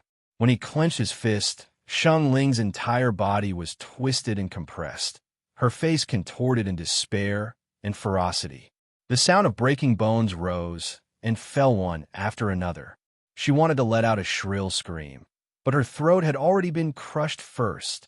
Because of her cultivation at the half-step transcendent immortal realm, her immortal body was far stronger than an ordinary person's. This meant that even if Sheng Ling wanted to die, it was just a vain hope. She could only personally experience the endless pain, struggling bitterly in despair until death. Ning Yechen leisurely turned to look towards the other side of the sky, his gaze bone-chillingly cold. One left. Whoosh! Under the night sky, a divine rainbow streaked across mid-air in an instant, just like a meteor. However, this seemingly beautiful and dazzling divine rainbow was merely a fleeing old man. Guxian's face was filled with terror as he continuously looked back to observe what was behind him. He had never imagined that the Demon Lord would be so powerful as to be this terrifying. Even with him and Sheng Ling joining forces, they couldn't do anything to him at all. It wasn't that he hadn't crossed hands with other demon lords of the demon realm in the past, but he had never felt so helpless and terrified before. Wanting to stall the demon lord was simply impossible. Fortunately, the demon lord went after Sheng Ling first. There were no signs of pursuit from behind, so he should be able to take this opportunity to escape the demon realm. Guxian felt a faint sense of relief in his heart. If there were a next time, he would absolutely, no matter what, never provoke the demon lord again. Patian had no idea what kind of person he had provoked. Whoever wants to be this Dao protector can be this Dao protector. He was absolutely not going to be one anymore. Feeling he had fled far enough, Guxian tossed a mirror out from his immortal ring before him. The mirror hung, suspended in midair. Its surface emitted a brilliant, shimmering light, reflecting the scenery of the heavenly realm. This mirror was named the Six Realms Mirror, and it could freely connect to the six realms, randomly opening a path to a certain place within them.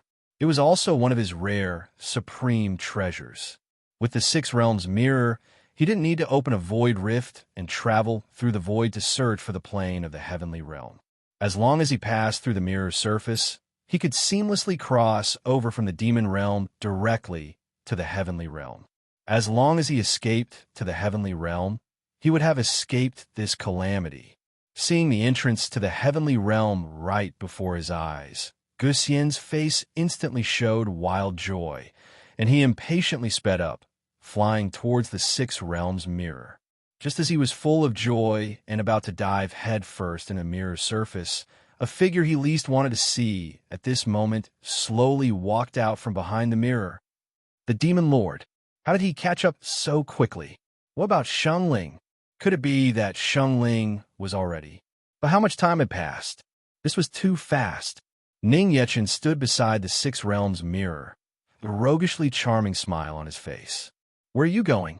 It's a rare occasion for you to be a guest in my demon realm. Why be in such a hurry to leave? Why not just stay here? After speaking, Ning Yechen, with one hand, directly crushed the Six Realms Mirror beside him into powder out of thin air. Guxian! Guxian was so scared he hurriedly slammed on the brakes in midair, turned around, and fled in the opposite direction. However, the next second, Ning Yechen silently appeared right beside him.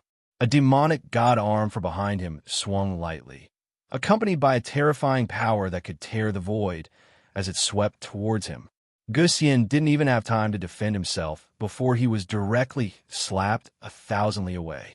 The terrifying power of this one strike directly shattered the void, tore across the entire sky, and consecutively smashed through several mountains, burying him in the collapsed rubble.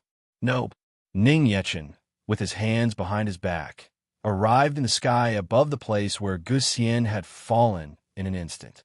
Below him, mountains had collapsed, the earth had sunk, and it was a scene of ruins and rubble. An ordinary immortal emperor would have been smashed to a pulp by this one strike. Even a half-step transcendent immortal should have been heavily injured. However, Ning Yechen furrowed his brows slightly, because from the sensation just now, he sensed that he had not fully hit Gu Xian. And Gu Xian seemed to have used some secret treasure again to completely conceal his aura. It seems this old fox wants to play dead with him. Come out. Ning Yechen's expression turned cold. Two demonic god arms emerged from his back, their fingers interlocking to form a fist, which they raise high and then smash down with a roar. Whoosh! Bang! The moment the fist fell, the wind from the punch howled. The entire earth cracked and trembled, and the powerful aftershock flattened all the mountains, rivers, and trees within 1,000 li, turning them to dust. With nowhere to hide, Gu Xian was once again exposed in Ning Yechen's line of sight. Found you! Ning Yechen raised his hand and clenched it. The void where Gu Xian was located was crushed and shattered like glass. Unexpectedly, however, Gu Xian did not suffer the slightest injury. The instant the void was crushed by Ning Yechen, an immortal ring on Gu Xian's hand lit up on its own, the light transforming into a barrier that nullified this terrifying strike. After the light dissipated, one of the rings on Gu Xian's hand also turned to dust. Of the immortal rings that had originally covered his fingers, 3 were now missing. So that's how it is. Magical treasures that can nullify one of this Lord's strikes.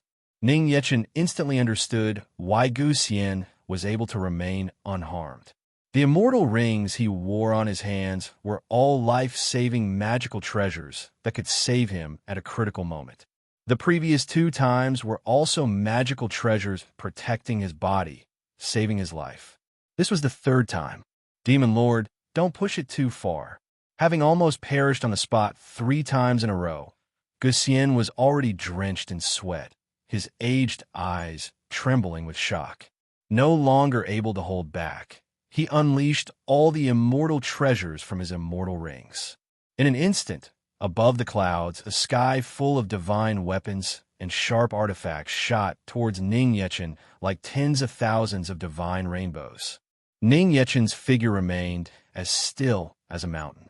From the shadow on the ground at his feet, a jet-black shadow barrier suddenly rose, enveloping Ning Yechen within a black sphere. The tens of thousands of divine weapons and sharp artifacts all struck the black sphere of shadow, were all submerged within it, and vanished. Seeing this scene, Gu Xian's expression was sluggish, his arm frozen in midair. How could this be? His life's collection of immortal artifacts and magical treasures, gone just like that. The shadow receded. Ning Yechen took a light step in midair, instantly arriving before Gu Xian. He brought his fingers together, forming a hand blade, and stabbed towards him. Another immortal ring on Gu Xian's hand lit up on its own again, and a new barrier blocked his path. However, this time, Ning Yechen's hand blade directly penetrated the barrier and pierced through Gu Xian's chest. Puffed. Gu Xian spat out a mouthful of blood, a look of disbelief on his face. Another immortal ring on his finger shattered. His immortal treasure's barrier, which had never been broken before, was pierced so easily by a single hand blade. What's the big deal? It's not all that. Ning Yechen lightly furrowed his brows, his expression one of great disappointment. He had originally thought to see just how powerful the barrier that could block a strike from his demonic god arm was. In the end, it couldn't even block a single strike from him. Disappointed, Ning Yechen pulled out his arm. With a flick of his sleeve, his arm slashed past Gu Xian's body. A silver light flashed across Gu Xian's body and cut straight through the void for 1,000 li behind him. Gu Xian's body was sliced diagonally in 2. His lower half fell from midair and landed in the shadow that was spreading out from Ning Yechen. Hundreds of millions of spirit-devouring bugs swarmed out madly, eating that half of his body clean in the blink of an eye.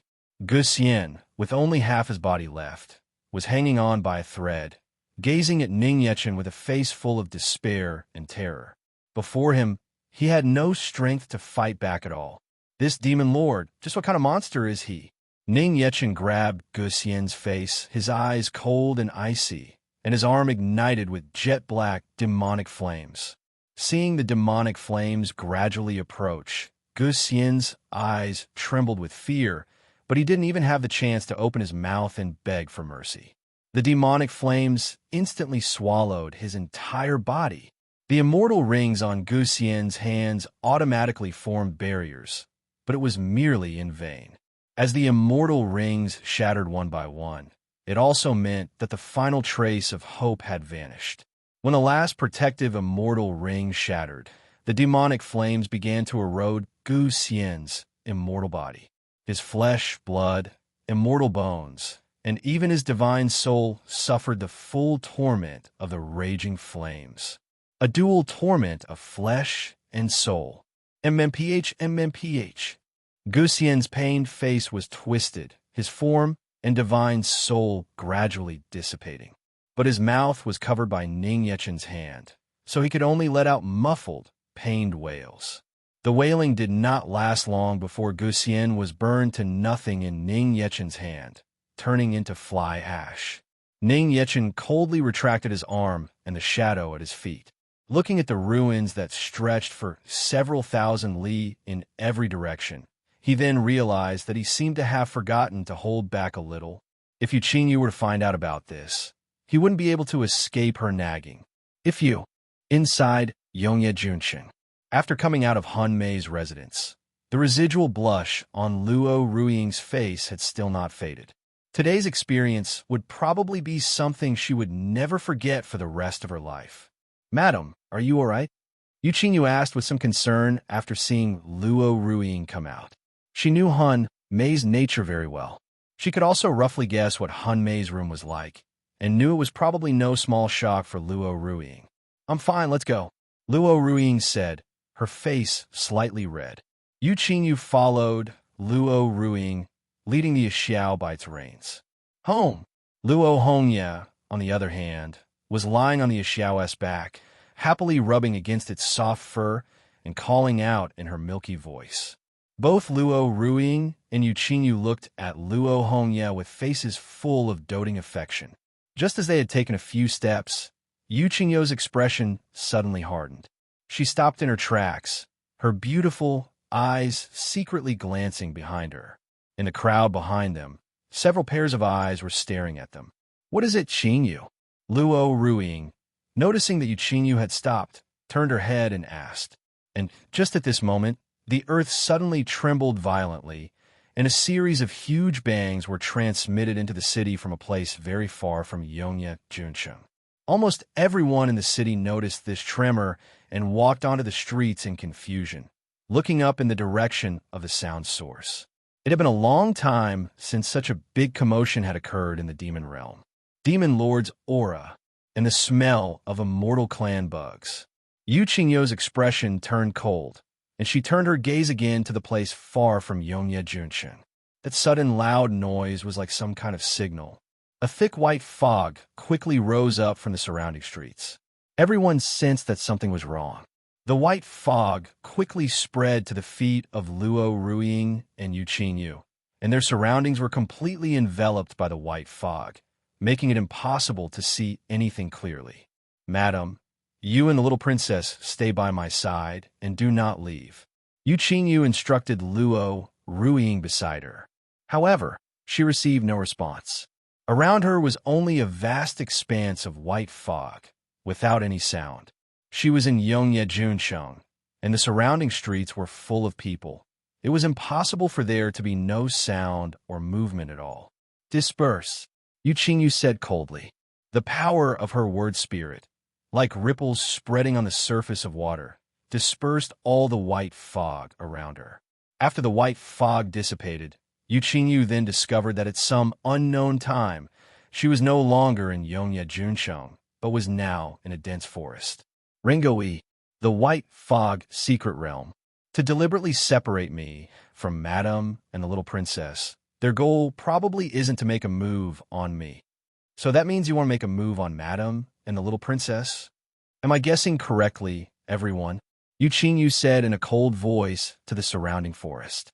As her voice fell, men and women walked out from the forest one after another. Every single person, without exception, had a solemn and tense expression with cold sweat on their foreheads. Although Yu Qingyu didn't reveal the slightest bit of spiritual energy, she made every single one of them feel as if they were facing a great enemy, fear rising in their hearts. Only because she was the demon realm's famous word spirit god of death, who in the demon realm didn't know her name. Once this woman attacked, she was merciless, even more terrifying than Demon Lord. The Demon Lord might slap a person to death directly, so that death wouldn't be too painful, but this woman would not. In the past, when the demon realm was in chaos and had not yet been unified, she had already made countless people in the demon realm tremble with fear at the mere mention of her name. Wherever she passed, anyone who resisted or defied her all died in extremely twisted and tragic ways. Although none of them had ever crossed hands with Yu Qingyu, they had all heard the rumors about her. Yu Qingyu's cold eyes scanned the crowd present, and she spoke as if she were the god of death, calling out names. The Qianma clan, the Ghost Skin clan, the 100 Charm clan, the White Bone clan. Very good.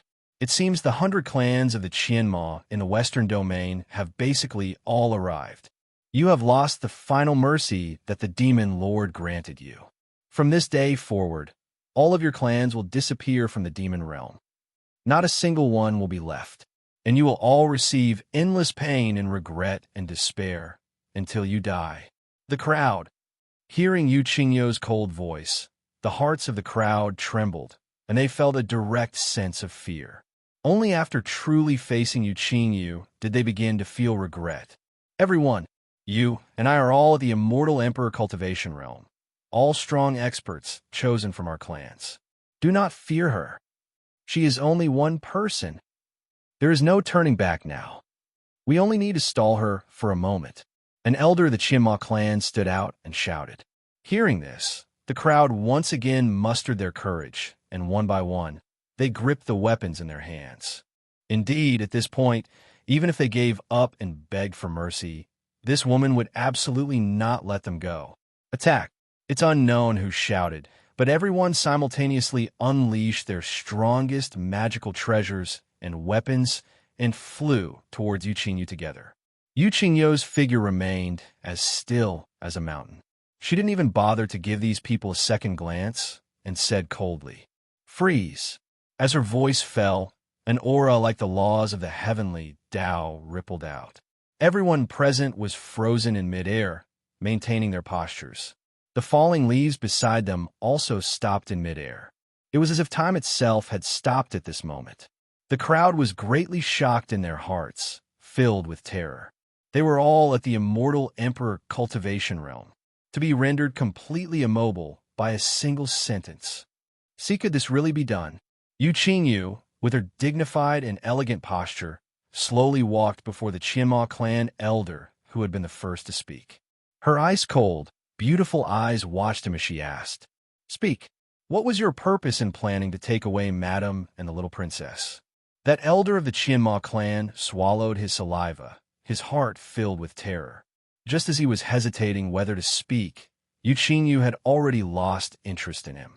He had lost his chance to speak. Peel away from the skin, the flesh and blood, the tendons and bones, and even the divine soul. Peel it all away, strand by strand. W8. Aya. The Qianma elder was just about to beg for mercy when a pain worse than death instantly spread through his entire body. Under the gazes of the others, the skin of the Qianma elder's entire body began to peel and tear away bit by bit, as if being scraped by a knife. After all the skin had fallen off, a bloody, terrifying body was displayed before the crowd. There wasn't a trace of skin left on his entire body, and this was only just the beginning. After the skin fell off, it was the turn of his flesh and blood, being torn away piece by piece as if with tweezers. That kind of pain and terror was completely beyond what a person could endure. Aya, I'll talk. I'm begging you, spare me. Aya. The Qianma elder wailed and struggled continuously, but his body couldn't move in the slightest. He could only watch with wide eyes as his flesh and blood were separated, enduring the terror and the pain of being torn apart. But Yu Qingyu just stood before him, her beautiful eyes watching him coldly. before long, that Qinma elder died amidst the terror and the pain of being torn apart. But the peeling process was not over. It was still continuing. Blood flowed freely all over the ground, and a pile of shredded flesh, blood, and organ fragments was scattered on the floor. In the end, only a skeleton remained, frozen in midair. Even his divine soul had been torn to shreds. After doing all this, Yu Qingyo's expression was as normal as ever. She slowly walked before another woman, her beautiful eyes watching her, and gave a faint smile. You should be able to tell me, right? I can. It was the Qinma clan who instigated and forced us to join. The people of the Qinma clan said that as long as we helped them take away the madam of the demon realm and the little princess, the demon lord would not dare to act rashly. And at that time, someone else would naturally make a move to deal with the demon lord. The female elder of the 100 Charm clan was being stared at by Yu Qingyo's ice-cold, beautiful eyes. She was so scared her soul almost flew out of her body, and she couldn't stop trembling. The inhumanly tragic and shrill wails of the Qinma elder from just now still lingered in her mind, impossible to dismiss. She didn't dare to hesitate in the slightest. The few other members of the Qinma clan present were pale with fright, completely unable to imagine what would happen to them next.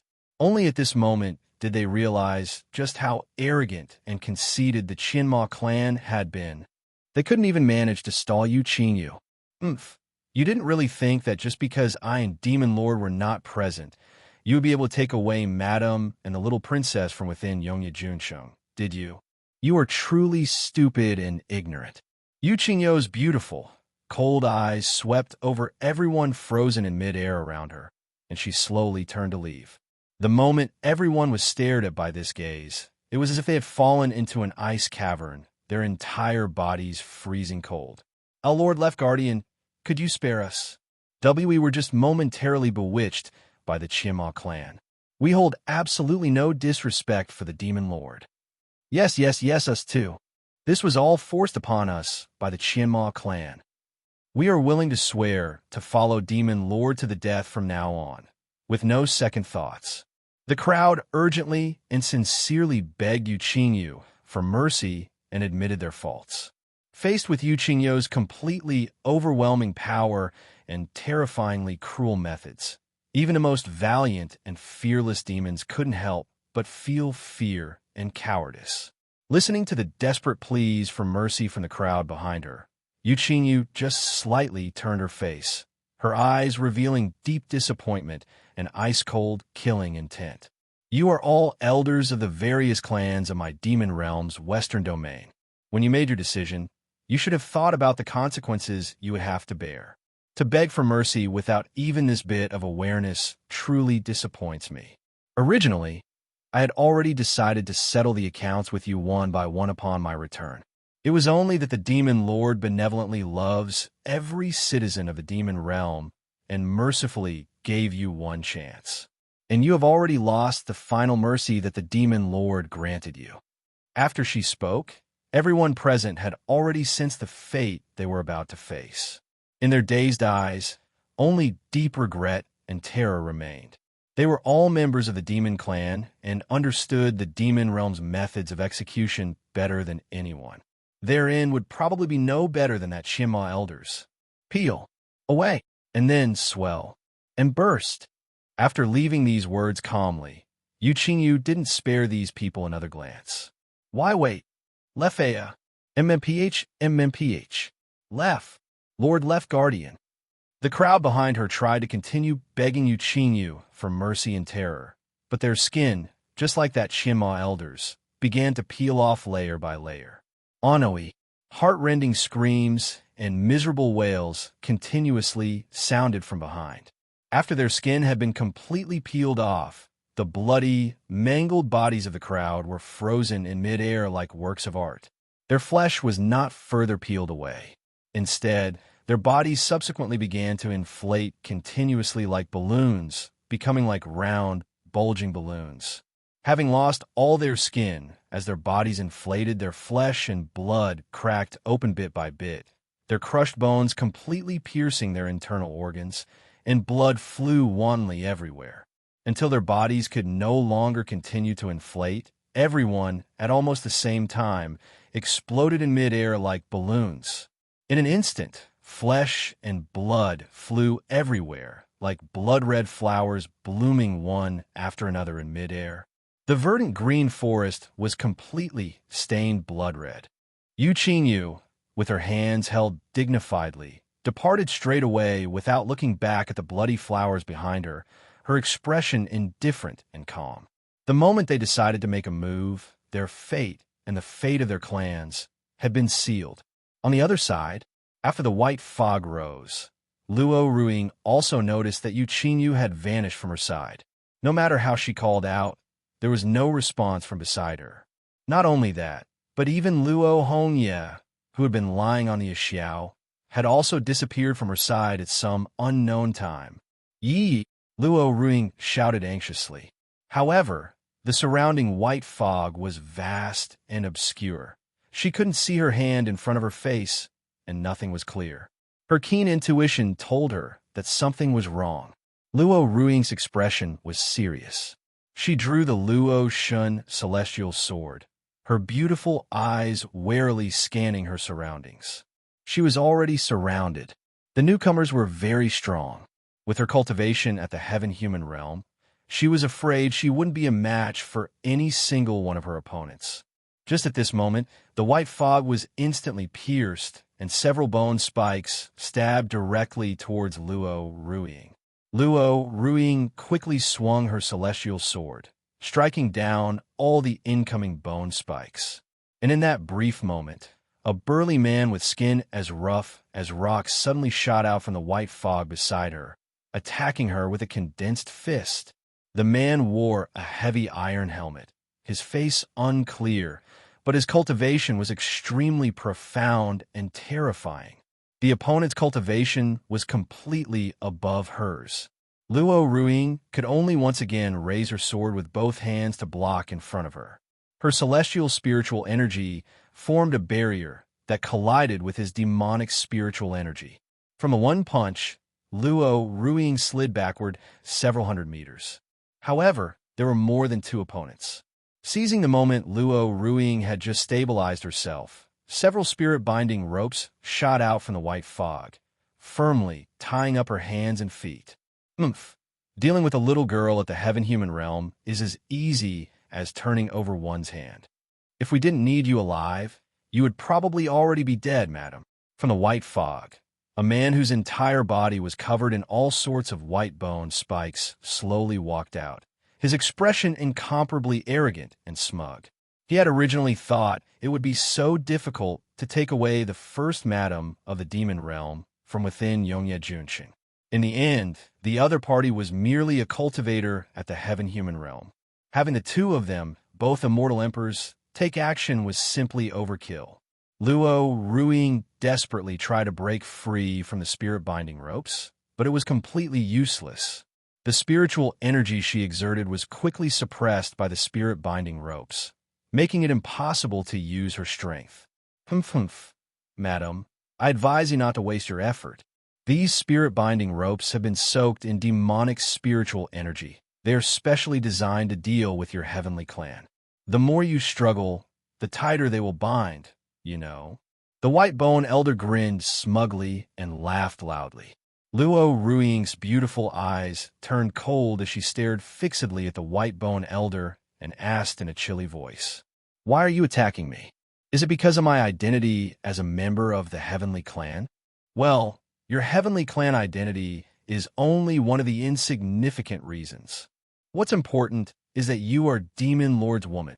Once we've captured you, no matter how great the Demon Lord's power is, we reckon he won't dare to do anything to us. The White Bone Elder explained with a sinister smile. In the demon realm, almost everyone feared the Demon Lord. One reason was the Demon Lord's power, which was so great it was suffocating and despair-inducing, standing at the pinnacle of the demon realm, unshakable by anyone. He could be called the strongest demon lord since the birth of the demon realm. But back then, in his strength, he had not the slightest opening or weakness. The him of today was no longer like that. The demon lord now had a wife and child. As long as they captured Luo Ruiying and Luo Hongya, they could use them as a threat. No matter how strong the demon lord was, he wouldn't dare to act rashly against them. Since your target is me, can you let my child go? As long as you don't harm my child, I can go with you voluntarily. Luo Ruiying pleaded, not seeing Luo Hongya by her side. She was also very anxious in her heart. Although the Xiao was by Luo Hongya's side. Looking around, just the people who had come to deal with her included at least 2 immortal emperors. She was afraid they had also sent people to make a move on her child. Facing Luo Ruiying's plea, the White-Bone Elder let out a sneer and refused without hesitation. Of course, that's impossible, madam. You are truly naive, madam. Or is it that all you bugs from the Heavenly Clan are this naive and stupid? Capturing both you and the little princess is far more valuable than capturing just one person. If you dare make a move on my child, he will not let you go. Luo Ruiying gritted her silver teeth, her pretty face ice-cold, as she glared at the White-Bone Elder with wide, angry eyes. This one sentence instantly made the hearts of everyone present, including the White-Bone Elder, tremble. It wasn't that they were scared by Luo Ruiying, but that they subconsciously thought of Ning Yechen. Just thinking of the demon lord's enraged figure, they instinctively felt a shudder. The demon lord annihilating an immortal emperor is just like swatting a mosquito. The White-Bone Elder was the first to come to his senses, feeling ashamed and indignant at his own fearful trembling. As long as we capture Luo Ruiying and Luo Hongya, what is there to be afraid of? Madam, you don't need to scare me. You now have nowhere to run and are in no position to negotiate terms with me. As long as we've captured you and that child, even the demon lord won't dare to do anything to us. The White-Bone Elder said to Luo Ruiying, flying into a rage from shame. As soon as his voice fell, a voice as charming and silky as silk suddenly sounded from within the white fog. Oh my, is that so? You don't really think you can threaten the demon lord with Madam and the little princess? You don't, do you? I feel like you're the naive ones, you know? Trying to take away Madam and the little princess from within Yongye Junsheng. Isn't that just naively cute? Hearing the voice, the White-Bone Elder looked around warily and in a panic, shouting, "Who is it? Get out here!" The White Fog's secret realm could not only create a misty illusion to trap people within it, but could also block all divine sense perception. Anyone inside the White Fog's secret realm, having lost their divine sense perception, should basically be like a headless fly. But now, someone was able to precisely find them within the mist. The Demon Lord and the Left Guardian should be stalled by other people. Who could it be? Under the tense gazes of the White-Bone Elder and his group, a graceful and bewitching figure, full of naked temptation, slowly swayed out from the white fog with an enchanting posture. It with tilde beta. Needless to say, the newcomer was conspicuously Han Mei. At this moment, Han Mei had already taken off her clothes again. Her body was only covered by a few scattered scraps of cloth, her impressive and magnificent figure on full display. The way she swayed her body was simply soul-snatching and eye-catching.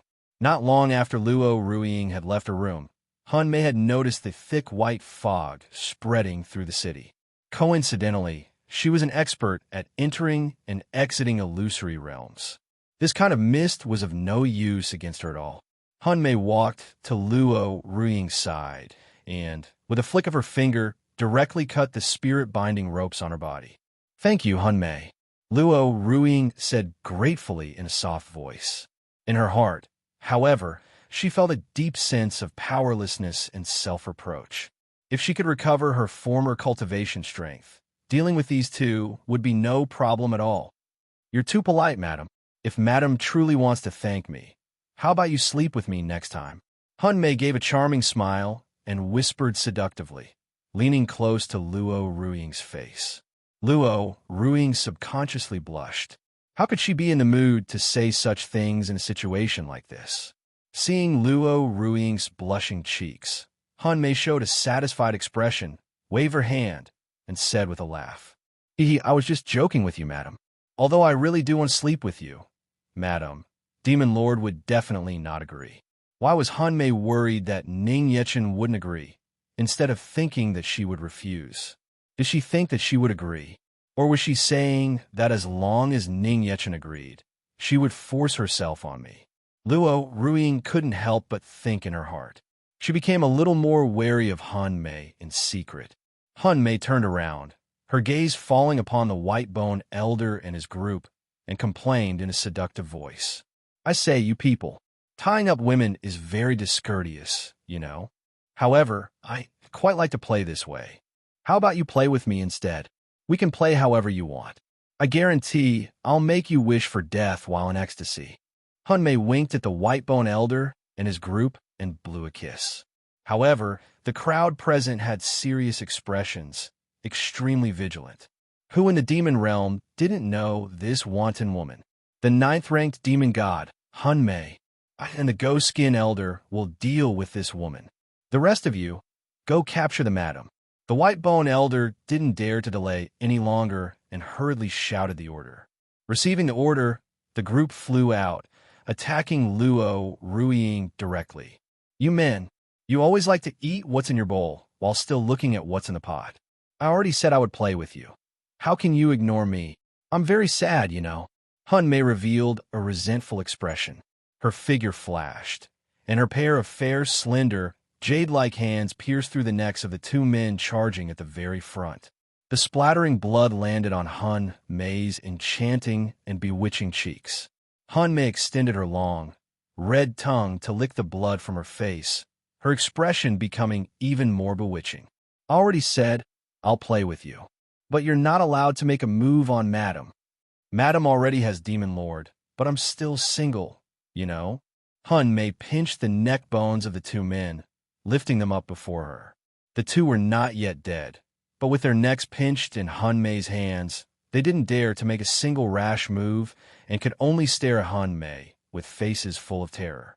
Naughty children who don't listen should be given a little punishment.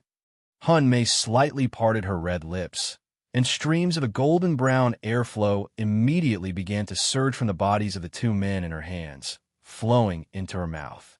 This golden-brown airflow was mixed with a thick spiritual energy, but it was not entirely spiritual energy. The two men's eyes widened in terror, their bodies convulsing and trembling, but they could no longer move. They could only feel their body's life force, spiritual energy, and vitality rapidly draining away. In just a few breaths, the two men at the immortal sovereign cultivation realm were instantly sucked into desiccated corpses in Han Mei's hands. The taste wasn't bad. Han Mei casually tossed the desiccated corpses in her hands to the ground, licked her red lips as if still wanting more, her face full of happiness and enjoyment. And just as Han Mei was immersed in the enjoyment of the aftertaste, several bone spikes cut through the air and pierced straight through her delicate body. Bone thorns! The white bone elder let out a fierce shout, and the bone spikes that had pierced Han Mei instantly grew countless more branch-like spikes inside her body. Tens of thousands of bone spikes impaled Han Mei from within. Basically, there was not a single intact place left on Han Mei's entire body. Even her brain was pierced through the crown of her head by countless bone spikes. It's done. Ooh. As expected of Lord Whitebone. Such a technique is truly terrifying. Lord Whitebone's strength is not the least bit inferior to the 13 demon gods.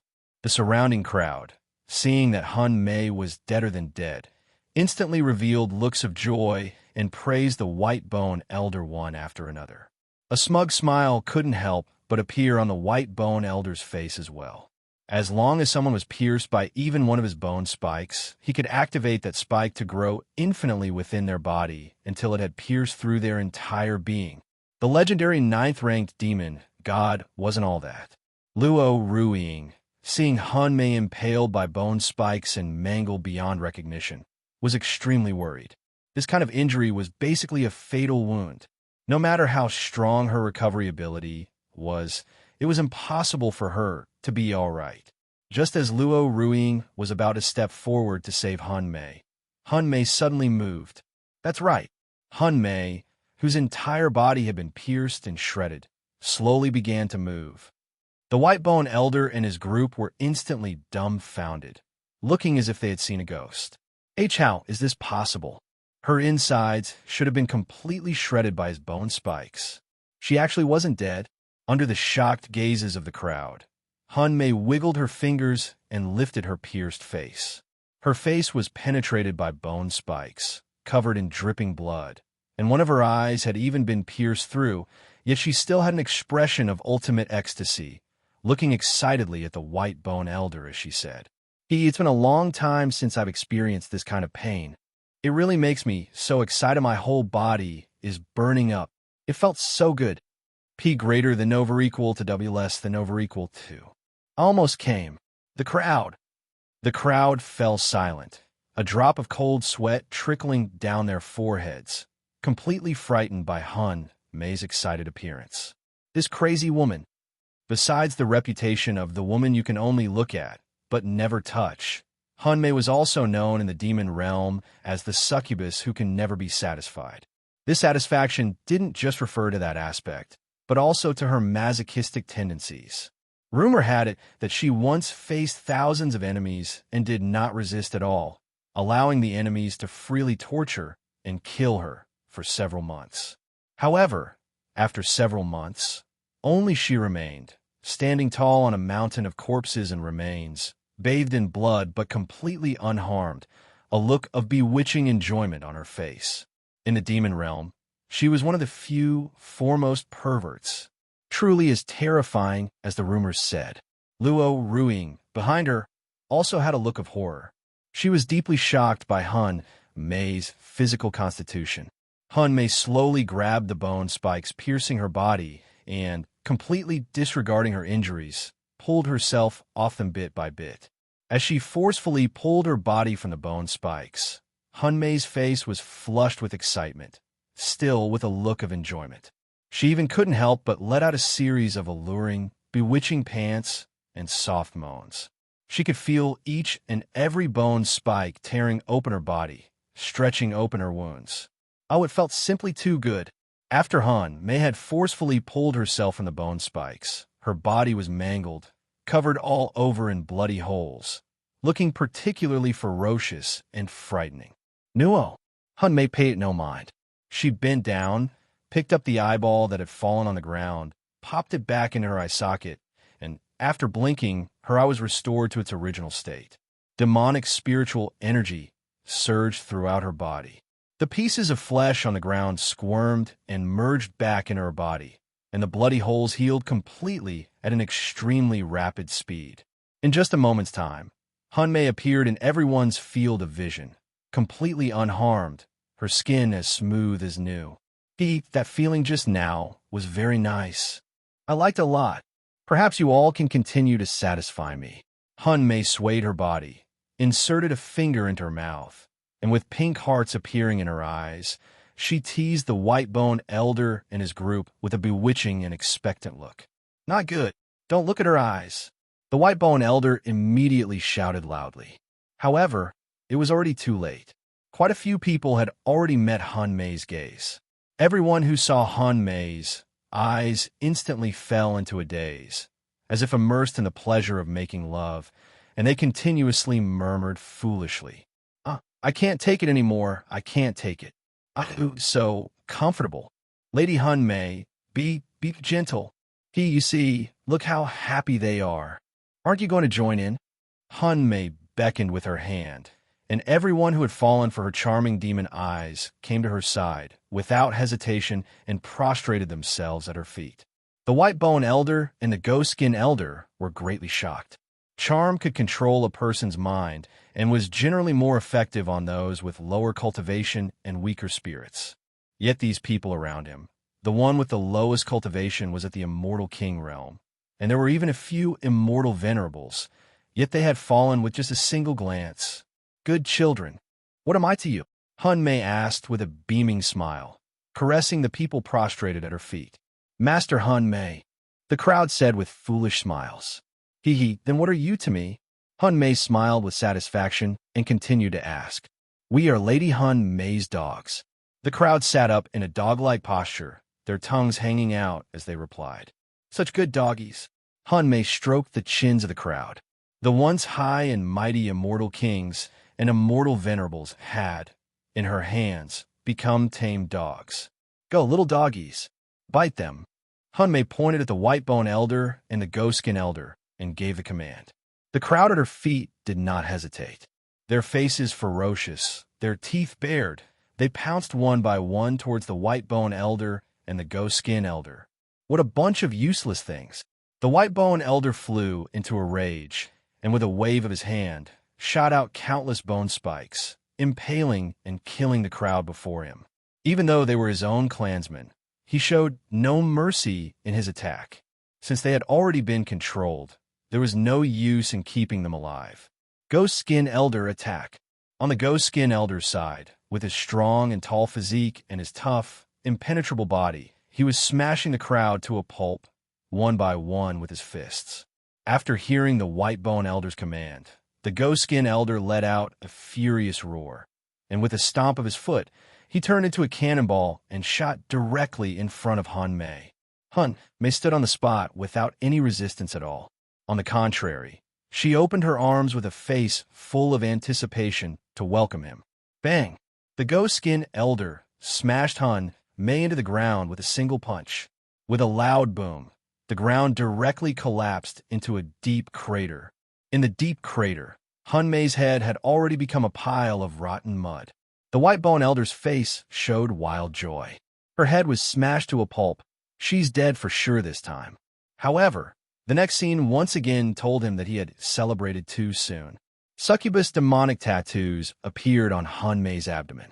The demonic tattoos continuously extended, covering the skin of her entire body. Her almost naked, delicate form was draped in a layer of bewitchingly colorful demonic tattoos. Her smashed head once again squirmed and fused back together. Once again, Hun Mei appeared completely unharmed beneath the Ghost Skin Elder, still with an enchanting expression, her arms open, as she said excitedly, "That last bit of strength wasn't bad. Don't be shy. Feel free to release all your power onto my body." The Ghost Skin Elder was startled by Hun Mei's almost crazed appearance. A trace of panic appeared in his eyes under his helmet, and he hurriedly waved his fists non-stop, the wind from his punches hammering Hun Mei's body like a violent storm. Bang! Bang! Bang! With one loud bang after another, the deep crater continuously caved in. The Ghost Skin Elder didn't know how many times he had struck. He had even consumed a great deal of spiritual energy and was panting from exhaustion. Looking down, he saw Hun Mei still lying unharmed beneath him, her eyes ice cold, gazing at him with an unsatisfied expression. "What's wrong with you? You're getting weaker and weaker. I was just starting to feel it. It seems you can't satisfy me either." Sigh, the only man who can satisfy me is, as expected, Demon Lord. The Ghost Skin Elder stared at Hun Mei as if looking at a monster. He wanted to pull back his hands and escape, but discovered that his fists were as if glued fast, impossible to pull out. Not only that, but his body, which was pressing down on Hun Mei, also seemed to have fused with hers, stuck fast. "You! What have you done to me?" The Ghost Skin Elder shouted in terror. "Humph, I won't let you escape, you know." Hun Mei gave a charming smile, her legs clamping around the Ghost Skin Elder's body. At this moment, her entire body was stuck firmly to the Ghost Skin Elder, as if with glue. The Ghost Skin Elder was completely unable to move and could only feel his spiritual energy, life force, and vitality rapidly draining away. "Aya, White-Bone Elder, save me." The Ghost Skin Elder wailed, begging the White-Bone Elder for help. The White-Bone Elder leaped up, instantly arriving in the sky above the Ghost Skin Elder and Hun Mei. He drew a bone blade from his arm and directly impaled both the Ghost Skin Elder and Hun Mei. You damn bastard." The Ghost Skin Elder slowly turned his head, blood seeping from under his heavy helmet, a look of disbelief on his face. The White-Bone Elder had actually killed him along with her. The White Bone Elder didn't explain much. There was no need to explain to a dead man. The Ghost Skin Elder had already had most of his spiritual energy drained by Han Mei. Even if he were saved, his cultivation would surely regress, and his life would be but a candle in the wind. There was no need to waste effort saving him. It was better to take the opportunity while he was stuck to Han Mei and take care of them both at once. Bone Death Prison. After the bone blade in his hand impaled the Ghost Skin Elder and Han Mei, the White Bone Elder let out a cold shout. The bone blade extended, transforming into a bone prison that sealed both the Ghost Skin Elder and Han Mei within. Since he couldn't kill Han Mei, then he would seal and imprison her. Seeing the bone prison form, the White Bone Elder was overjoyed. Success. Next, he just had to take this opportunity and quickly take the madam away. The White Bone Elder didn't dare to hesitate in the slightest. His gaze fell upon Luo Ruiying in the distance, and with a leap, he reached out to grab her. Luo Ruiying's beautiful eyes turned cold. Holding her celestial sword, she stood on guard. Just as the White Bone Elder was about to make a move on Luo Ruiying, he was suddenly pulled back by something at his feet, unable to advance any further. The White Bone Elder looked back and was shocked to discover that at some unknown time, his ankle had been bound by a heart-tipped tail. The tail extended all the way back, its source coming from within the bone prison. When had he been bound? The White Bone Elder was greatly shocked. Recalling the only opportunity he had for close contact with Han Mei, it was only when he had pierced her through the Ghost Skin Elder just now. She had already secretly bound his leg with her tail at that moment. The White Bone Elder understood. He once again drew a bone blade from his arm, wanting to sever the tail, but he was directly flung away with great force by the tail, smashing viciously into a distant mountain wall. The bone prison was also, at this moment, pierced and torn open by a pair of slender hands. I already said I would play with you. Why do you all insist on going after Madam? Am I not enough to satisfy you? Han Mei licked her red lips and swayed out with her enchanting figure. For some reason, a heart-tipped tail had appeared behind her, swinging back and forth. And inside the bone prison, only a desiccated corpse remained. Although he was a little lacking in power, his taste wasn't bad. So then you, the last one left, can you satisfy me? Han Mei lifted her head to look at the sole remaining White Bone Elder and said with a charming smile. The White Bone Elder had just freed himself from the rubble. Meeting Han Mei's gaze, he was instantly so scared he trembled and subconsciously took a step back. This damn crazy woman. He had no way of dealing with her at all. The White Bone Elder looked up at Luo Ruiying in the distance. After pondering for a moment, he decisively flashed forward to attack. At this point, his only option was to forcefully take her away. The instant the White Bone Elder made his move, Han Mei also vanished from her spot and appeared beside him. Why are men always thinking of being unfaithful? This makes me very sad. I hate unfaithful men the most. Han Mei had a resentful look on her face as her delicate, pink fist cut through the air and smashed towards the White Bone Elder's head. The sharp bones on the White Bone Elder's head suddenly grew. A bone, like a sharp thorn, directly pierced through Han Mei's arm. However, Han Mei had no intention of stopping and still swung her fist towards him. By the time the fist was about to reach him, her pierced arm had already completely recovered. Bang! Han Mei's fist smashed into the White Bone Elder's face, directly shattering several of the bones on his head. The White Bone Elder flew away like a meteor, piercing through the white fog and flying for nearly 100 li. He had just managed to stabilize his body when Han Mei had already caught up to him like a phantom. Bone-swallowing tide. The White Bone Elder pressed both hands to the ground, and countless skeletons instantly erupted from beneath it. The piled-up skeletons came crashing down on Han Mei like a tsunami. This mountain of skeletons was mostly made of fragmented bones from severed limbs, with all sorts of sharp bone spikes exposed.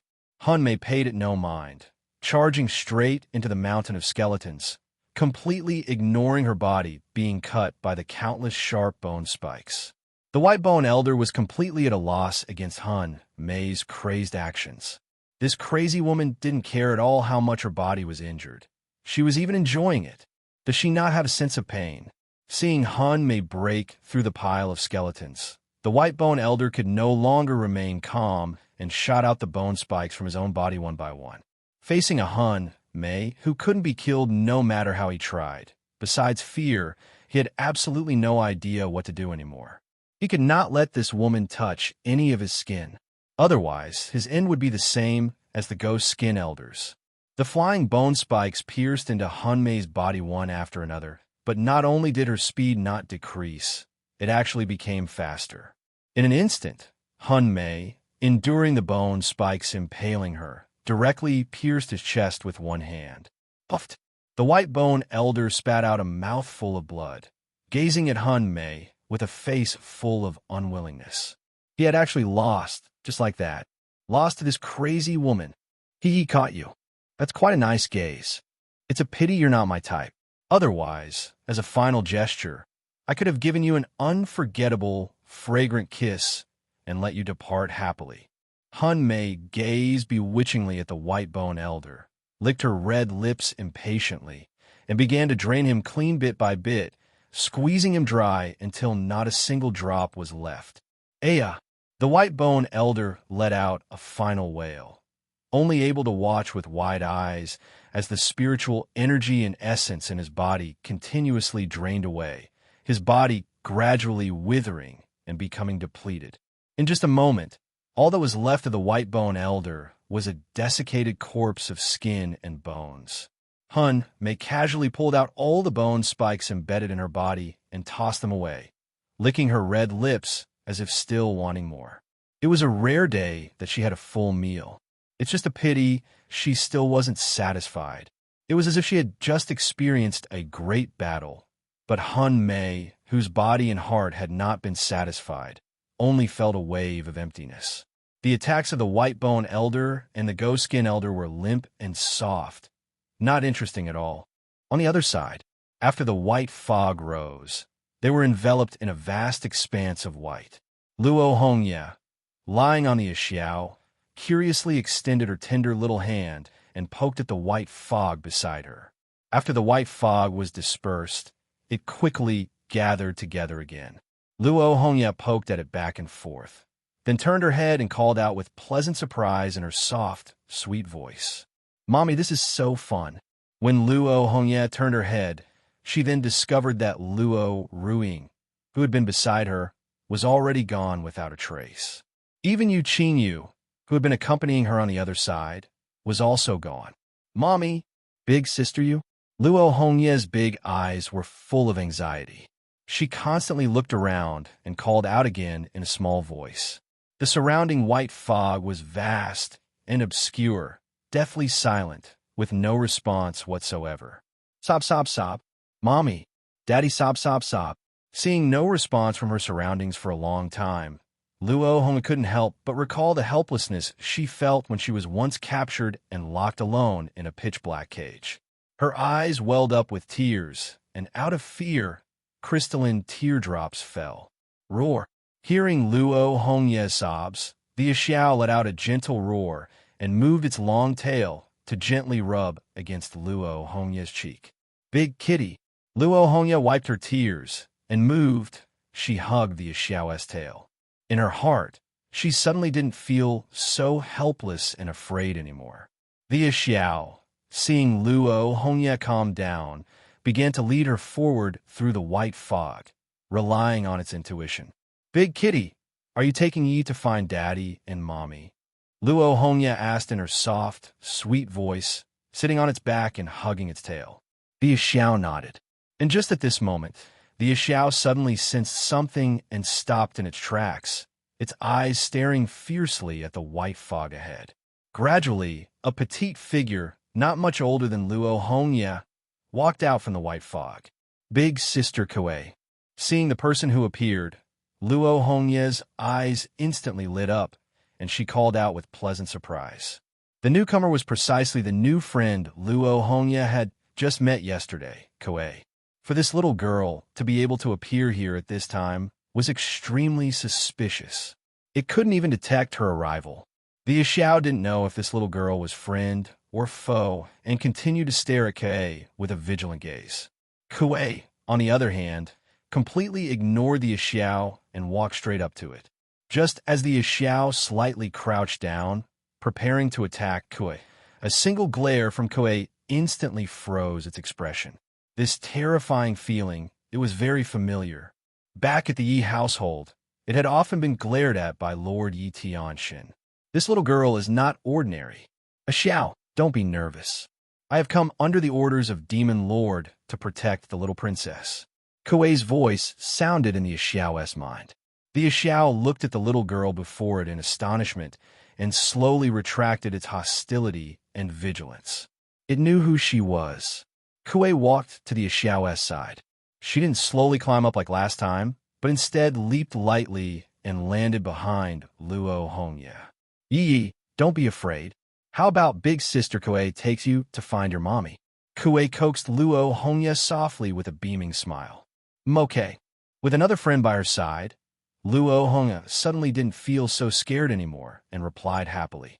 Kuei revealed a doting smile and gently stroked Luo Hongye's nimble little head.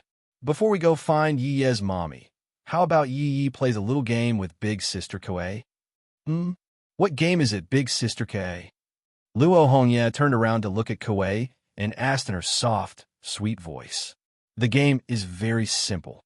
Yi just has to obediently close her eyes, and when Big Sister Kuei says to open them again, Yi will be able to see Mommy very soon. Kuei said with a faint smile, pinching Luo Hongye's round and chubby little face. Okay, like this, Big Sister Kuei. The moment she heard she could see her mommy soon, Luo Hongye immediately covered her eyes with both hands and obediently closed them. That's right, Yi must not peek, or it won't work. Kuei smiled faintly, silently jumped down from the Xiao, and laid down a barrier around the Xiao and Luo Hongye. You just guard the little princess.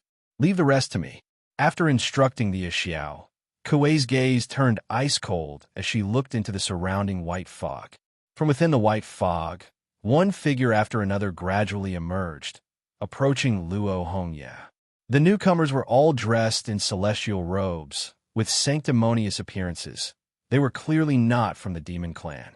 When the members of the heavenly clans saw Kuei's petite and frail figure appear before them, they were all stunned and looked at each other in confusion. OBEs, who is this little girl? Is she the little princess of the demon realm that we're looking for? No, the little princess of the demon realm is the one riding on that demonic beast. Then how did this little ghost appear here? I don't know. Perhaps she was beside the little princess and was brought over along with her. Never mind, kill this little ghost. Then take care of that demonic beast and take the little princess away. Attack! The leading man of the heavenly clan ordered loudly. The group drew their celestial swords one after another and leaped into the air. From this little girl before them, they did not sense any spiritual energy aura or oppressive feeling. However, in just that slight moment of carelessness, two divine rainbows suddenly shot out from the white fog behind Kuei. Two sharp swords instantly pierced through the chests of two men. The two immortal kings didn't even have time to react before they perished on the spot. The rest of the crowd turned pale with fright. There are others. Kill them all, Kuei said, staring coldly at everyone present. For a petite and beautiful young girl to say such a thing seemed extremely incongruous. The moment Kuei's voice fell, numerous figures immediately shot out from the white fog and attacked the crowd. Caught completely off guard, many people were instantly pierced through the chest by sharp blades from behind. There's an enemy ambush. Be careful of your surroundings. Where did these people come from? Don't panic. Take care of them. The crowd was panicked and flustered, but they hurriedly launched a counterattack. Relying on their superior cultivation, they quickly killed all of the initial ambushers. However, the crowd discovered that the enemies were an endless stream. On the contrary, the more they killed, the more there were. After killing one person with a sword, several more enemies holding blades would pounce from all directions. The enemies rushing out also had higher cultivation levels than the previous ones. Lord Shangshan, what do we do? We seem to be surrounded, a man asked, all while busy dealing with the enemies, turning toward a man who had been standing to the side and had not yet made a move. Shang Chun lightly furrowed his brows, a look of confusion on his face. How could there be so many people? These people seemed to have been waiting here for them all along. How did they know they were preparing to make a move? And these people were all very strange. They showed no fear of death, pouncing on them without any hesitation. The nature of the demon clan was inherently valiant and fearless. This he knew. But these people were different. Their expressions were sluggish, emotionless, like numb blocks of wood. Even when receiving extremely severe injuries, they would not let out a single moan or wail of pain. On the contrary, the air was filled with the miserable screams of their own people perishing one after another. Shang Chun seemed to have sensed something. He proactively leaped forward and pierced a person's chest with his sword. Although his heart was clearly pierced, that person still had a wooden expression and even continued to slash at him with his sword without a care. Shang Chun lopped off the person's head with one swing of his sword and finally understood everything. Puppets. These weren't people at all. Although their appearance was identical to that of an ordinary person, with flesh and blood, there was no divine soul residing within them. They were merely empty husk puppets. To be able to create such a number of exquisite flesh and blood puppets truly left Shang Chun greatly astonished. Each and every one of these puppets was equivalent to a remolded physical body. One only needed to insert a soul, and it would become a living person. And among the puppets present, there was no lack of many whose cultivation had reached the immortal sovereign and immortal venerable levels. So incredible. This was all done by that woman. Shang Chun looked with a shocked gaze towards Kuei, who had been standing quietly to the side, watching the battle. She was the mastermind controlling these puppets. You've discovered it? A pity it's already too late. Today you all must die. Kuei gave a cold smile and beckoned with her hand. The surrounding puppets arranged themselves into a formation, tightly trapping Shang Chun and his men within. Dead puppet, perished effigy grand array. Kill. Following Kuei's young and light voice, the puppets from all directions all circulated their spiritual energy and hurled their flying swords and various celestial arts at Shang Chun's group. Several heavenly realm cultivators who didn't have time to defend themselves perished on the spot. Gather and form a defensive array. Shang Chun let out a cold shout, and the others around him who had been fighting individually quickly gathered by his side, collectively deploying barriers or magical treasures to defend against the flying sword attacks. R.A. Nigerian Ira, yes. Kuei beckoned lightly with her hand, and the puppets leaped forward, all proactively crashing against the barrier of Shang Chun's group. A large pile of puppets pressed down on the barrier that the group had condensed with their combined strength, yet they couldn't break through. The group couldn't help but let out jeers and taunts.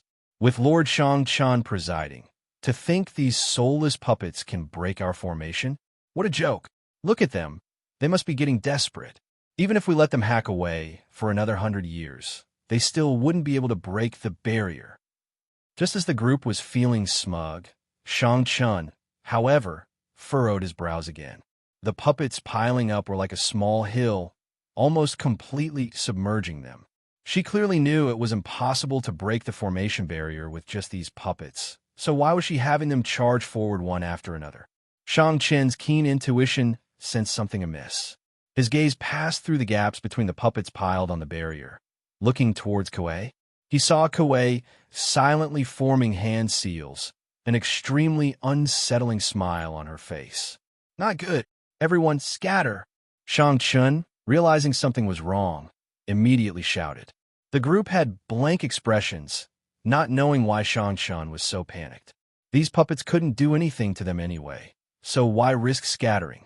Just as the crowd was hesitating in confusion, the puppets piled on the barrier all began to glow with a blinding light from within their bodies.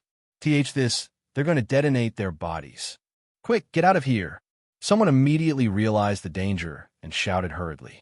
Among these numerous puppets, There was no lack of many at the immortal sovereign and immortal venerable levels. The spiritual energy contained within a single immortal sovereign or immortal venerable was no small matter. Ordinary cultivators would absolutely not detonate their immortal bodies unless it was a life or death moment, because that would mean courting their own destruction, the annihilation of both divine soul and immortal body. But they had forgotten these were puppets. They didn't care about life or death at all. Everyone sensed the crisis and hurriedly tried to scatter and flee, but it was already too late. Boom! All the puppets pressed against the barrier detonated. The violent explosion blew away the surrounding white fog, raising everything within 100 li of the white fog secret realm to the ground. If not for the protection of the barrier, even the Xiao would have almost been hit by the aftershock of the explosion. Fortunately, the barrier was strong enough, and its soundproofing effect was good enough that Luo Hongya, still obediently covering her eyes while lying on the Xiao's back, didn't feel a thing. When the dust dissipated, only a giant crater was left behind, and a single figure slowly emerged from the smoke and dust. Shang Chen's celestial robes were tattered, and he was covered in dirt, looking extremely wretched.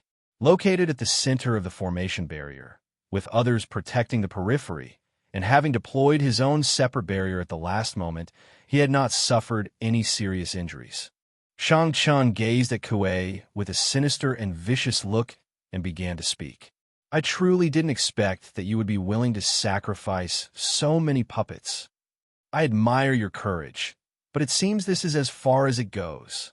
Without your puppets, let's see how you'll deal with me now. Accept your death, you filth of the demon clan. After speaking, spiritual energy erupted from Shang Chen's body. With a single step and leap, he condensed a palm in midair and struck down at Kuei from the sky. Great Sun Heaven Annihilating Palm. A massive, crimson celestial palm came crashing down. A scorching, steaming palm print was instantly left on the ground. The giant palm was as large as a mountain. Shang Chen confidently retracted his palm and landed gracefully. A single palm strike from him, an immortal emperor, was enough to turn anything to ash. A puppet master cultivator, once they've lost the protection of their puppets, is nothing more than a lamb waiting to be slaughtered. Just as Shang Chun thought he had already annihilated Kuei with one palm and was preparing to walk towards the Xiao, that young and light voice sounded from behind him. "Where are you going?" Shang Chen's steps froze. He turned around with a look of utter disbelief to look into the smoke and dust behind him. From beneath the giant palm print, Kuei's petite and delicate figure slowly emerged, her small face watching him with utter disdain. How is this possible? When he attacked just now, he didn't see this woman throw out any protective immortal artifacts or magical treasures. Even if she didn't die, it's impossible for her to be completely unscathed. What did you do?" Shang Chun asked in shock. "What did I do? I didn't do anything. It's just that you're too trash," Kuei said calmly, gazing at Shang Chun, a petite and pretty figure, yet she spoke such incredibly arrogant words to an immortal emperor. Utterly arrogant. Ling Yao treasure sword go.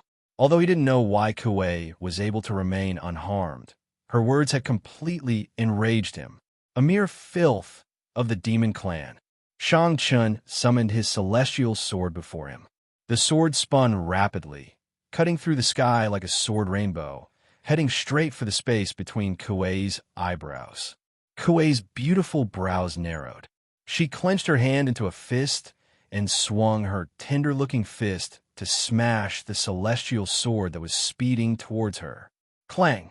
The celestial sword and Kuei's delicate fist collided, letting out a crisp ring.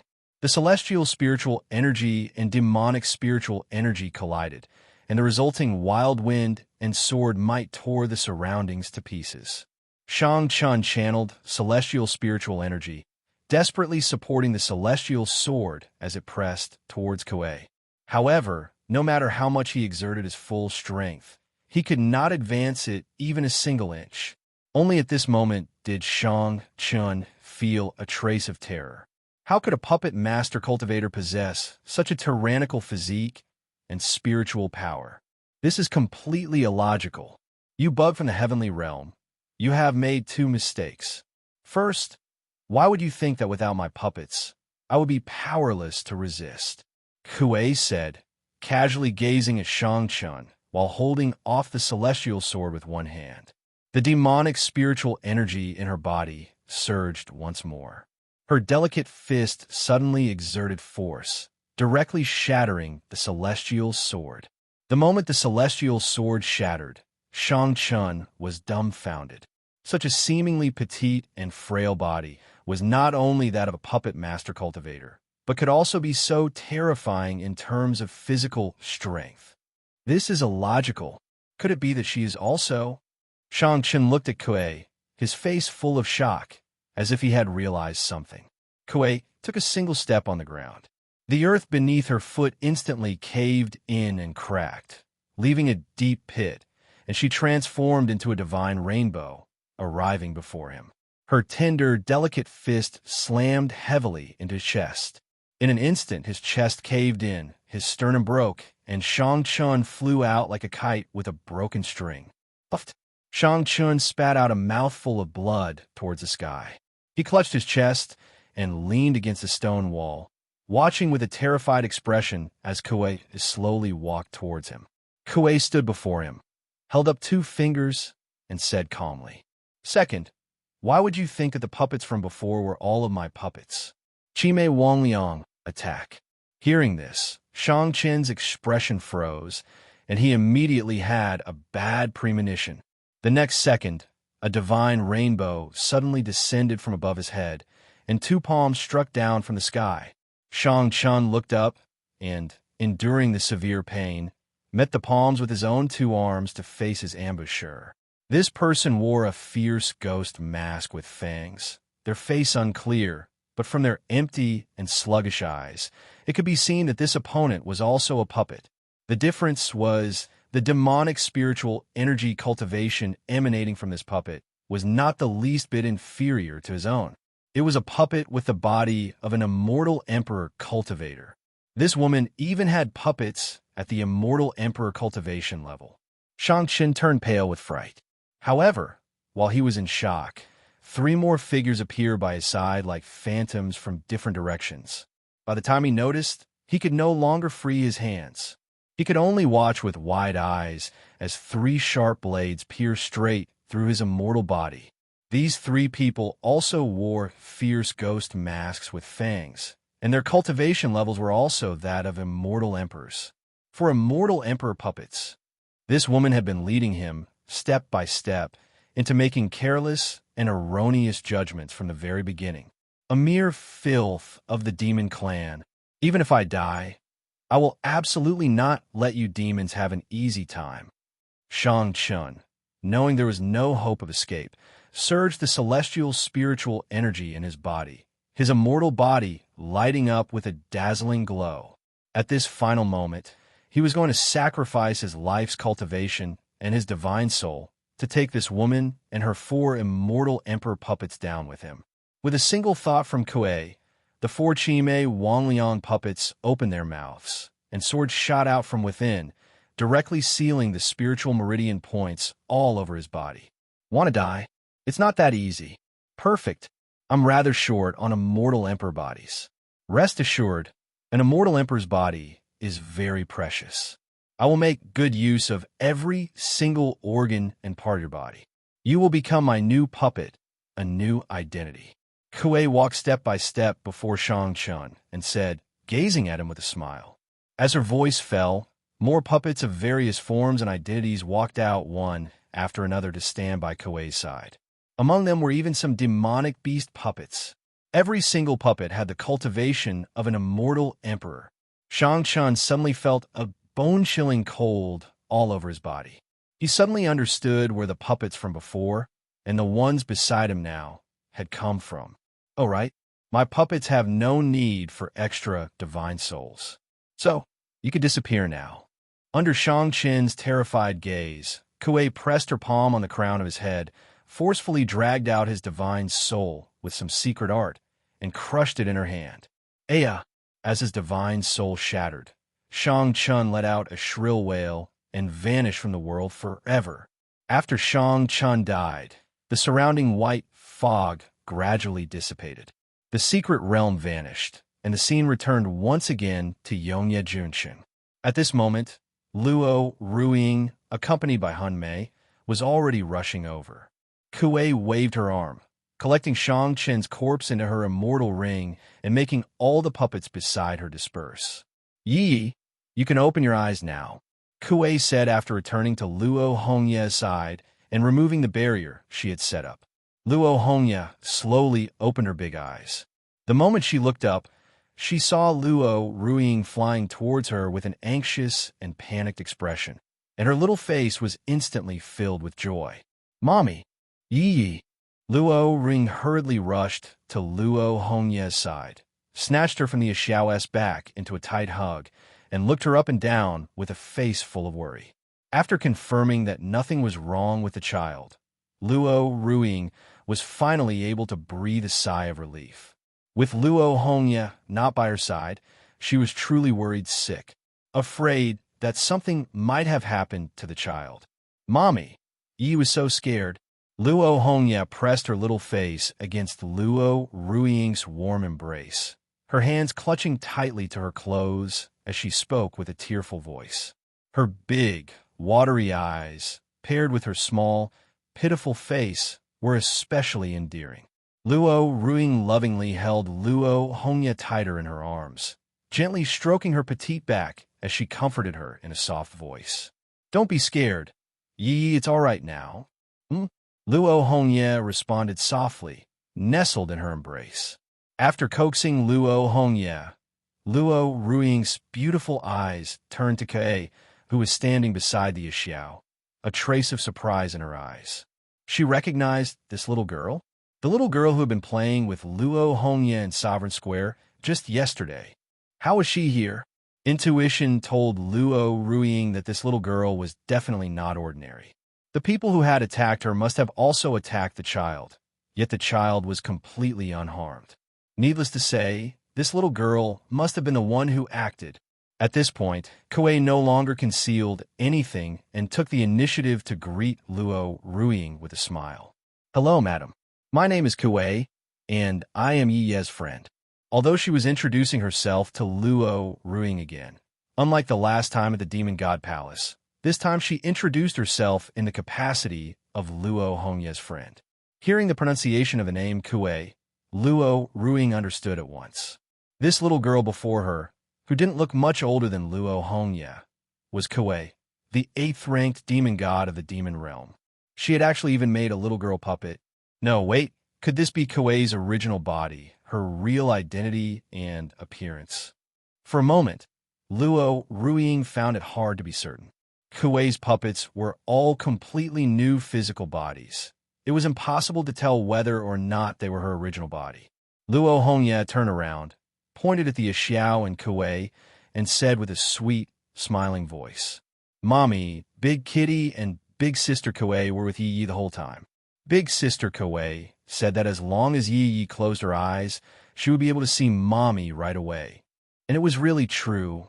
The moment Luo Ruiying heard this, she knew it was just something Kuei had said to coax Luo Hongye, and she gave Kuei a grateful smile. Hun Mei leaned down, drawing close to Kuei, her eyes slightly wide as she asked with a look of novelty, Are you Kuei? Kuei rolled her eyes at Hun Mei and said calmly, It's me. Receiving Kuei's affirmative answer, Hun Mei's eyes sparkled, W, and she scooped the petite Kuei into her arms. Wow, it really is Kuei. I never knew you had such a petite and cute puppet identity. I love it. Cue quick. Stop, you big-breasted, brainless woman. Kuei was buried between Han Mei's impressive and enormous twin peaks, almost unable to breathe. She struggled continuously and cursed angrily in a delicate voice. Kuei, you have so many identities. Why use a little girl's form? Han Mei slightly loosened her hold on Kuei and asked, looking down at her. She knew some of the identities Kuei used for her daily disguises, but she had never seen this little girl identity of hers before. The fact that this little girl's body possessed the cultivation of an immortal emperor showed that it was definitely not one of Kuei's ordinary puppets. But if one wanted to disguise oneself as a little girl, there is absolutely no need to create a body with the cultivation of an immortal emperor, because a little girl's height and other aspects were neither suited for intimidating enemies nor convenient for battle.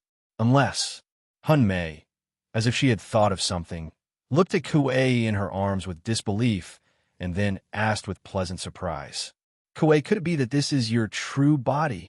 You're a cute girl?" Kuei shot a glare at Hun Mei, did not answer the question, and directly struggled free from her embrace. Her gaze fell upon Luo Hongye in Luo Ruiying's arms. Hun Mei followed Kuei's gaze, understood at once, and said with a beaming smile, "I get it. So it turns out you like the little princess. That's why you deliberately used his body to get close to her. And then you can be the little princess's friend, hug her without any restraint, and be all cuddly with her. Eek, just thinking of two cute and petite little girls hugging. Even I'm getting a little excited. Can I join in?" Kuei, Luo Ruiying. Both Kuei and Luo Ruiying were speechless. Sometimes they really had to admire Hun Mei's imagination. Was there really nothing else in her brain besides these kinds of things? Just at this moment, a slender, jade-like hand directly grabbed the crown of Hun Mei's head from behind, and a serene and cold voice slowly sounded. "Hun Mei, what do you intend to do to the little princess?" "He, Lord Left Guardian, Demon Lord. I just wanted to have a little intimate contact with the little princess. I didn't mean anything else." Hun Mei turned around and gave an embarrassed laugh at the newly arrived Yu Qingyu and Ning Yechen. How could Yu Qingyu not know what Hun Mei was thinking? Too lazy to waste words on her, she directly crushed her skull with one hand and casually tossed her to the side of the road. Having already witnessed Hun Mei's terrifying recovery ability, Luo Ruiying was not worried about her at all. Or perhaps, having seen it so often, she had already gotten used to it. Ning Yechen walked before Luo Ruiying, revealed a gentle smile, and asked softly, "My wife, Yi, are you two all right?" Although he knew that in Yongye Junsheng, it was impossible for anything to happen to his wife and child, he still rushed back at the earliest possible moment. "The child and I are fine," Luo Ruiying replied with a faint smile. "Daddy," Luo Hongye called out in her soft, sweet voice, her eyes red-rimmed. Ning Yechen lovingly took the child from Luo Ruiying's embrace into his own, a trace of ice coldness flashing imperceptibly through his eyes. If it were just an attack on him, he wouldn't care. He would welcome it at any time. But if it was an attack on his wife and child, then that was a different matter. Seeing that both Ning Yechen and Yu Qingyu had returned, Kuei looked at Luo Hongye in Ning Yechen's arms, smiled faintly, and said, "Yi, big sister has some business and must go first." "Is big sister Kuei leaving?" Luo Hongye turned her head to look at Kuei and asked in her soft, sweet voice, her expression a little reluctant. "Yi, big sister Kuei still has some other business to take care of. After big sister is done with her business, I'll come find you to play together, okay?" Kuei coaxed with a cordial smile. "Then big sister Kuei has promised to find Yi to play next time," Luo Hongye said, waving her tender little hand. "Okay," Kuei replied with a smile, then gave a slight nod to Ning Yechen to signal her departure. As soon as Kuei left, the deafening, rumbling sound of armor clanking rang out from the surrounding streets. Group after group of guards clad in jet-black armor swarmed in from every street. The guards, arranged in neat and murderous formations, all gathered around Ning Yechen, knelt on one knee in unison, and shouted with a thunderous voice, "Greetings, Demon Lord, Madam, Little Princess." A large detachment of guards riding gloomy birds also arrived from the sky, the tail flames of the gloomy birds leaving behind magnificent streaks of rainbow light under the night sky. On the eaves and in midair, one by one, the shadow guard attendants who had been lurking in the dark all revealed themselves. Yi Tianshun, clad in magnificent, jet-black, demonic armor, walked out from the ranks of the guards to before Luo Ruiying, knelt on one knee, placed a hand on his chest, and said self-reproachfully, Yi Tianxun failed to protect Madame and the little princess in time. Please punish me, Demon Lord.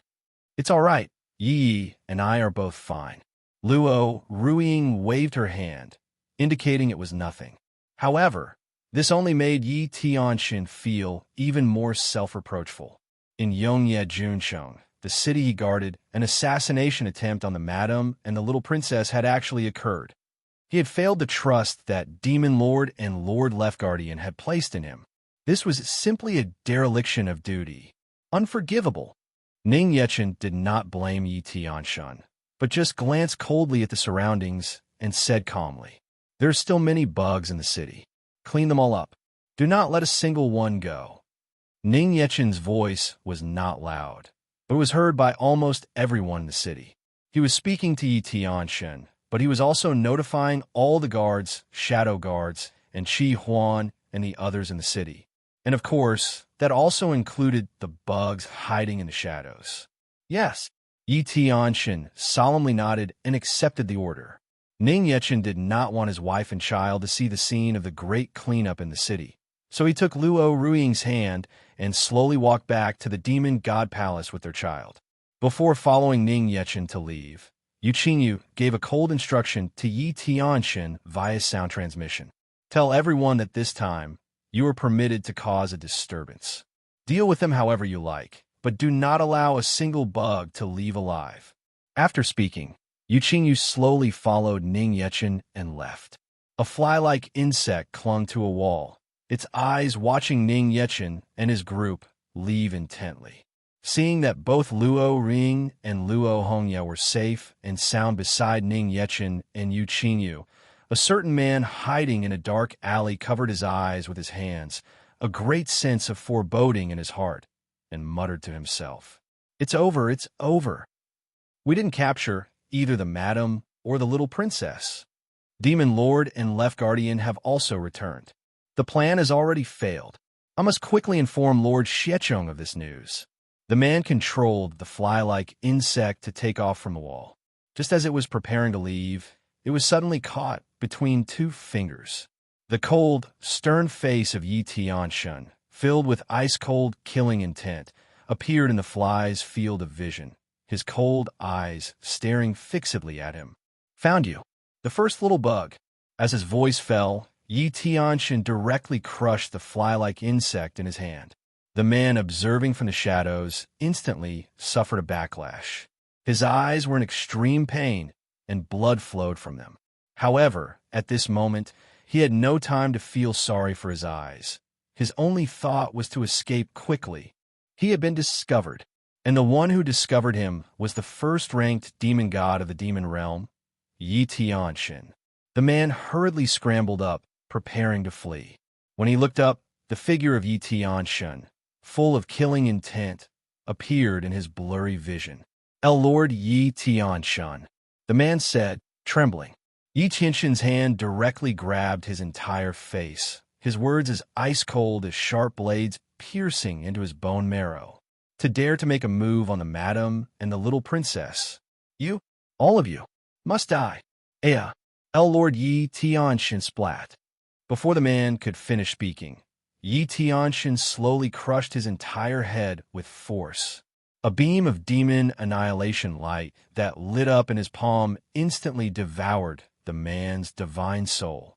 After Ning Yechen gave the command, the entirety of Yongye Junsheng was filled with the figures of guards and shadow guard attendants rushing back and forth. The sky above was filled with a great army of guards riding gloomy birds. Streaks of tail flames cut across the night sky, leaving behind magnificent strokes like those of a paintbrush. Any of the western domain's Chima 100 clans who attempted to escape into the sky, without exception, were instantly annihilated on the spot. For a time, the members of the western domain's Chima 100 clans and the heavenly realm who were lurking in various places within Yongye Junsheng were terrified, scurrying everywhere in the city, searching for a chance to escape. Someone tried to contact the Chima Ridge side, wanting to inform Chima Xiecheng of the plan's failure, but for some reason, they couldn't get through to Chima Ridge at all. The only thing they could do now was to try every possible means to escape from Yongye Junshin. In an alley somewhere in Yongye Junshin, a group of people from the Western Domain's Chima 100 clans sped through the alley, each with a look of panic on their faces. Demon Lord has already ordered the elimination of everyone from the Western Domain's Chima 100 clans inside the city. The city was filled with the figures of guards and shadow attendants darting about, hunting them down. If they didn't escape now, there would be no more chances. Just at this moment, the people speeding at the very front were suddenly sliced through the neck by flying, spinning golden rings. Before the group could even react, their dazed heads tumbled from their bodies. Chi Huan stood at the front of the street, spinning a golden ring on her finger, watching the remaining group with a playful smile. "Where are you all going? Since you dare to make a move on the madam and the little princess, Demon Lord and Lord Left Guardian are very angry. You don't really think you can walk out of the city alive, do you? It's Chi Huan. Run." The others were shocked, cold sweat dripping down their backs, and immediately turned to flee.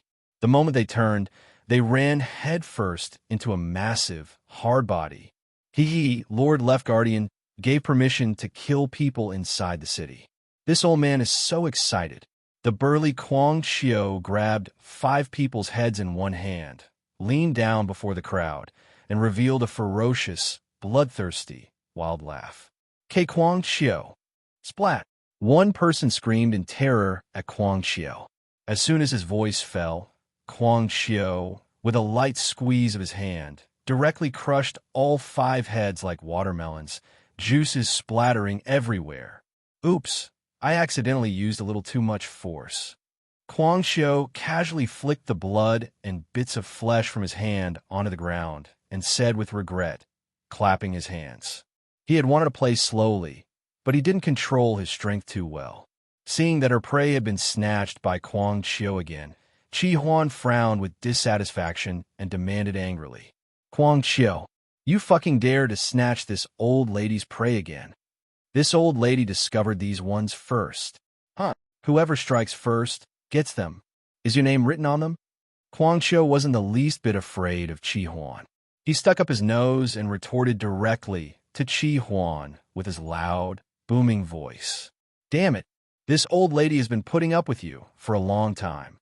Golden rings lit up on Chi Huan's arms as she stared at Kwang Xiao, seething with anger. Kwang Xiao clenched his fists, and the illusion of sharp claws appeared behind his arms. Just as the two were once again at daggers drawn, ready to fight at any moment, Luo Sha walked by, carrying his spear, dragging a few corpses in his hand, and followed by a large cloud of ghosts and malevolent spirits, and gave a kind reminder. "Us. Chi Huan, Kwang Xiao, you two should probably rein in a bit. Don't say I didn't warn you. Lord Left Guardian is very angry right now. If you two dare to fight in the city and let a little bug escape, Tiske, I don't even dare to imagine the consequences. I'm off. I'm going to other places to see if there are any more bugs hiding to feed my cute children. Bye." After speaking, Luo Sha left without a backward glance, dragging the corpses. These words from Luo Sha were like a basin of cold water poured over the heads of Kwang Xiao and Chi Huan, instantly extinguishing the flames of anger in their hearts. The thought of Yu getting angry instantly made them sober up and calm down. Forget it. There's no need to risk my life over this fellow." Kwang Xiao and Chi Huan didn't say another word to each other. They simultaneously and silently retracted their auras, and, in a tacit understanding, each went off in opposite directions. On another street, hearing the screams and wails rising and falling from all over the city, another group of people fleeing at high speed down the street felt extremely terrified in their hearts, continuously running for their lives with all their might. As the few people in front were speeding through an alley, their expressions suddenly froze. Then, under the gazes of the crowd following closely behind, they instantly turned into a pile of minced body parts and scattered from mid-air. The cuts on every piece of the corpses were incomparably smooth and flat. The group following behind was so scared their faces turned pale. They hurriedly stopped in mid-air, their gazes warily surveying the surroundings. They had no idea what had just happened. Why had those people in front all been sliced into countless tiny pieces in the blink of an eye? They hadn't sensed any trace of anyone attacking just now either. No one dared to advance even half a step. Among them, one person's eyes narrowed slightly, his gaze fixed intently ahead. Seemingly having discovered something, the man slowly approached. He focused his eyes and only then discovered that the air before him was densely filled with fine threads. The man cautiously extended his palm towards the fine threads. The next second, his palm was cut by something unknown, and he discovered a thin, bloody scratch in the center of his palm. The man looked at his palm in disbelief. He had moved forward so cautiously, yet a mere slight touch had cut him open. If he had used a little more force, his entire palm probably would have been severed. These fine threads were so thin they were difficult for the naked eye to perceive, and they were as sharp as blades. The fine threads extended from the eaves on both sides of the street, intertwining like a fishing net suspended in mid-air. Those people from before had passed completely through these fine threads and, without realizing it, had been directly dismembered on the spot. In the demon realm, there was only one person who was an expert in this kind of killing method, the fifth-ranked demon god of the demon realm, Luo Si, the hare witch who controls the threads of death. Damn it, it's the hare witch. Run. The man reacted and hurriedly shouted to the crowd behind him. Luo Si, dragging her long, beautiful hair that trailed on the ground, slowly walked out from the shadows. Her long hair spread into the various streets, sinking into the ground and the houses. Her pale, slender fingers lightly beckoned, and all the strands of hair hidden in the surrounding houses pulled taut like a closing fishing net. By the time the group wanted to escape again, it was already too late. The strands of hair from all directions had trapped every single one of them. As Luo Si's fingers slowly tightened, the hair wrapped around the group also continuously contracted. The group huddled together back to back, desperately taking out magical treasures and shields to block in front of them. Someone tried to cut through the hair with a weapon to escape, but when the blade struck, the hair was completely unharmed. Instead, the long saber was severed by the hair. Having witnessed the scene of the people in front being sliced into tiny pieces by the hair, someone pleaded with Luo Si in panic and terror. Lady Luo Si, please spare us. We. Although we are people of the Western Domain's Qianma clan, we absolutely did not make a move on the madam and the little princess. Yes. We were just making a living here. The plan to capture the madam and the little princess, we knew nothing about it at all. Facing the crowd's bitter pleas for mercy, Luo Si, her face completely concealed by her beautiful hair, showed no expression. Only a gloomy and soft voice came from within her dark green and black hair. The demon lord has given an order. Death. The crowd. Hearing this sentence, the group instantly felt as if they had fallen into an ice cavern, their bodies freezing cold. Before the group could open their mouths to beg for mercy again, Luo Si unhesitatingly tightened the strands of hair wrapped around her fingers. The dense web of beautiful hair, like a fishing net, passed smoothly through the magical treasure shields in the crowd's hands and went straight through their bodies. In an instant, a pile of minced body parts, accompanied by fresh blood, scattered all over the ground from mid-air. Luo Si didn't give the body parts on the ground a second glance. She silently retracted all the strands of her hair from the surrounding streets and slowly turned to leave, dragging her long, beautiful hair behind her. It's over. It's over. The plan has failed.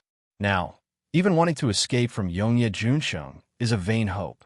In a certain dark corner of Yongye Junsheng, two people were huddled together, hiding in a narrow, dark cave. Right now, the entirety of Yongye Junsheng was in the process of cleaning up everyone from their Western Domain's Qianma 100 clans. Even some of the sleeper agents who had been lurking in the city for a long time had all lost contact one by one. Compared to risking it and trying to find a way to escape the city right now, it was better to take the opportunity to hide first and let the others attract attention. Waiting for a few months until the matter gradually calmed down before trying to find a way to escape was the best strategy. This was the plan of the two people hiding in this cave. At this moment, a great formation covering the entire Yongye Junsheng had already been raised. No magical treasure that could traverse or teleport could pass through the barrier to escape. Furthermore, the various demon god generals of the demon realm, along with a host of shadow guard attendants and city guards, were searching back and forth in the city. Wanting to escape was, one might say, a fantasy. The two silently retracted their auras, held their breath, and focused their minds, listening to the sounds of constant movement passing by outside, not daring to make the slightest sound. At this time, the void above the cave distorted, and a shadow guard attendant stepped out from the void, his feet stopping right in front of the cave. The two inside the cave desperately covered their mouths, nervously staring at the pair of feet outside the cave, continuously praying in their hearts that he wouldn't look down and discover their cave. It's unknown if their prayers were answered, but that shadow guard attendant glanced around, and after not discovering anyone, he once again drilled back into the void and disappeared. After confirming the shadow guard attendant had left, the two inside the cave finally breathed a small sigh of relief. The demon realm shadow guard attendants came and went without a trace, and their cultivation and strength were not low either. Putting aside whether the two of them could even defeat this shadow guard attendant, even if they joined forces to kill him, the commotion would inevitably attract others. Not being discovered was the best outcome. Just as the two confirmed they were safe, one of them suddenly felt a small bug bite his neck. The pain made him subconsciously reach up and swat the small bug on his neck dead. The other person was instantly startled. He looked at him with an expression that said, "You're crazy." Only then did that man realize something was wrong and hurriedly stared nervously outside the cave. Although the sound was not loud, it was indeed a sound. If it was heard by someone, they would be dead for sure. Fortunately, after a good while, no one appeared outside the cave, and the two breathed another sigh of relief. However, before they had time to feel relieved, the other person looked at the man who had just been bitten by the small bug, his face full of terror, and he was so scared he quickly covered his own mouth. "Arnu, why your face? What's wrong with it?" The man turned his head in confusion, but the sound he made had become extremely strange. Looking closely, he discovered that his hands and face, and even his entire body, were melting and dripping away bit by bit. Args to save MPH. The man reached out his hand towards the other in terror, but his palm melted and fell off in midair. This horrifying appearance scared the other man so much that he didn't dare to get close at all. He also had no idea why his companion had suddenly melted and died. Soon, under the other man's gaze, that man completely melted into a puddle of turbid, viscous liquid. A large swarm of insects, coming from who knows where, swarmed in and devoured that puddle of liquid. "Boo bugs!" The man, seeing these insects, seemed to have thought of something, and his nerves became even more terrified. When he came to his senses, he then discovered that at some unknown time, his back and the inside of his clothes had also already been filled with all sorts of crawling and flying insects. And he hadn't noticed it at all. He recognized these insects. They were all extremely potent and terrifying venomous insects of the demon realm. The man didn't dare to move another inch. If he were bitten just once, he would surely die. The terrifying sight of his companion's tragic death just now was still vivid in his mind. However, as he didn't dare to move rashly, these insects became even more brazen, crawling all over his body and burrowing into every opening on him. By the time he wanted to forcefully escape, he then discovered that his body had, without him realizing, become unable to move. A large number of insects swarmed into his body from his mouth. Arf! The man, with tears streaming from his eyes, was submerged by the tide of insects, his face full of despair. In a moment, not even his bones were left. After eating him clean, the tide of insects all crawled out of the cave, climbing up the walls and through the cracks to the eaves of the roof. Guing sat on the edge of the eaves, swinging her fair little legs. A vicious look appeared on her small, insect-covered face, and from within her dress, a steady stream of various venomous insects moved in and out. Throughout the entirety of Yongye Junsheng, even the tiniest cracks in the stones, her insects were everywhere. To dare to make a move on my most beloved madam, Guing will not let you go. At the city gate of Yongye Junsheng, a portion of those with higher cultivation and decent escape methods had luckily evaded wave after wave of pursuit and had fled all the way to the vicinity of the city gate. Seeing the city gate close at hand, the group's faces showed joy, and they sped up, charging straight for the gate. After observing, they had discovered that only this city gate had no sign of any guards or shadow guard attendants. This was perhaps their only chance to escape. As the group gradually flew closer to the city gate, they then saw from afar a beautiful figure standing alone at the gate. The group focused their eyes and discovered that the woman had a long saber slung across her back, her expression indifferent, her eyes ice cold. It was conspicuously the fourth-ranked demon god of the demon realm, Yulian. Yulian coldly watched the group speeding towards her, one hand on the hilt, the other on the scabbard. With a light push of the scabbard, a long, slender, and elegant saber, its entire body patterned in shining silver, was unsheathed. As the blade was unsheathed, a sharp saber chi emanated from the blade with a might that was visible to the naked eye. Just a light swing of the blade, and the void was torn open like a thin sheet of paper. Zhanjiwe.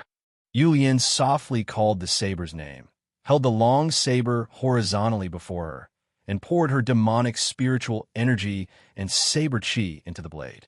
The body of the long saber, which was already nearly 1 zhang asterisk long to begin with, gradually extended. 1 zhang equals 3.2 meters. In no time, a long saber over 4 zhang long lay horizontally before Yulian. The group speeding towards her saw this, their expressions showing great shock, and they hurriedly turned to flee back into the city. Watching the group that was trying to flee again, Yulian gripped her hilt, her eyes hardened, and in an instant, a magnificent and long, crescent-shaped cold light cut across the void. The light of the blade illuminated the night sky. The curtain of night was sliced open horizontally like a sheet of paper, creating a long void rift that stretched for a full 100 li. 1 li equals 0.5 kilometers. All those who were fleeing were completely swallowed by the cold light. Sigh, what a pity. It would have been better to let me refine their skulls for my collection. Yin Lily said with a look of regret, juggling several brand new skulls as she walked to Yulian's side. That blade light from Yulian had cut them down so completely that not even ash was left.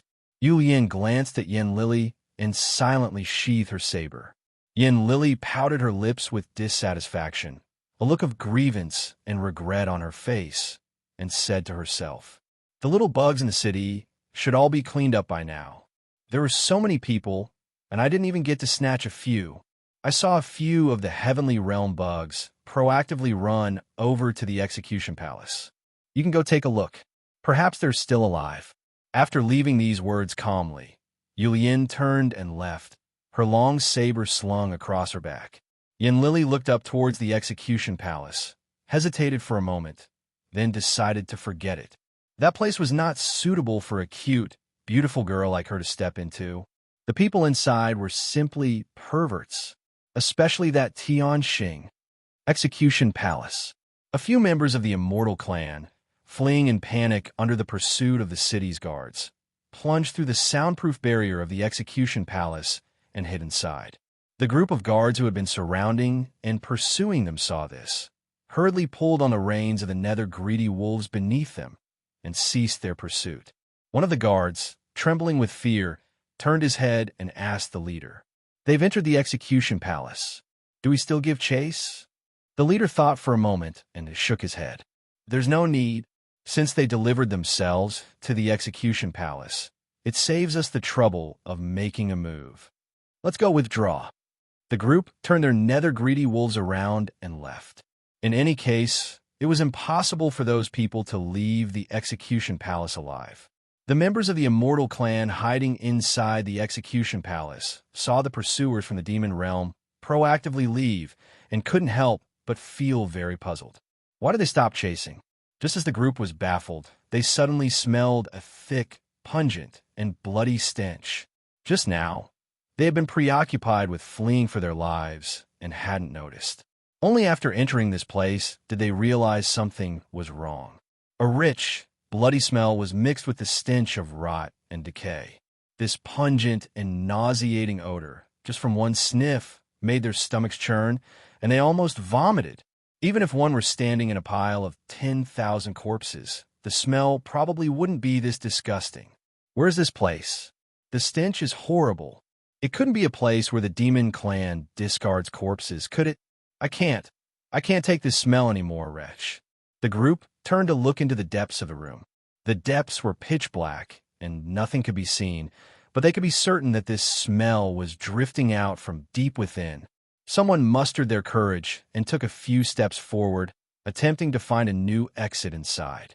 He had just taken 2 steps when the splash, splash sound of treading in water came from under his feet. Water!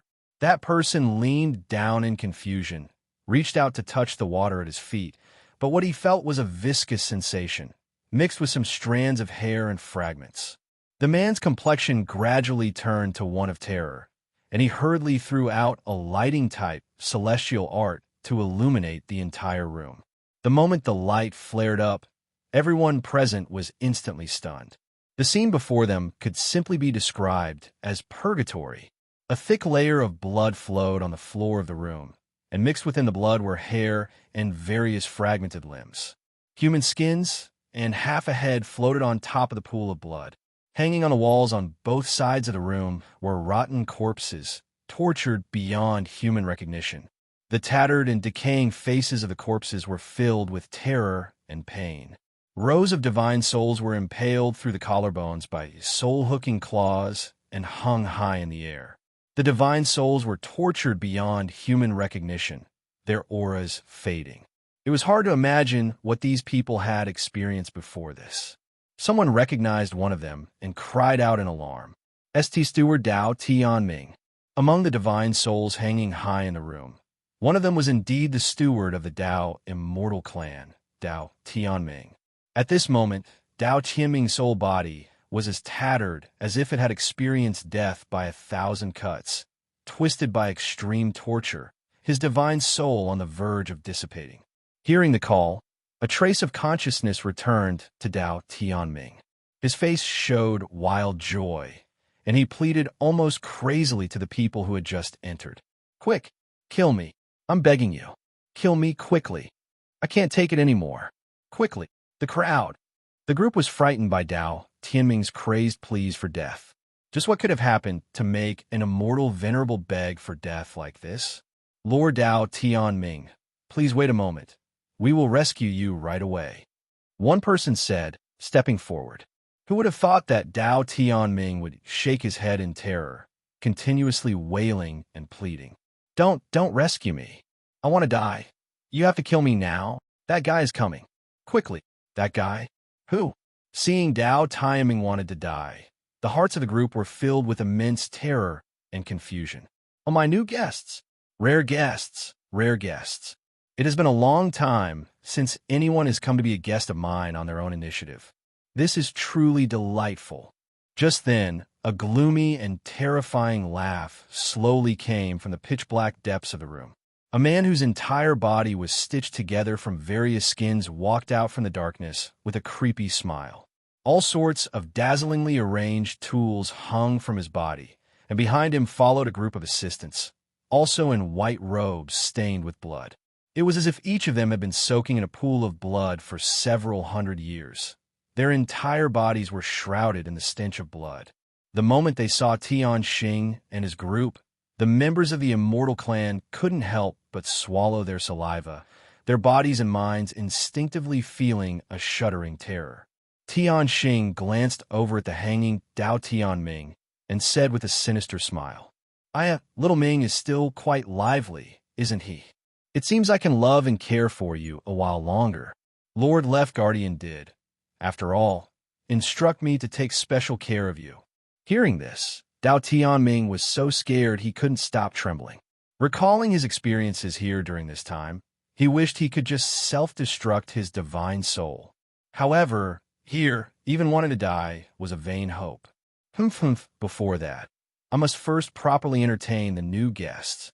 Chimor Ridge, on a certain plane. Tens of thousands of disciples from the families of the Western Domain's Chima 100 clans were all gathered here. By now, the people inside Yongye Junsheng should have already made their move according to the plan. The crowd was also quietly waiting for good news to arrive from that side. If they successfully captured the madam and the little princess, then they would, according to the plan, announce their separation from the demon lord's control. The Western Domain's Chima 100 clans would form their own lineage in the demon realm.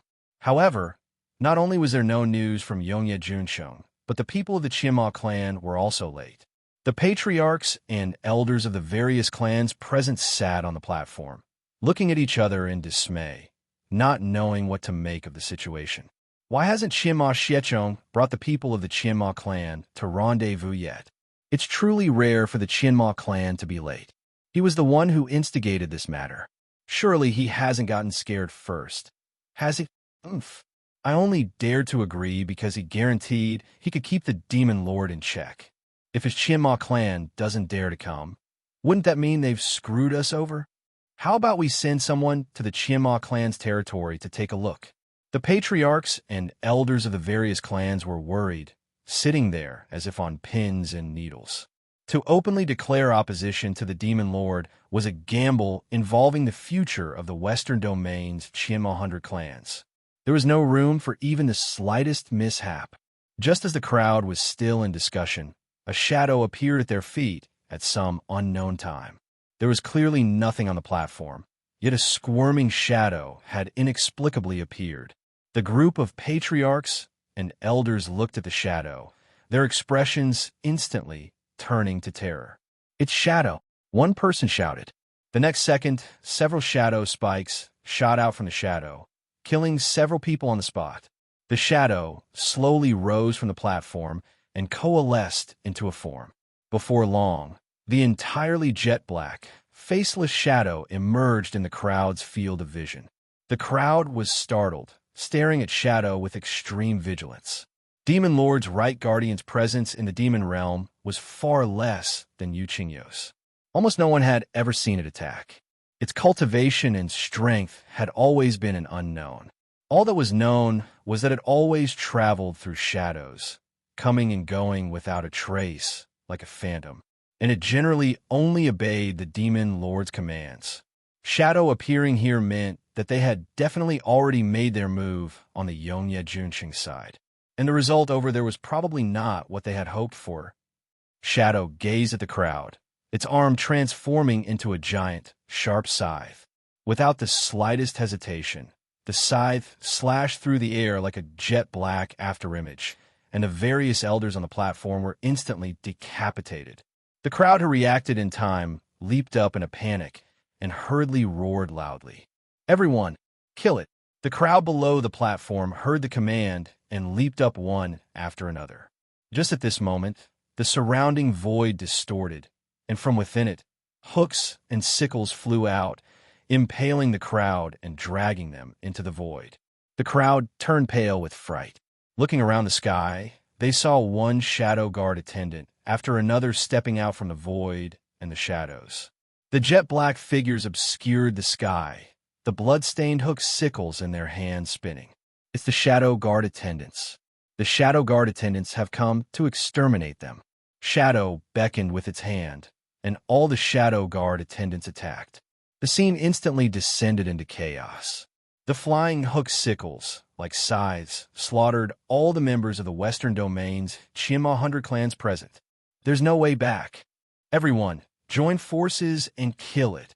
The group of patriarchs and elders who had luckily escaped Shadow's scythe harvest just now gritted their teeth, braced themselves, and charged toward Shadow.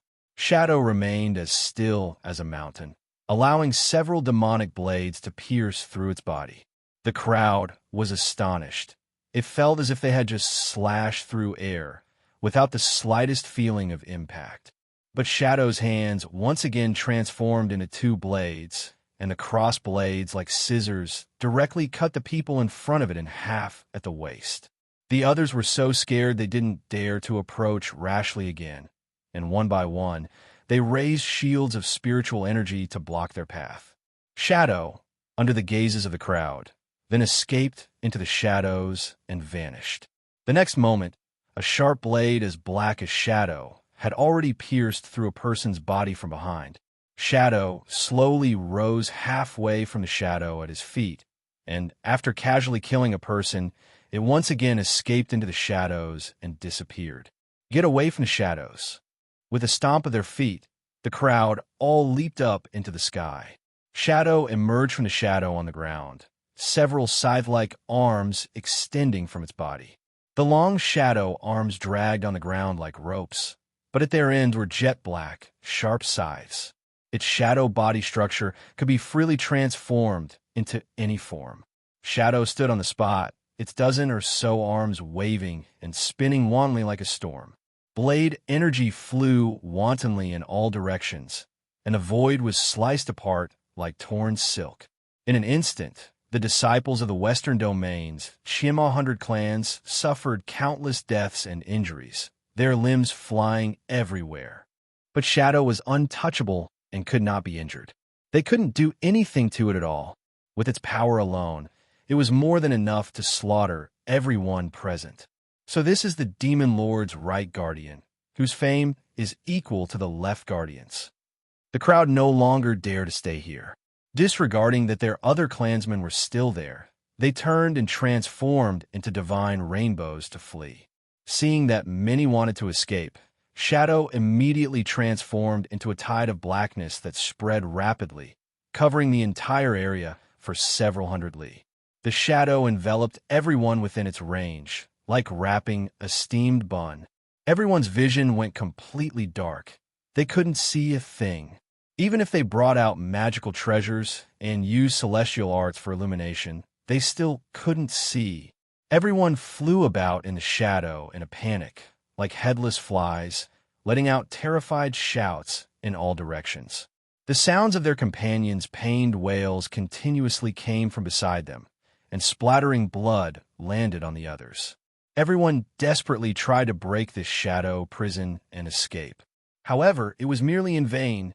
In the darkness, their bodies felt as if they were being pierced by countless sharp blades. Even if they raised defensive magical treasures, they couldn't hold out for long. No one could see, nor did they know what was happening. They just died in the pitch blackness, amidst terror and despair. Gradually, the wails faded away, and not another sound was heard from within the pitch-black shadow prison. The shadow prison gradually shrank, and the shadow that had covered several hundred li transformed back into the single figure of Shadow. The ground was covered with corpses.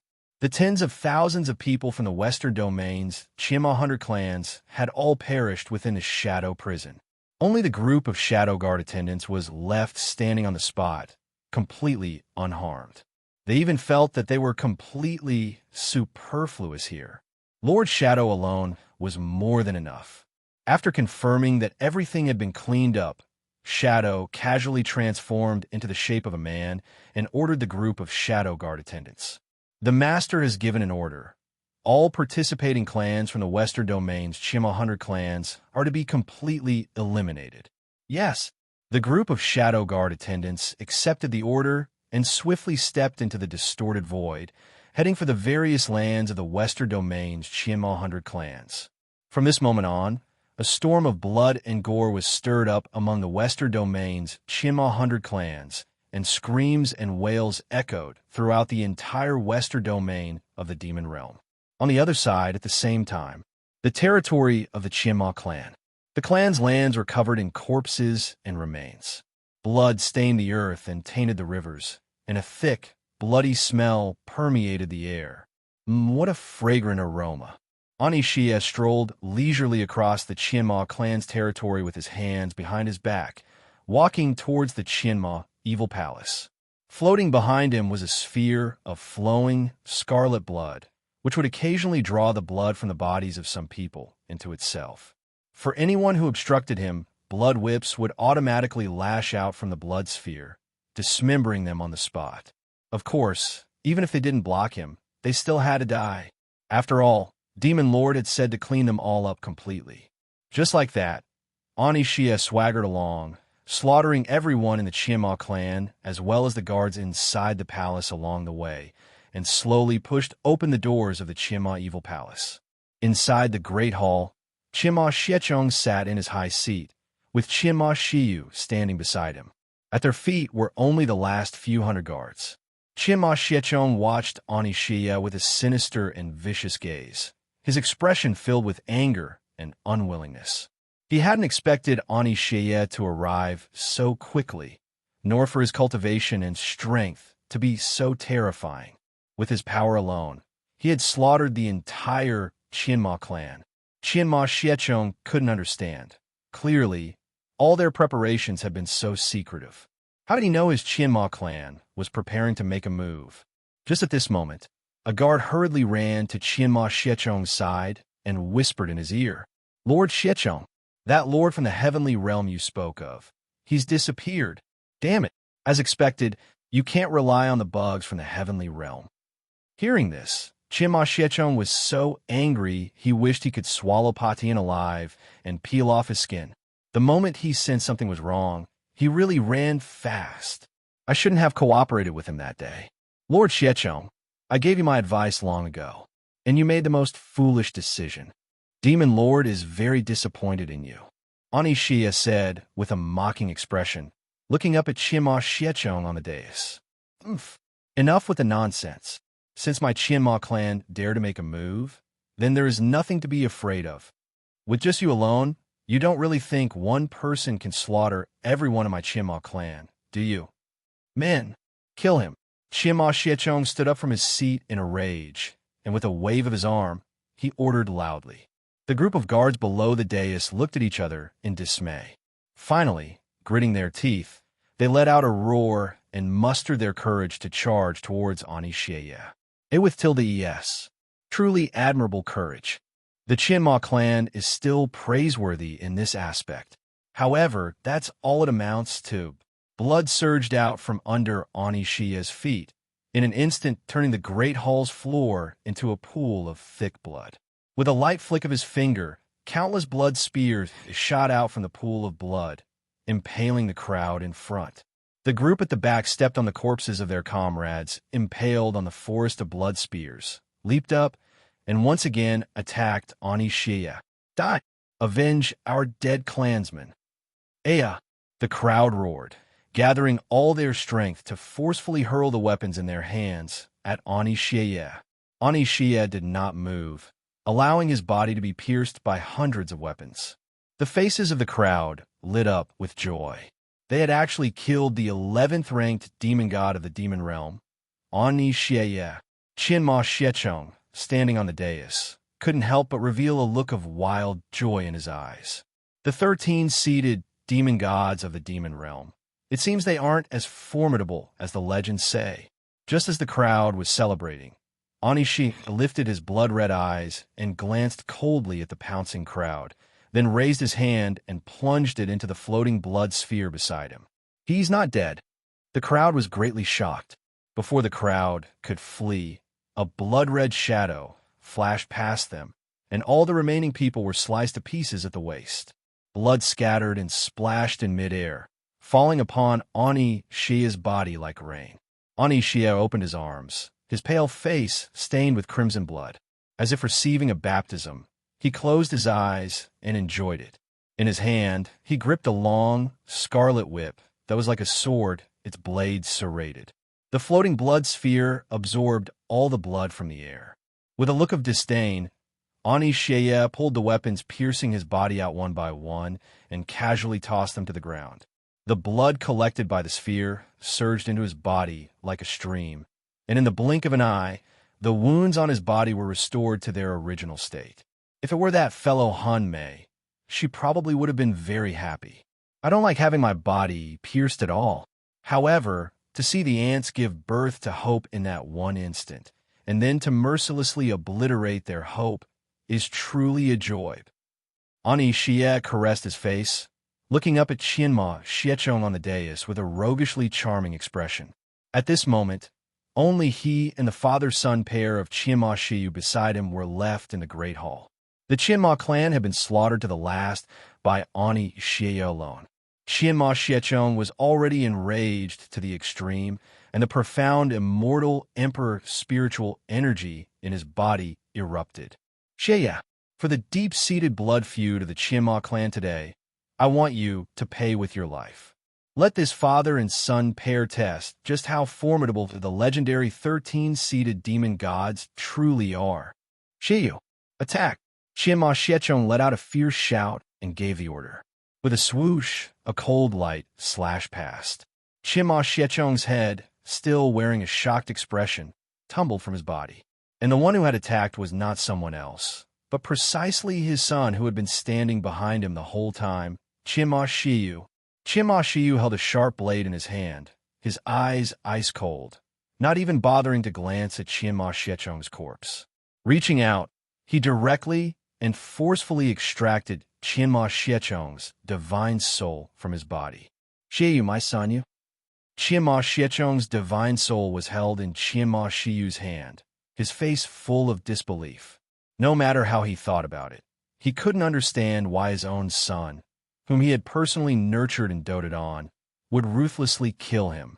Gazing at Qianma Xiu's emotionless eyes, Qianma Xiechong seemed to understand something and said, trembling, You're not my son. Just who are you? He now finally understood why Ani Xie had directly begun to slaughter the Qianma clan the moment they made a move. Why the Demon Lord seemed to have known all of his side's news and movements. It turned out that this Qianma Xiu who had come out of seclusion was not his son at all. Qianma Xiu gave a roguishly charming smile and, with a clench of his hand, crushed Qianma Xiechong's divine soul to pieces. Amidst a pained wail, Qianma Xiechong's divine soul was shattered, and he thus dissipated from the world. After doing all this, Qianma Xiu picked up Qianma Xiechong's head and corpse and stored them in his immortal ring. You're Kuei, right? Ani Xie had been watching, dumbfounded the entire time. With a delayed realization of what had happened, he walked forward and asked. The first time he had met Qianma Xiu, he had felt that something was strange about him. He was too calm. It wasn't like Qianma Xiu's personality, but he hadn't thought much of it at the time. It's me, Kuei replied calmly to Ani Xie, all while selecting suitable parts from the crowd of corpses to keep. His final prey having been stolen, Ani Xie was very helpless. He curiously followed beside Kuei and asked, When did you replace Qianma Xiu? Back when Lord Left Guardian heard that someone in the demon realm was instigating our demon clan members to move against the madam and the little princess. Kuei replied without turning her head. Back at the demon god meeting, when Yi Tianxin told Yu Qingyu that someone in the demon realm was instigating his demon clan members to make a move on the madam and the little princess, Yu Qingyu had already ordered her to investigate.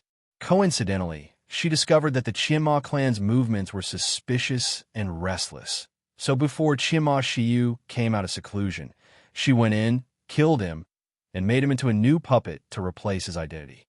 Hearing this, Ani Xie shook his head, somewhat wary. It's better to provoke Kuei and Lord Shadow as little as possible. Who knows what kind of person those two will disguise themselves as to get close to you, and then lop off your head with a sword when you least expect it. Demon God Palace, inside the bedchamber. Ning Yechen stood alone on the room's balcony with his hands behind his back, quietly looking out over the vast Yongye Junsheng. After he gave the order to clear out all the hiding bugs in the city had gradually returned to peace from a state of wailing and chaos. Shadow emerged from the shadow at Ning Yechen's feet and handed over a message about the Western Domain's Qianma clan. Ning Yechen opened the letter. On it were only 3 short words, all cleared out. Ning Yechen glanced at it, then casually turned the letter in his hand to ash. Although the Western Domain's Qianma 100 clans had been cleared out, he knew that the mastermind behind the scenes had not yet been dealt with. He must have run away early. Otherwise, with just his meager strength, it would have been impossible to escape from Shadow's hands. But no matter. It's about time to go up and settle the score with the Dao Immortal Clan and him. Daddy, sweepy time. Just as Ning Yechen was standing on the balcony with Shadow, Luo Hongye, who was not yet asleep, stealthily climbed off the bed, toddled over on her petite, milky steps, and called out in her milky voice. Luo Ruiying followed behind Luo Hongye and gave Ning Yechen a helpless smile. The child insists on sleeping with you. It's Mommy, Daddy, and Yi sleeping together. Luo Hongye corrected her in her soft, sweet voice. All right, Daddy's coming right now. Ning Yechen smiled dotingly and walked over to take Luo Hongye into his arms. Holding the soft and sweet child was like holding a soft and warm glutinous rice ball. It truly made him unable to put her down. Luo Hongye happily squinted her eyes and lay on Ning Yechen's shoulder. Her nimble, big eyes looked at Shadow behind him, full of curiosity and confusion. She felt as if she had seen that pitch-black thing somewhere before. Shadow, seeing that Luo Hongye didn't seem to recognize it, thought for a moment and instantly transformed into the little black cat. Meow. Ah, it's the little kitty. You're back. Luo Hongye's eyes lit up, and she cried out in pleasant surprise. Shadow leaped and proactively jumped onto Ning Yechen's shoulder, allowing Luo Hongye to take it into her arms.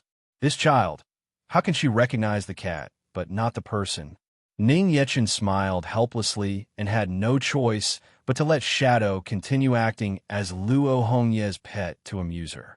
Luo Ruiying followed Ning Yechen back into the room with a smile. Just as she took a step, she suddenly felt a sharp shock in her chest, and her beautiful eyes hardened. Of all times, why now? Luo Ruiying's steps faltered, her vision blurred, and her body involuntarily leaned forward and stumbled. Fortunately, Ning Yechen noticed in time and wrapped his arm around her waist. Wife, what's wrong? Ning Yechen asked nervously, full of concern. On their way back to the Demon God Palace, he had specifically checked Luo Ruiying's body and had not found any injuries. How could she suddenly stumble forward for no reason? Mommy, are you all right? Luo Hongye, hugging Shadow, also asked with her little face full of worry. I made you worry. I'm fine, I just slipped. Husband and Yi. Don't you worry. Luo Ruiying lifted her head and smiled faintly. However, her slightly pale cheeks and the cold sweat on her forehead had already revealed the abnormality of her body. Ning Yechen frowned and, without another word, scooped Luo Ruiying up and placed her on the soft couch, then reached out to take her pulse. Luo Ruiying's pulse had become very weak. Her aura was also unstable, and even the flow of spiritual energy in her body had weakened a great deal. Husband, don't worry, I'm just a little tired. I'll be fine after lying down for a bit. Luo Ruiying looked at Ning Yechen's tightly furrowed brows. She was very happy in her heart, but she also didn't want to make him worry.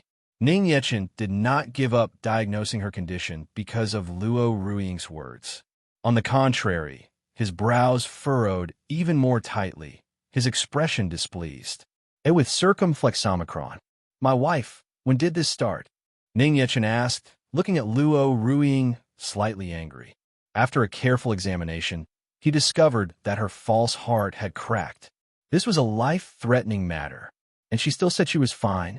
Luo Ruiying, seeing that Ning Yechen seemed truly angry and had already discovered it, decided not to hide it any longer. The earliest it could have started was when she took a palm strike to the chest while facing the ghost puppet in the demonic beast forest.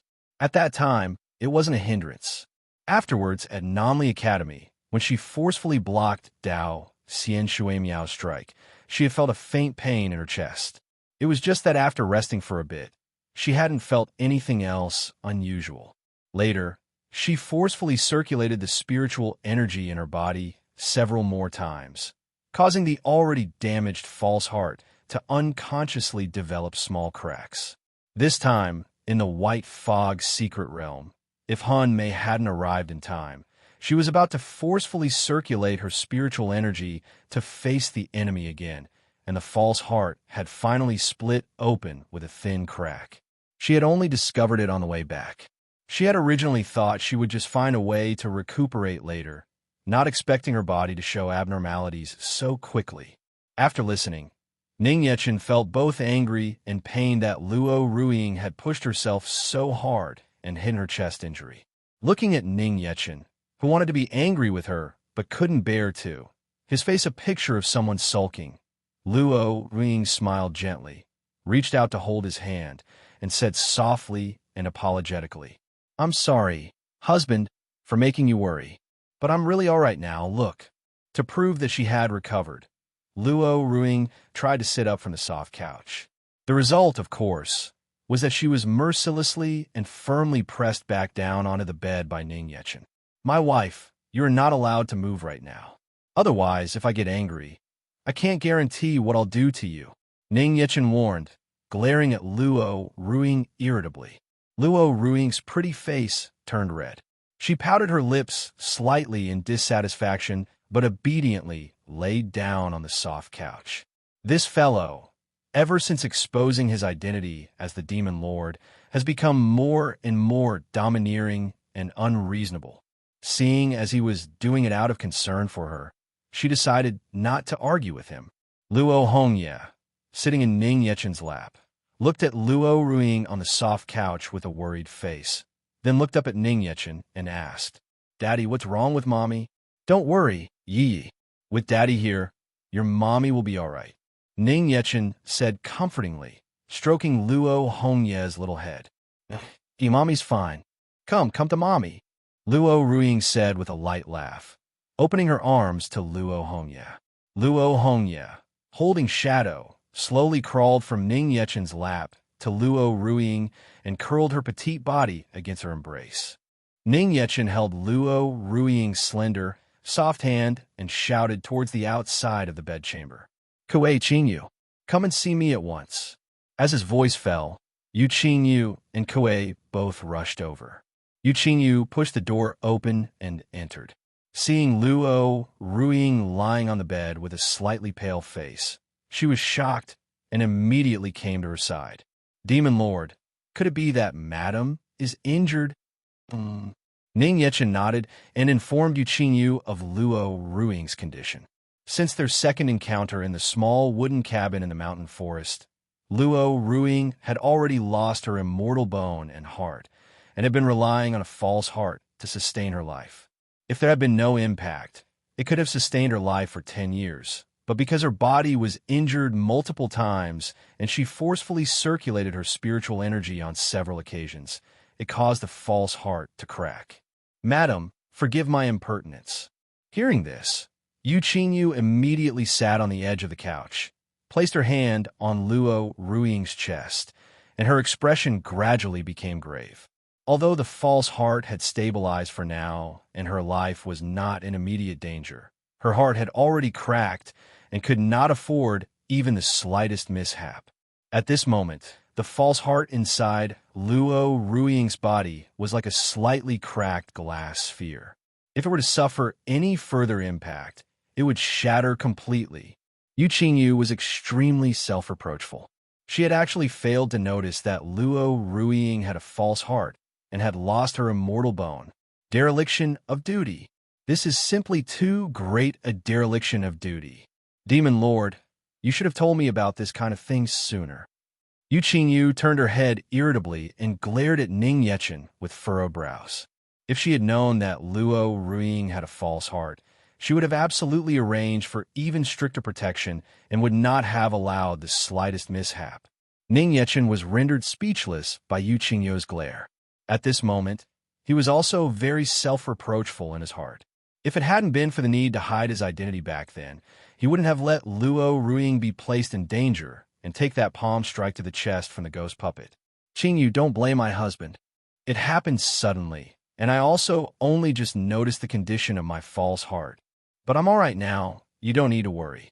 Luo Ruiying, seeing Ning Yechen being scolded like a child by Yu Qingyu with no way to retort, couldn't help but find it amusing and took the initiative to explain on his behalf.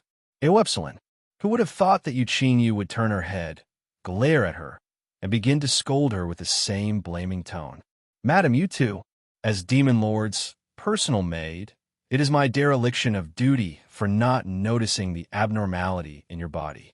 But I also hope that you will be able to proactively inform me of any condition your body is in.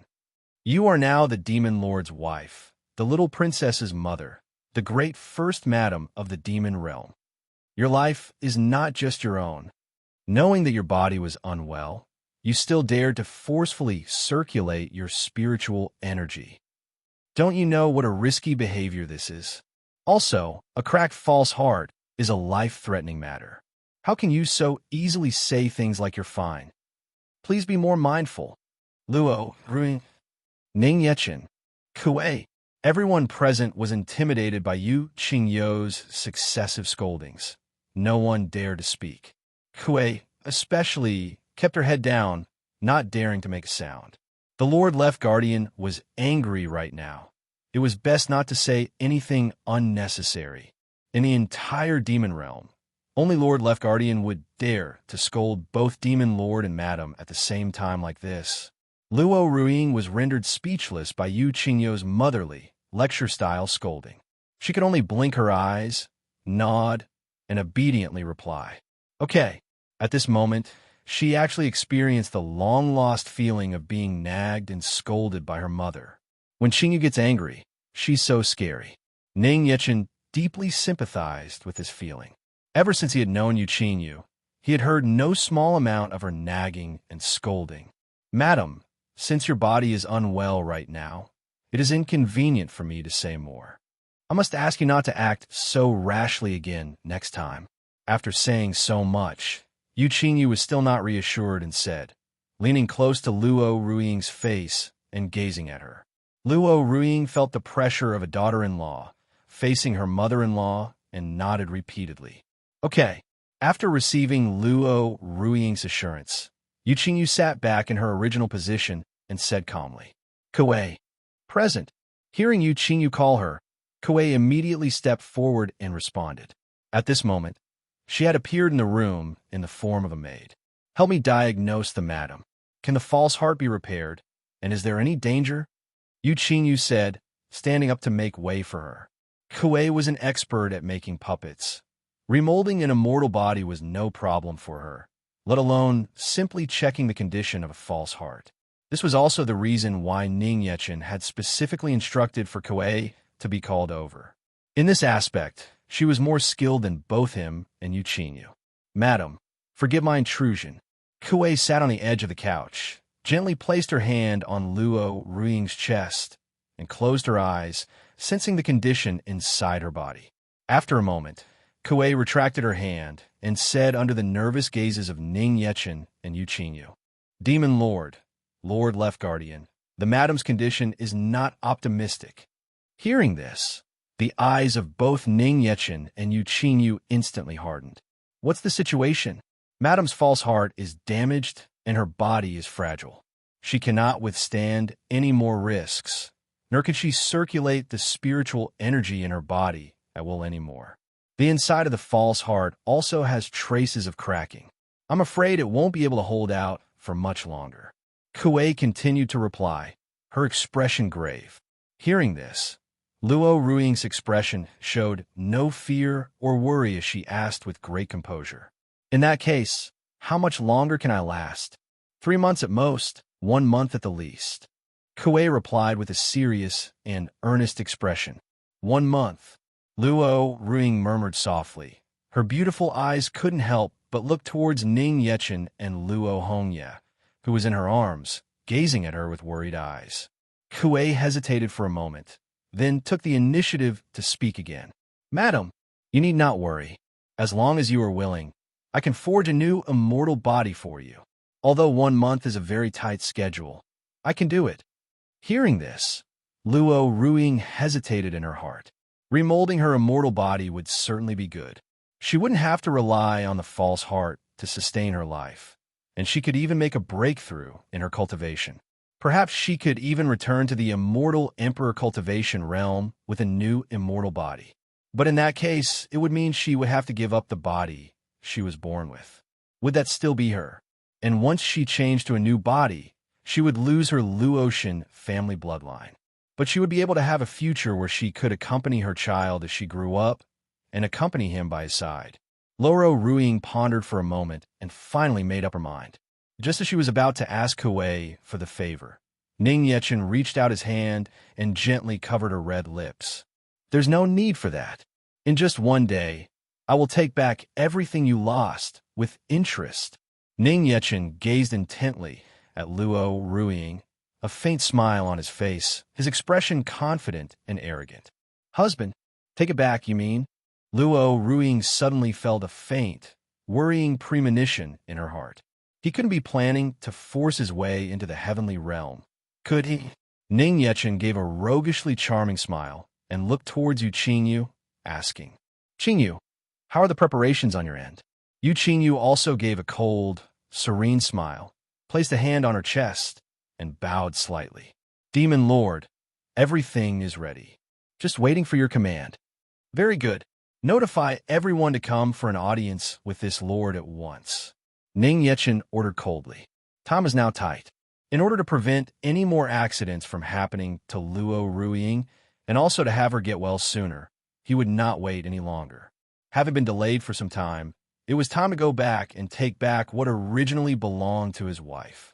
I will respectfully obey the demon lord's decree. Yu Qingyu bowed slightly and immediately exited the room. Kuei also exited the room along with her. Luo Ruiying lay on the couch, completely bewildered. She felt as if something major was about to happen. Husband, what are you planning to do? You will know in a little while, my wife. For now, you just need to rest well. I'll brew some medicine for you first.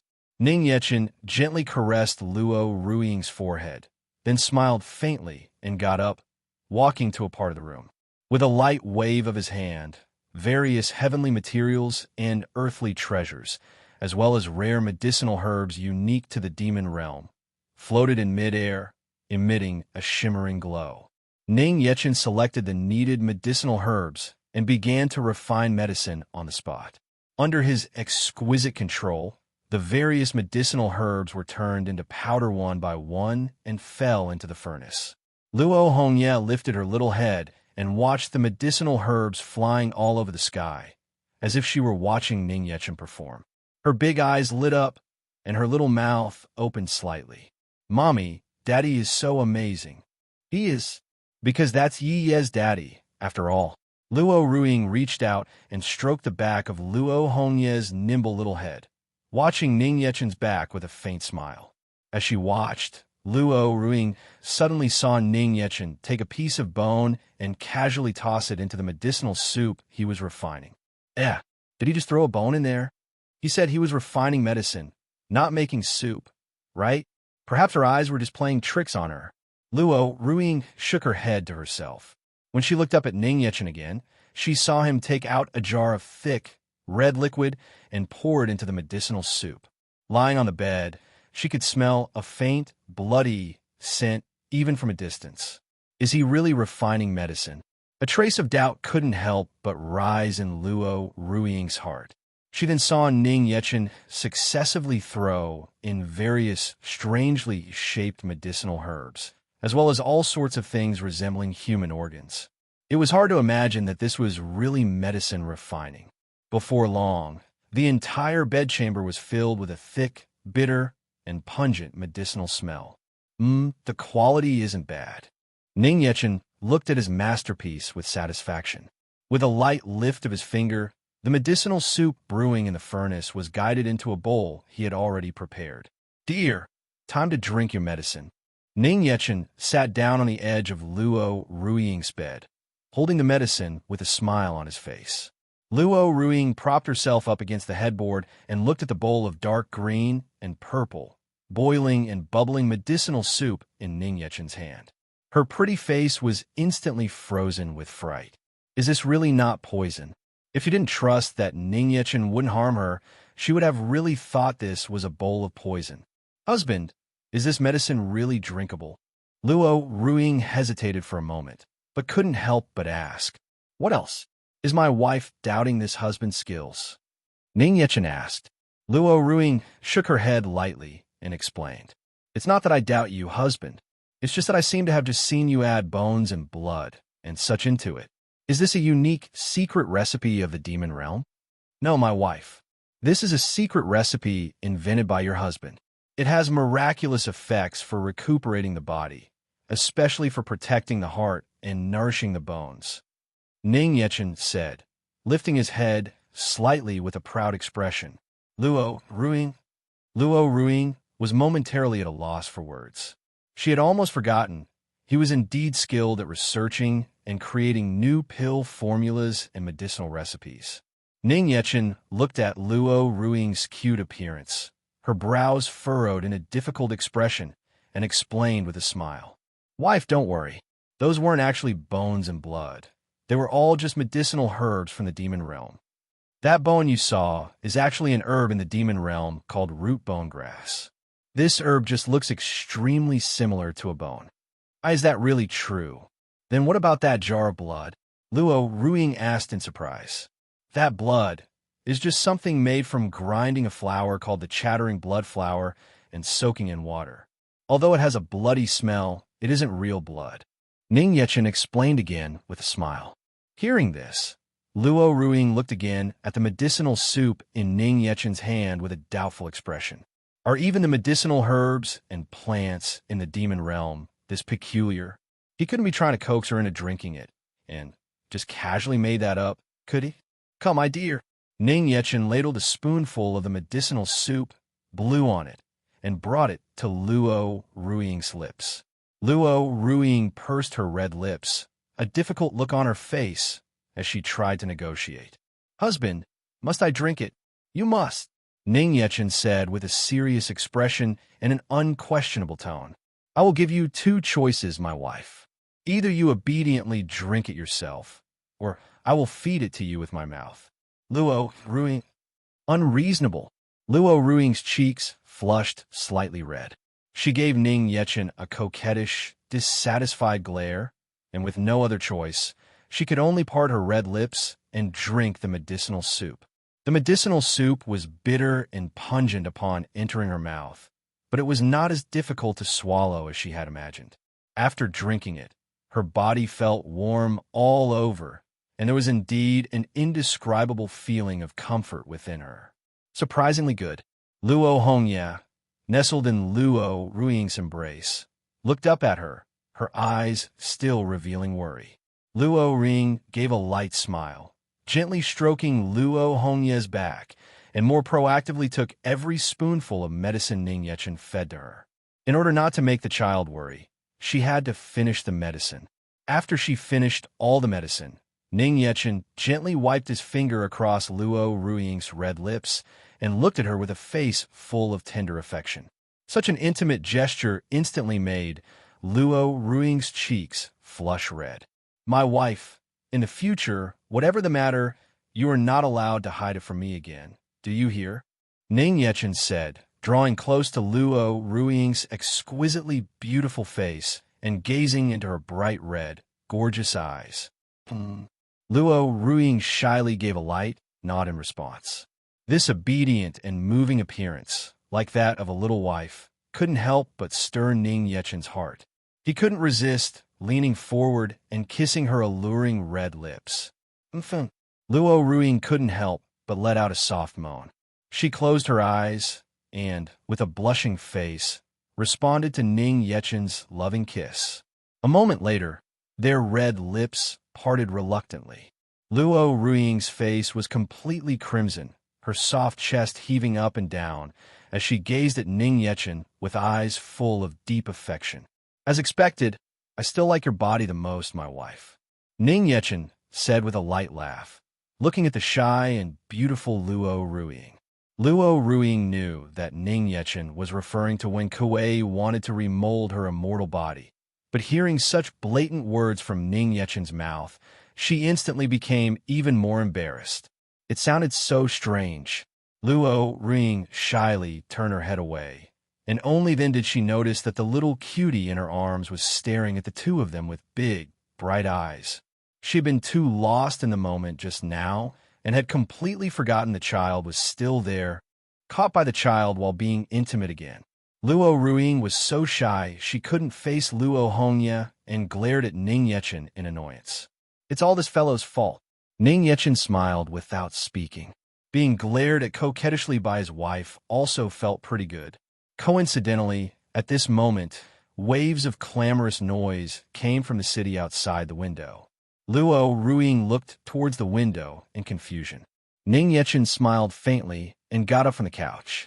From the looks of it, everyone has arrived. My wife, didn't you ask what this husband was going to do? Let's go. I will take you to see. Ning Yechen picked up Luo Hongye and extended his hand to Luo Ruiying. Luo Ruiying doubtfully gave him her hand and followed Ning Yechen to the front of the Demon God Palace's Great Hall, looking out over the entire Yongye Junsheng. At this moment, the streets of Yongye Junsheng were densely packed with the figures of the various clans of the demon realm and their demonic beasts. The streets were blocked so tightly that not even a wind could get through, and even the eaves of the roofs were packed with people. Some people rode all sorts of demonic beasts, circling in the sky.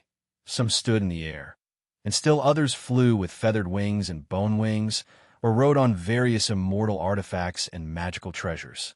Outside the city, legion after legion of demon realm cultivators stood in dense formations.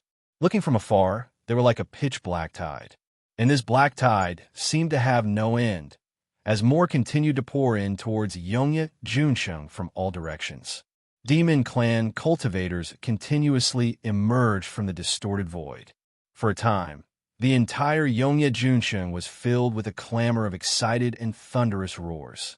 The beat of war drums thundered. The momentum was vast. The aura of the demon realm's masses was like a rainbow, and the scene was incomparably magnificent and spectacular.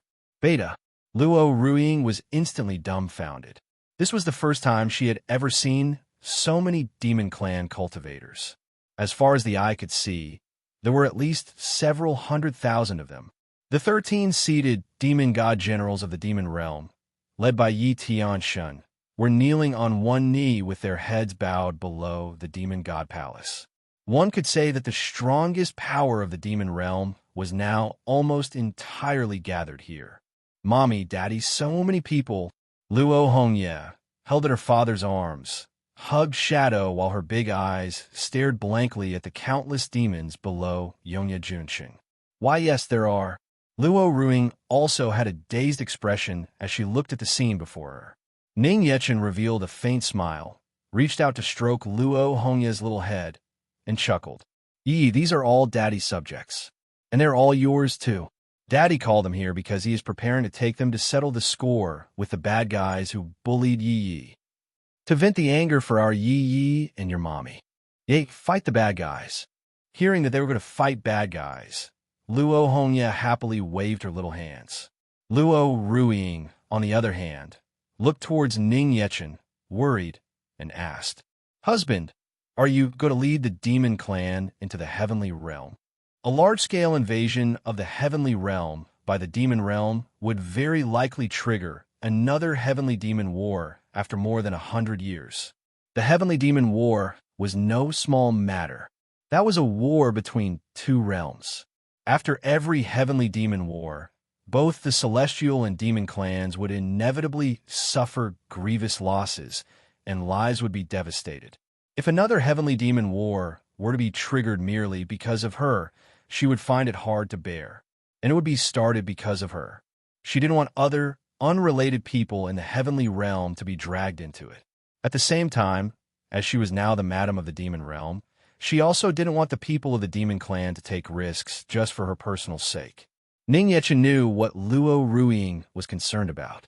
He gazed in her eyes, reached out to gently caress her exquisitely beautiful cheek, and said softly, Don't worry, my wife. This trip is not to invade the heavenly realm, but simply to get justice for you, my wife, and to take back your things. Under the watchful eyes of the crowd, being gently caressed on the cheek by Ning Yechen, Luo Ruiying's cheeks instantly flushed red. Especially after the crowd saw this scene, they let out a unified, jeering roar. Hearing this, Luo Ruiying was so shy she almost wanted to bury her head in the ground. Husband, if it's just for that, there's no need for such a grand display. Luo Ruiying slightly lifted her beautiful eyes and said, suppressing her shyness, how is it not necessary? This is for the sake of venting my wife's anger. If that bunch of bugs from the heavenly realm doesn't know their place, then incidentally flattening the heavenly realm is not out of the question. Ning Yechen retorted with a cold and proud expression, his arrogant tone that of one who looked down on the six realms, leaving no room for doubt. If it weren't for the need to accommodate his wife's gentle personality, he would have planned from the beginning to just turn the heavenly realm upside down once again. Luo Ruiying looked at Ning Yechen irritably. In the end, he still had plans to flatten the heavenly realm.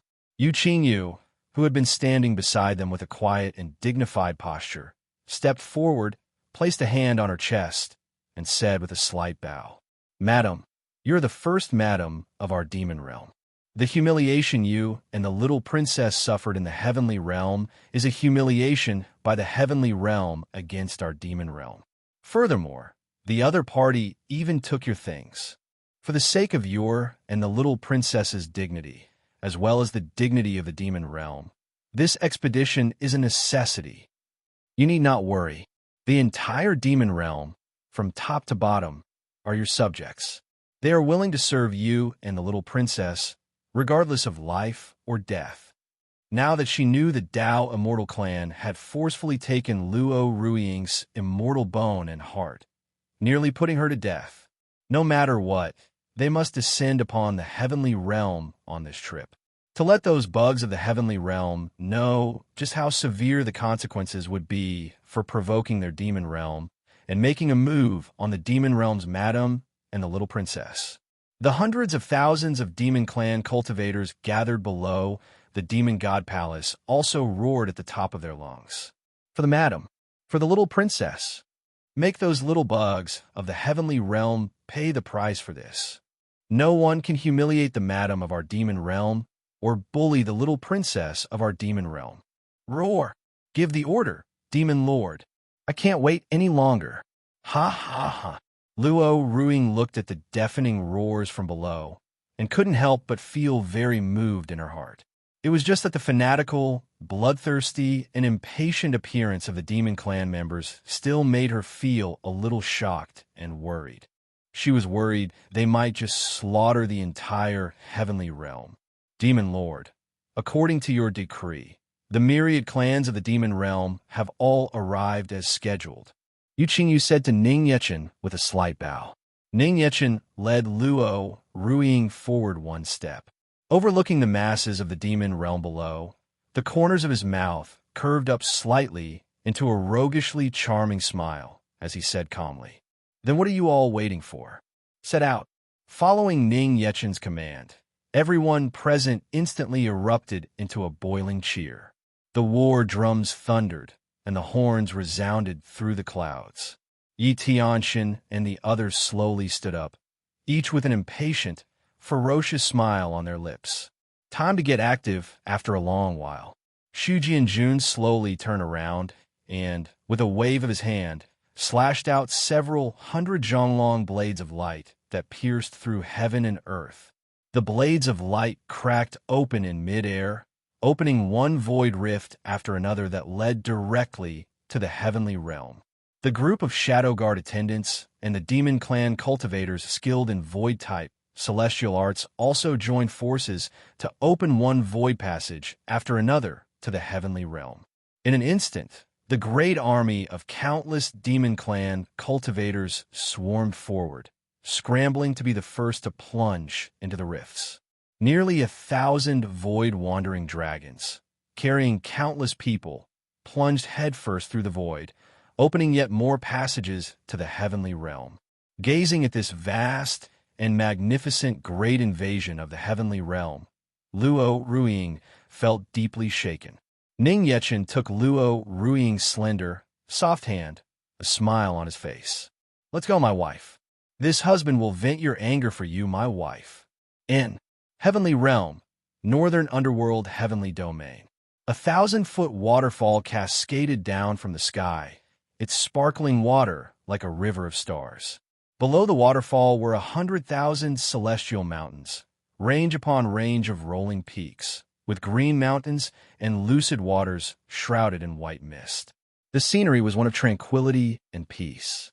Two disciples of the heavenly clan, a man and a woman, responsible for guarding the northern underworld heavenly gate, were riding their swords on their routine patrol of the northern underworld heavenly domain.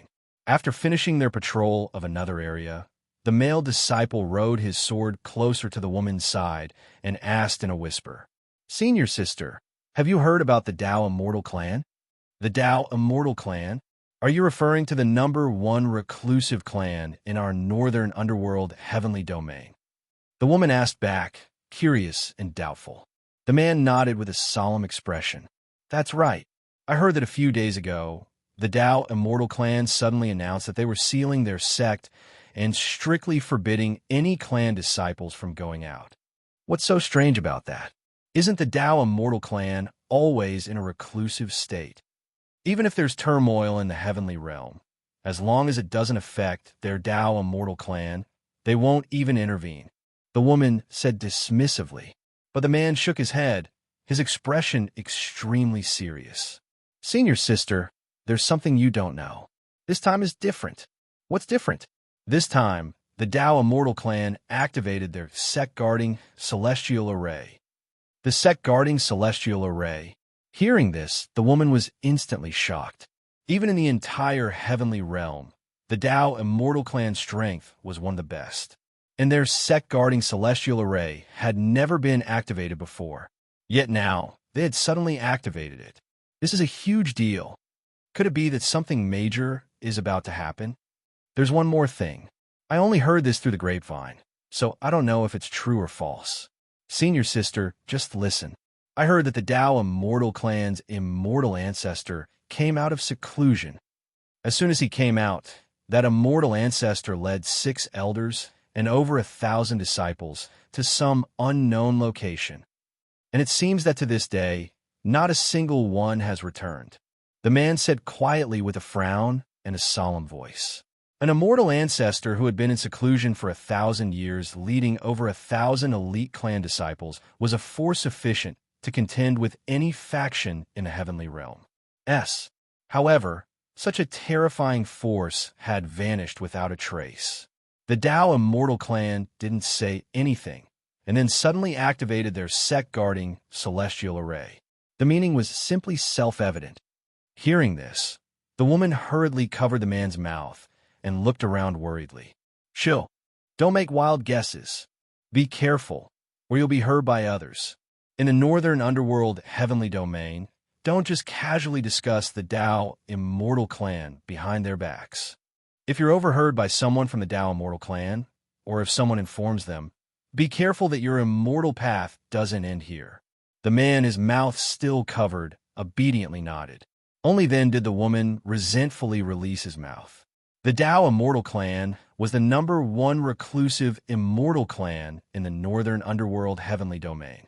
Putting aside whether the rumors were true or not, if the Dao Immortal Clan believed they were spreading rumors and slandering them, the consequences would be severe. It was best to just pretend they hadn't heard anything and knew nothing. As they spoke, the two arrived at another cliff on their patrol route. Gazing at the ethereal cloud-wreathed peaks and the magnificent scenery of mountains and rivers below, the man stretched lazily and said with a look of contentment, "Senior sister, the entire heavenly realm seems to have been a lot more peaceful and quiet these past few days." "It has. This is also thanks to that legendary supreme ruler of the demon realm not appearing again," the woman said with a sigh as she waved her hand, casting a spell to mark that they had patrolled the area. A while ago, the demon lord had descended to the heavenly realm several times, causing a great panic and turmoil, leaving everyone's hearts filled with anxiety.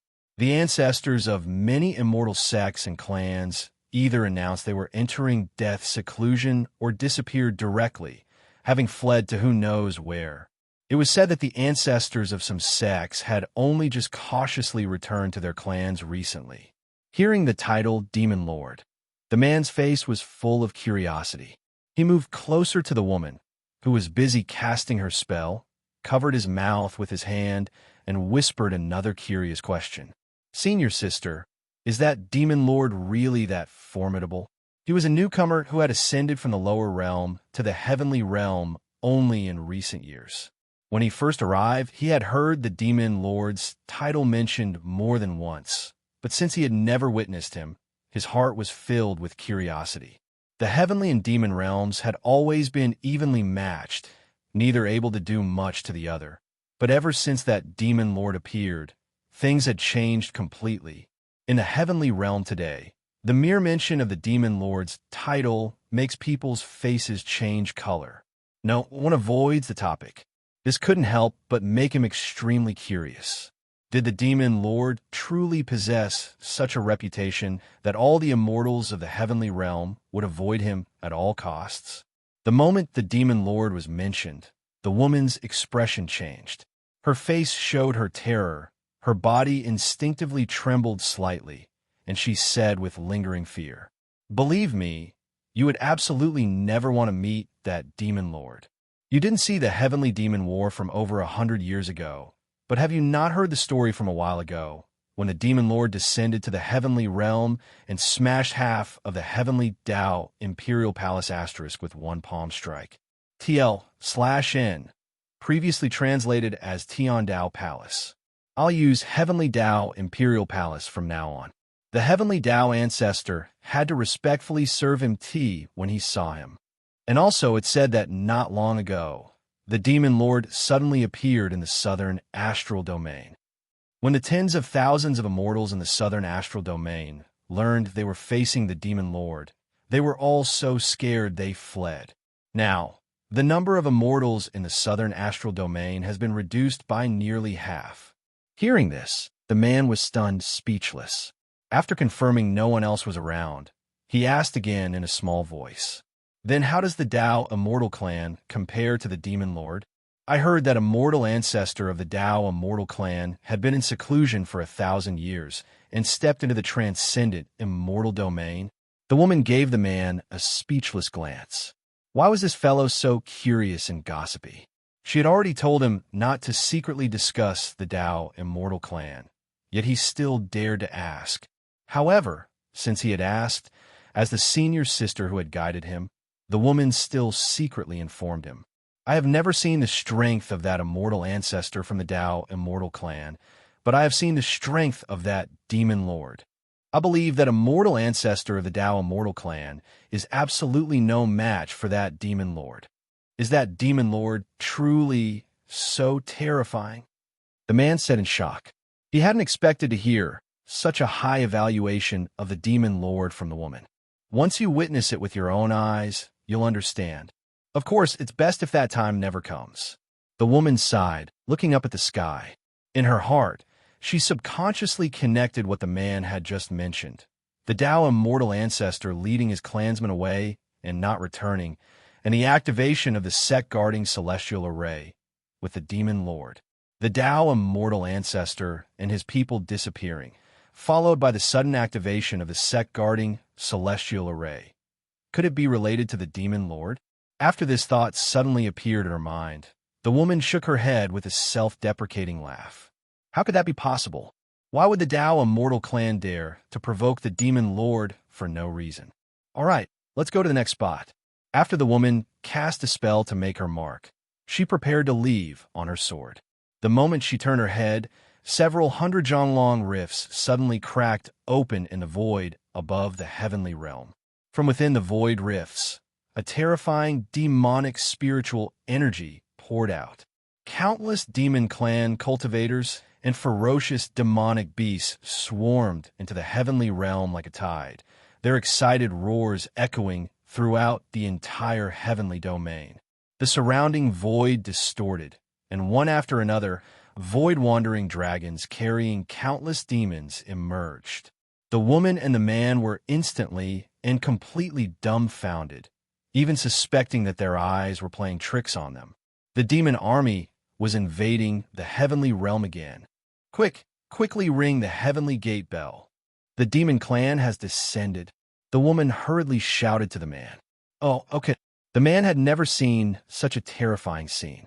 It took him a long time to come back to his senses before he hurriedly flew on his sword towards the heavenly gate bell hanging high on the cliff.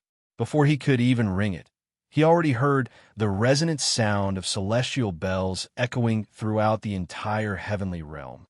One after another, the clear and loud chimes of the bells echoed in his ears. It wasn't him who rang it. Rather, all the other major heavenly domains of the heavenly realm had rung their heavenly gate bells at the same time. The demon clan had descended upon all 9 great heavenly domains of the heavenly realm simultaneously. The heavenly gate bells rang simultaneously across the 9 great heavenly domains of the heavenly realm, and the entire heavenly realm echoed with the resonant and urgent chimes. This was an extremely rare occurrence in the heavenly realm. The last time the heavenly gate bells of the 9 great heavenly domains rang simultaneously was during the Heavenly Demon War over 100 years ago. After a short interval of just over 100 years, the demon realm had once again launched a large-scale invasion of the heavenly realm. In the 9 great heavenly domains of the heavenly realm, everyone within the tens of thousands of sects, large and small, looked up with terrified faces at the great army of demon clan cultivators pouring out from the void rifts. The bright sky of the heavenly realm was almost completely obscured by the figures of the demon clan. The ferocious, wild laughter of the demon clan and the roars of the demonic beasts couldn't help but make the immortals of the heavenly realm recall the last heavenly demon war, and they shuddered involuntarily. Teach the demon clan. How did they come again? The heavenly gate bells are ringing in all 9 domains. Could it be that the entire demon realm has mobilized? Is another heavenly demon war about to break out? Teach that demon lord. Has he come to? It's over. It's over. Don't panic. Quickly notify our own ancestors. This is bad. Our old ancestor has disappeared again. Above the northern underworld heavenly domain, Ning Yechen emerged from a void rift, leading Luo Ruiying as if on a leisurely stroll. Behind them, Yi Tianshun, Yu Qingyu, and the others followed, flanking them. Tens of thousands of demon clan cultivators followed closely behind, a dense black mass that blotted out the sky like dark clouds. The great armies of the demon realm had also descended upon the other heavenly domains of the heavenly realm's 9 great domains at the same time, each led by demon god generals such as Xu Jinjun. The members of the demon clan all had excited and bloodthirsty expressions, the corners of their mouths turned up as they stared covetously at the surrounding people of the heavenly realm, just waiting for a command from Demon Lord. As long as Ning Yechen gave the word, they would, without hesitation, turn the heavenly realm into a purgatory, to vent the anger for their demon realm's madam and little princess, to let the stupid bugs of the heavenly realm know what the price would be for provoking the demon realm. Luo Ruiying stood beside Ning Yechen, looking at the familiar scenery of the heavenly realm before her, yet her heart was filled with a completely different and subtle feeling. Back when she found Ning Yechen in the demonic beast forest, she had never thought she would have the chance to return to the heavenly realm again in the future. She further never thought that she would return so quickly, or that she would be stepping into the heavenly realm again in the capacity of the demon realm's madam.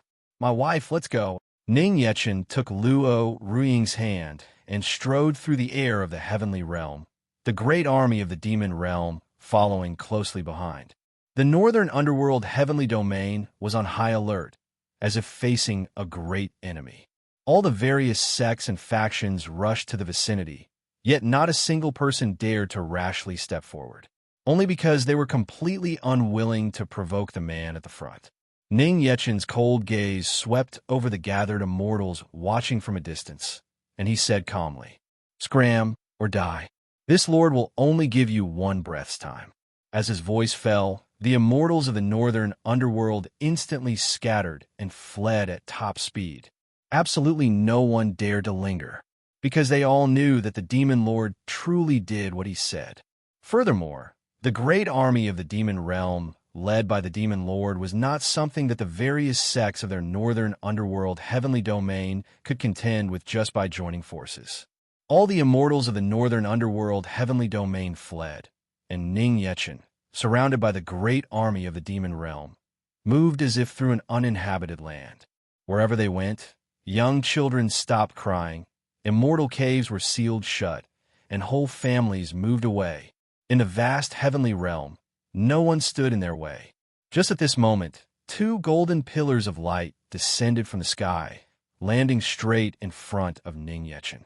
Two golden, illusory figures, a man and a woman, emerged from the pillars of light. The man was dressed in a white shirt with a sword pattern, his eyes and brows as sharp as a blade, his figure like a sword, his entire body emitting a monstrous sword intent that shot to the heavens.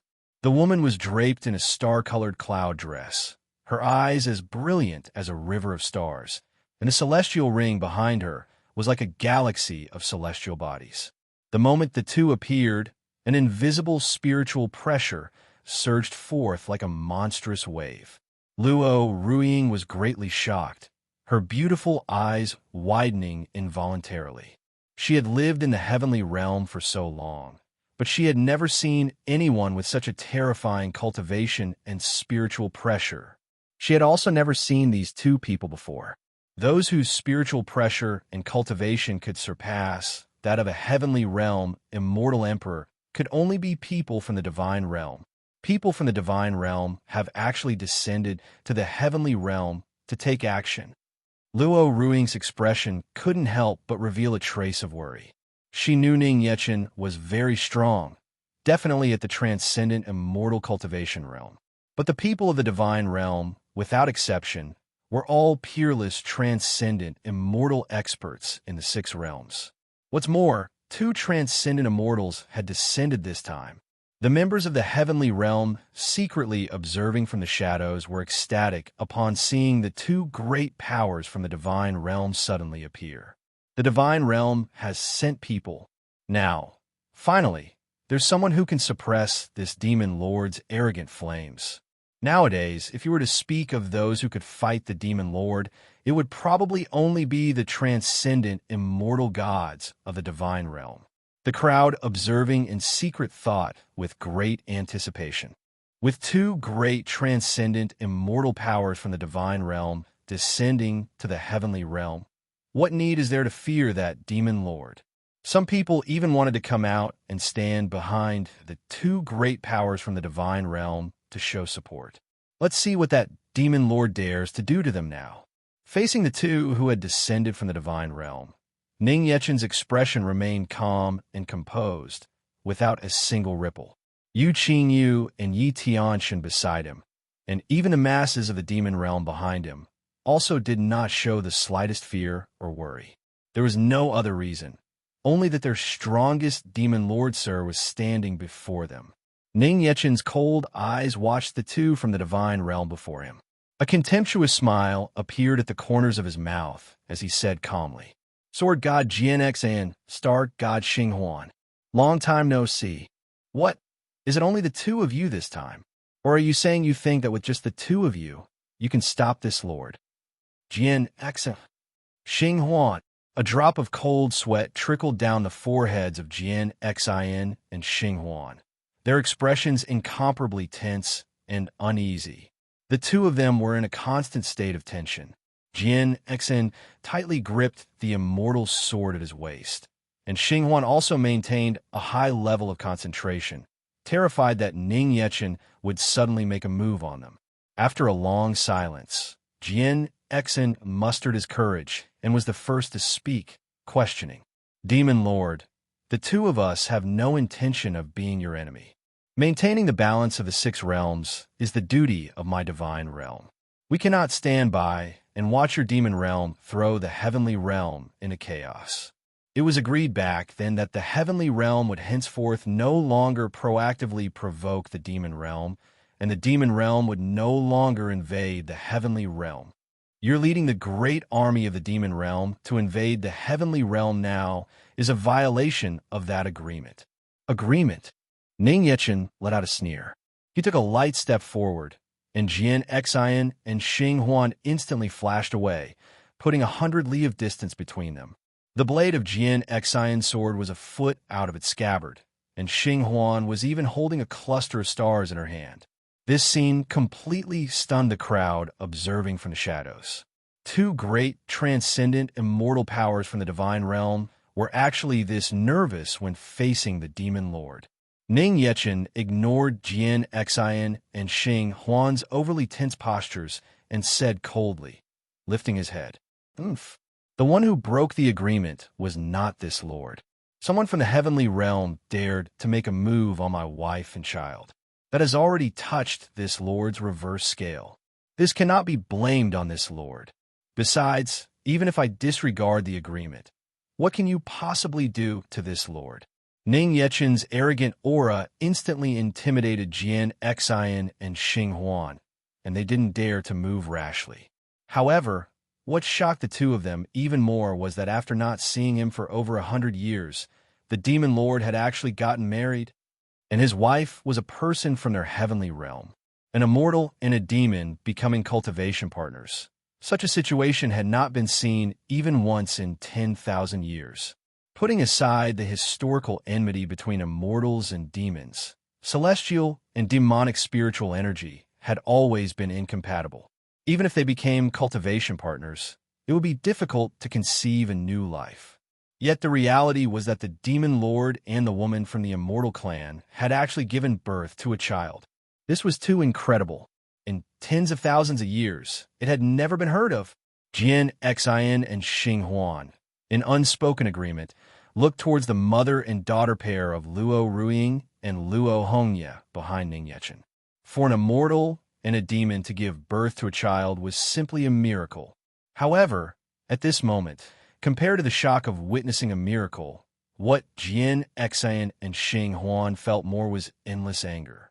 Just which blind fool in the heavenly realm had dared to provoke this god of slaughter? The immortals of the heavenly realm did not know what truly happened during the heavenly demon war over 100 years ago that made the demon lord suddenly and proactively withdraw. But they, as participants, couldn't be clearer about it. During the heavenly demon war over 100 years ago, the divine realm, in order to maintain the balance of the six realms and prevent the heavenly realm from truly being erased by the demon realm, specially dispatched an envoy from the divine realm to negotiate with the demon lord. However, that divine realm envoy was so arrogant and condescending that he was directly torn in two by the demon lord and personally thrown back to the divine realm. That was something that had never happened in the divine realm for hundreds of thousands of years since ancient times.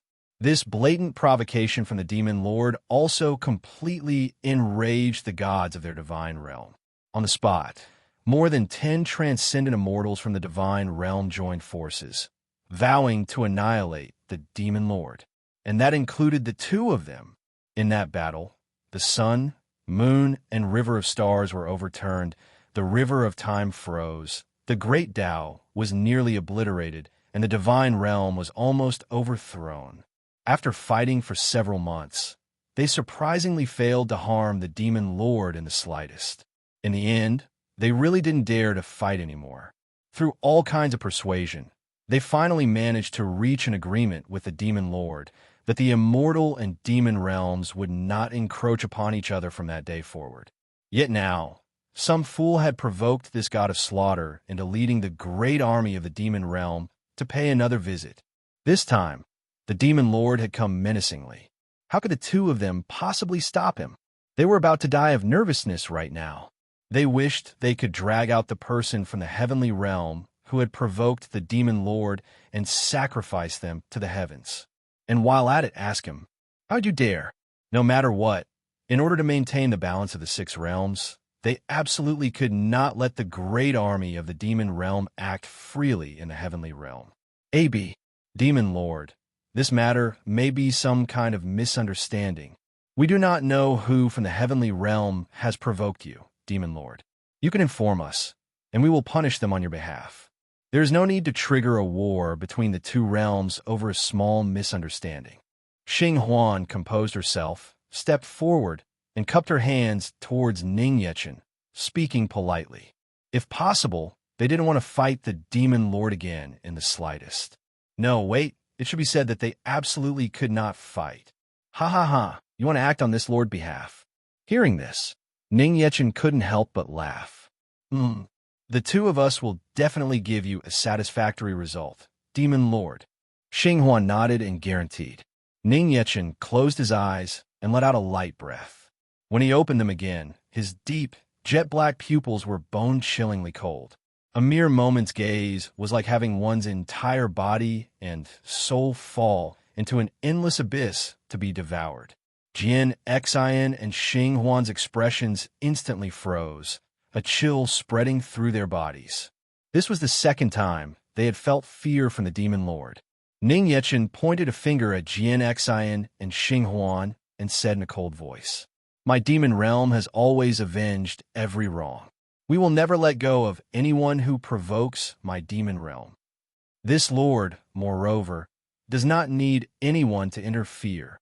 With just the two of you, are you even worthy of acting on this lord's behalf?" Jian, Xian, Xinghuan, Jian, Xian, and Xinghuan were silent, their throats moving, but they couldn't say a word. Or perhaps they simply didn't dare to speak again.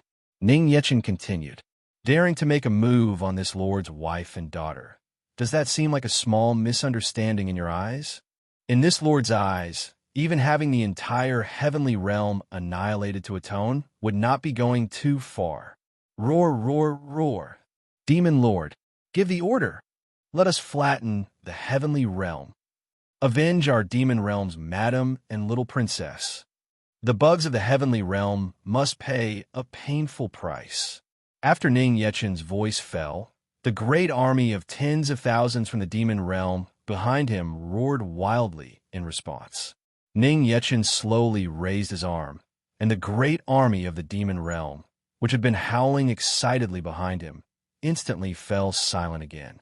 If you two insist on interfering, this lord doesn't mind if the divine realm has two fewer people.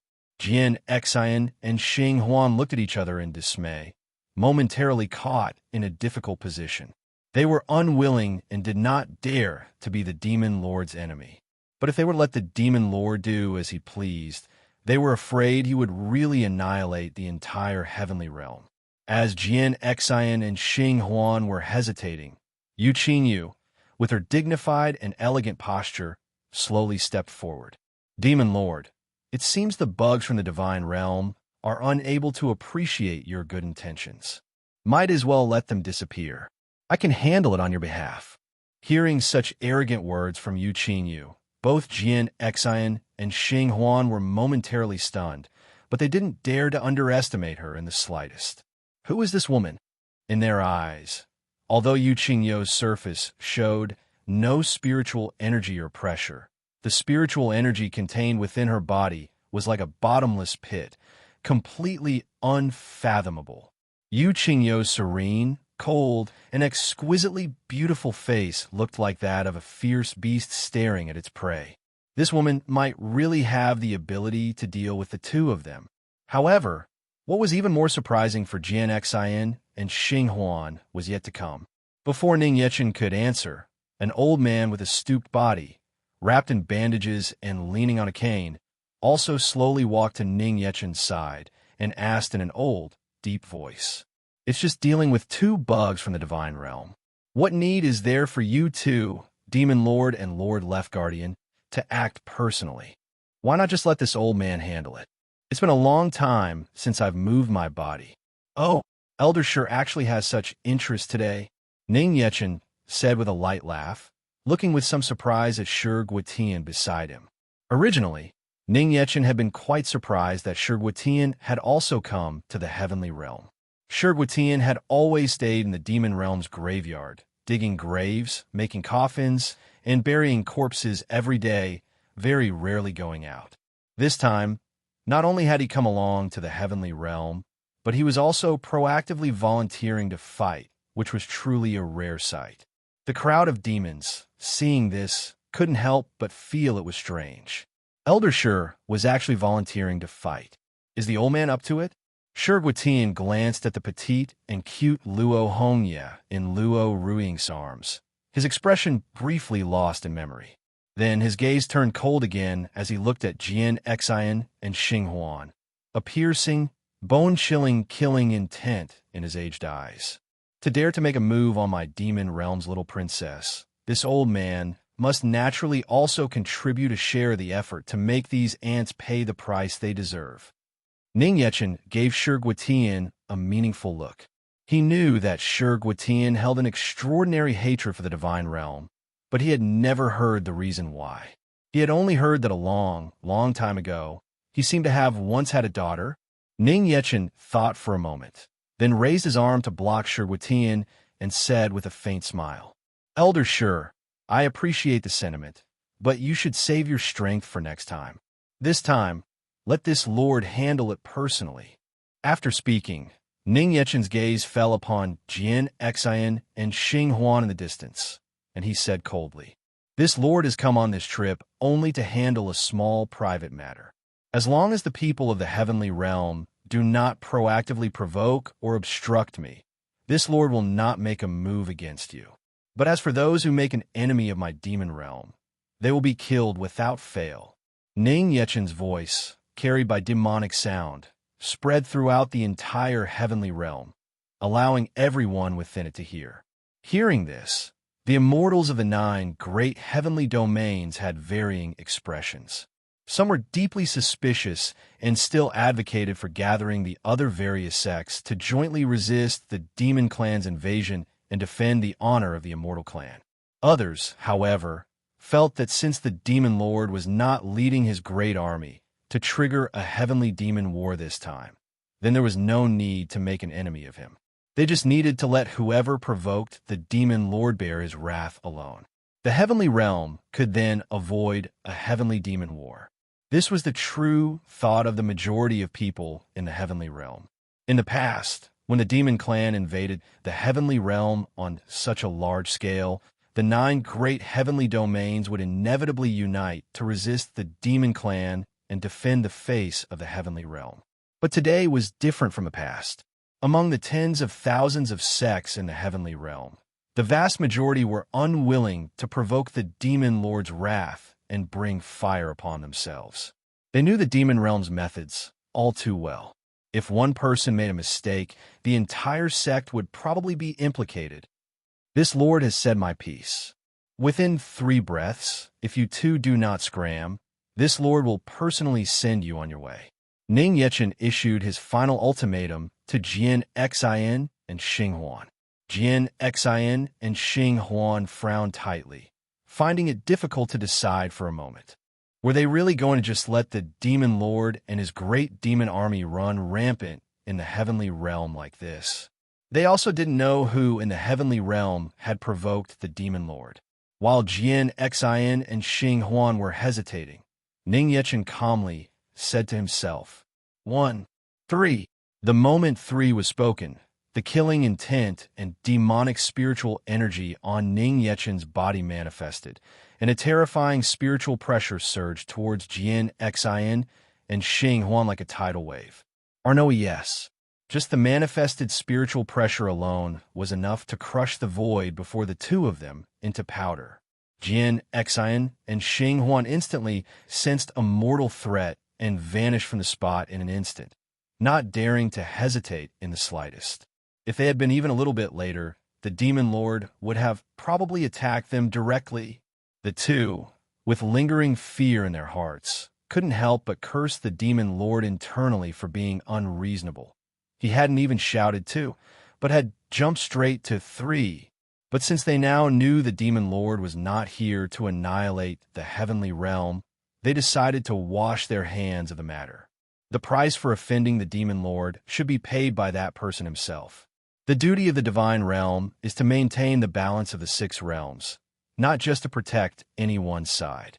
There's no need to provoke the demon lord for the sake of that person. The members of the heavenly realm secretly observing were stunned when they saw Ning Yechen's terrifying pressure directly scare away the 2 great powers from the divine realm. The 2 great transcendent immortal powers left just like that. Do they also not dare to make an enemy of the demon lord? The portion of the crowd in the heavenly realm who had still been thinking of resisting the demon clan, after seeing Jin, Xian, and Xing Huan leave, also felt their hearts turn to dead embers, having lost their final hope. If even the great powers of the divine realm dared not to challenge the demon lord, how could they dare? Some people couldn't help but feel relieved that they hadn't stepped out to stand on the opposite side of the demon lord just now. Otherwise, they might already be just a corpse at this moment. After Jin, Xian, and Xing Huan fled, no one else within the heavenly realm dared to appear before Ning Yechen. The immortals of the heavenly realm were as silent as cicadas in winter, and the 9 great powers all announced that they were temporarily sealing their sex. The great army of the demon clan, led by Ning Yechen, strolled casually at the pinnacle of this heavenly realm. The destination of this trip, the Dao Immortal Clan. Inside the Dao Immortal Clan, the sealed Dao Immortal Clan was completely cut off from the world, entirely unaware of the earth-shattering events that had already occurred in the heavenly realm. The disciples within the sect gathered together idly, discussing the recent events within the clan. Hey, don't you all think that sealing the sect this time was too sudden? Yeah, although our Dao Immortal Clan is naturally reclusive in the heavenly realm, the isolation this time is a bit too thorough. They won't let any of us go out. I heard that after the immortal ancestor came out of seclusion, he took 1,000 of the clan's elite disciples and left, and has yet to return. Could it be? A disciple said in a worried whisper. For some reason, he always had an ominous premonition in his heart. The immortal ancestor not returning, the sealing of the sect, it was all too much of a coincidence. Another disciple, hearing this, immediately rebuked him in a stern voice. "Pa, don't talk nonsense. How divinely mighty is the immortal ancestor. His cultivation has reached the pinnacle of perfection. He has few rivals within the heavenly realm. It's absolutely impossible for there to have been any accident. If you, a side-branch disciple with the Run character, dare to speak nonsense again and tarnish the reputation of the Dao Immortal Clan, I won't spare you." In his eyes, his Dao Immortal Clan was the #1 reclusive clan in the northern underworld heavenly domain of the heavenly realm and could not tolerate being looked down upon by anyone, not even their own family members. Yes, yes, yes, I won't dare again. The scolded disciple nodded repeatedly and admitted his mistake. In the Dao Immortal Clan, the hierarchy among disciples was strict and clear. Dao Run, Dao Tian, and the highest level, Dao Xian. The higher one's talent, the higher the level of the bestowed surname. Naturally, the clan resources and status one could enjoy would also be higher. Dao Run was the lowest tier for disciples with the worst talent in the Dao Immortal Clan.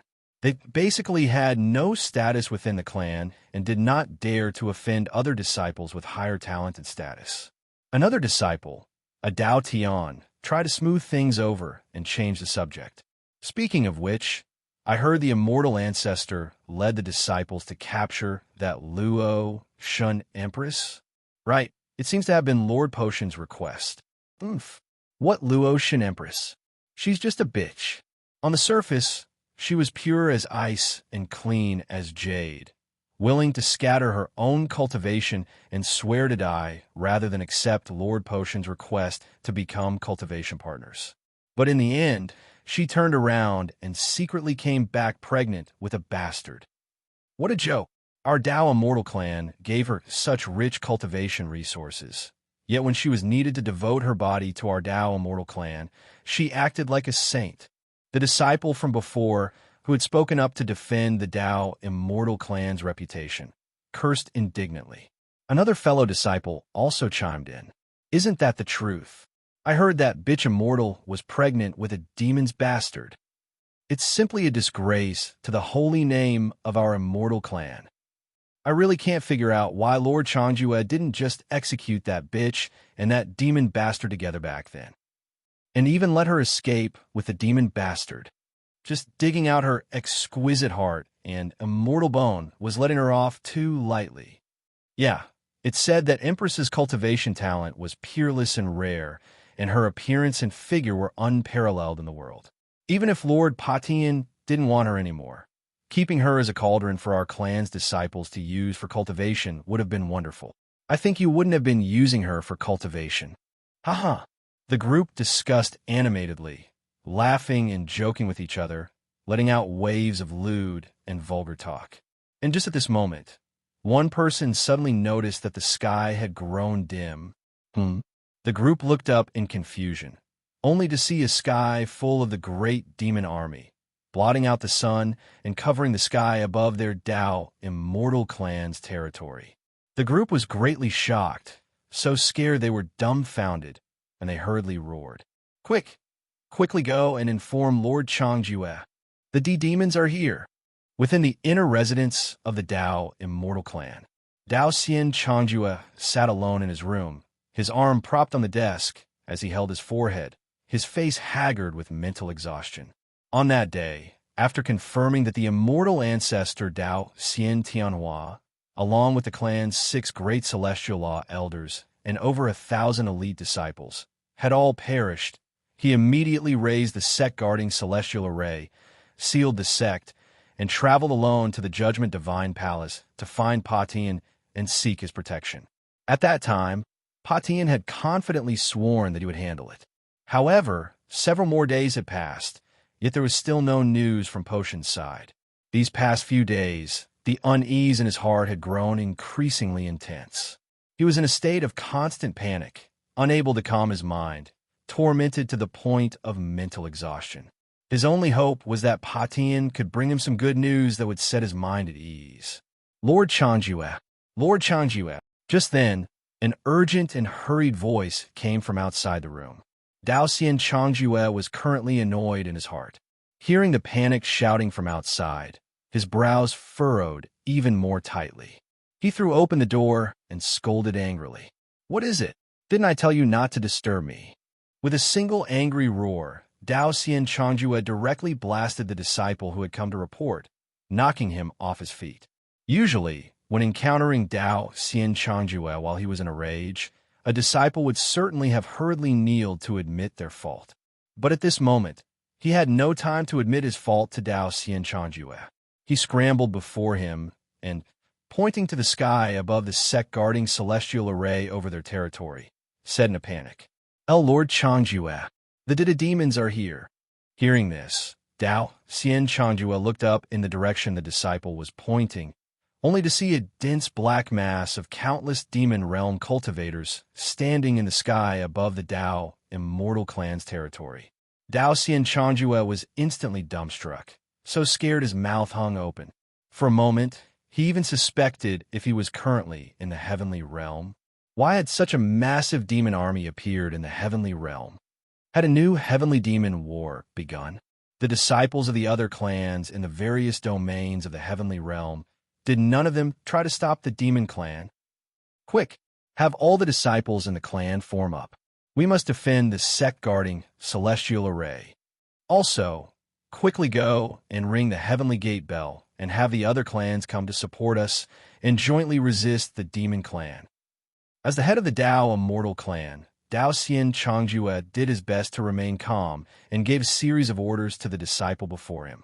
And he himself immediately transformed into a divine rainbow and flew into the sky above the clan's main square to meet with the other elders and disciples. RO-based section. Gazing at the menacing great army of the demon clan, everyone present was stunned and dumbfounded. How did the great demon army suddenly appear above the Dao Immortal Clan? Aren't they worried about triggering another heavenly demon war? Under the tense and uneasy gazes of the members of the Dao Immortal Clan, the great demon army slowly parted to the sides. Respectfully and piously, they placed a hand on their chests and knelt on one knee in midair. Ning Yechen, holding Luo Ruiying's hand, slowly appeared in the line of sight of the Dao Immortal Clan, escorted by the demon army. The members of the Dao Immortal Clan, seeing this scene, couldn't help but show their shock. The demon clan was always either arrogant or unruly and untamable. Who could possibly make the demon clan submit like this?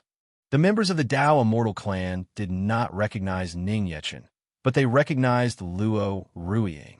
Seeing Luo Ruiying beside Ning Yechen and Luo Hongye in her arms, the crowd instantly cried out in alarm. It's the Luo Shan Empress. She dares to come back. She's the one who brought the demon army.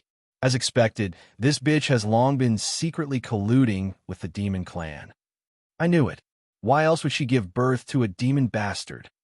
And she refused to admit it back then. Oomph. I'm afraid she has long since been reduced to a cauldron for the demon clan. The members of the Dao Immortal clan, seeing Luo Ruiying and Luo Hongye, all had vicious looks on their faces and hurled merciless, malicious words at them. Although the tens of thousands strong demon army had startled them, their long-held title as the #1 reclusive family of the northern underworld heavenly domain filled the crowd with complete confidence. Their own clan territory also had tens of thousands of clan disciples. What need was there to fear the filth of the demon clan? Besides, they also had the sect-guarding celestial array to protect them.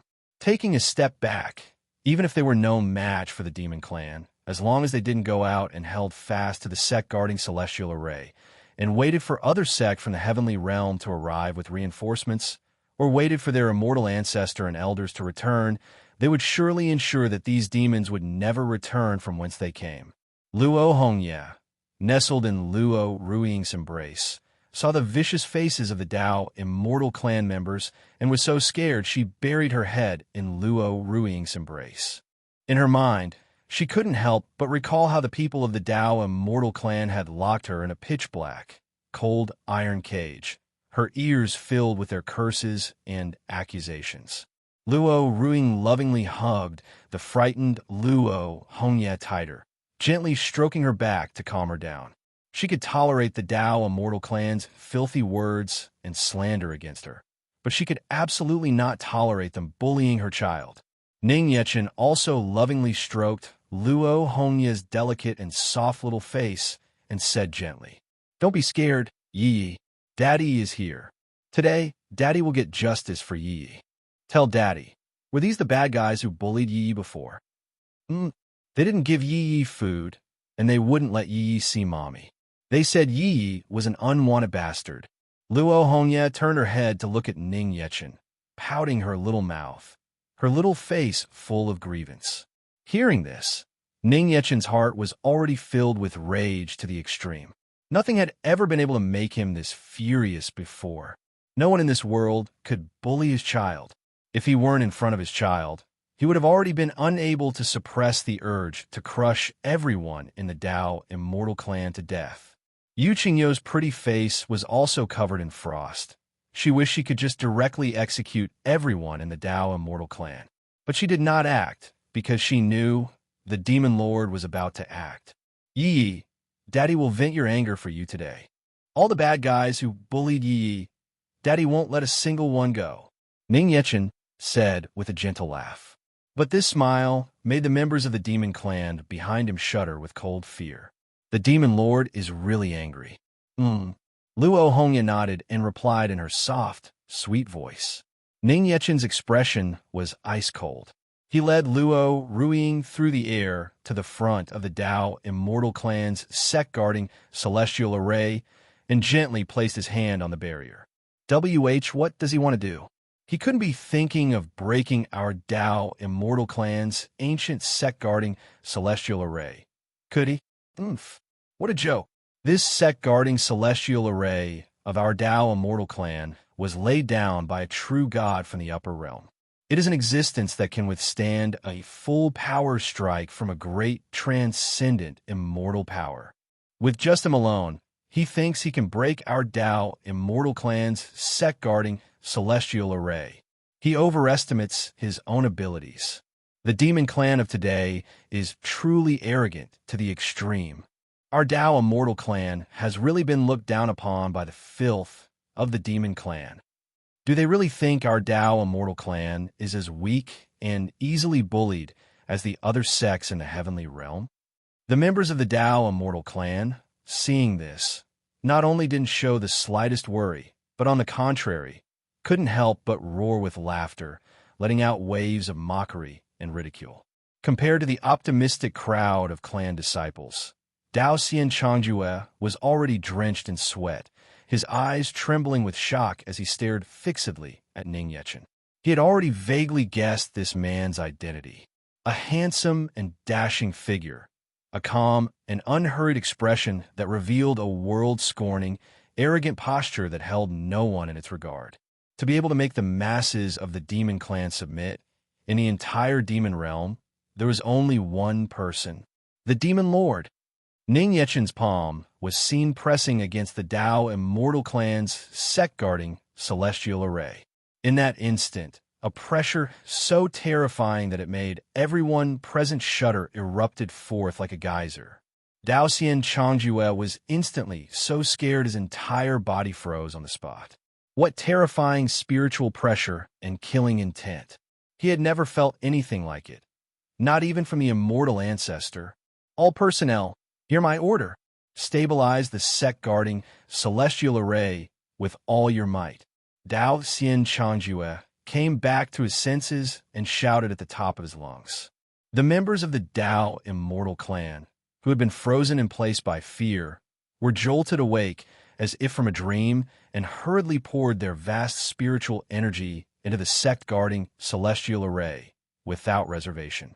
At this moment, they felt a sense of crisis and fear that they had never experienced before. Oomph! Ning Yechen let out a cold, disdainful snort and lightly clenched his hand. With a crackle, the sect-guarding celestial array that enveloped the entire Dao Immortal Clan territory was instantly covered in cracks like glass and shattered with a deafening roar. As the barrier was broken, the tens of thousands of Dao Immortal Clan disciples maintaining it spat out a mouthful of blood towards the sky and were sent flying backward. Disciples with slightly weaker cultivation had their internal organs instantly shattered by the shockwave of the barrier breaking.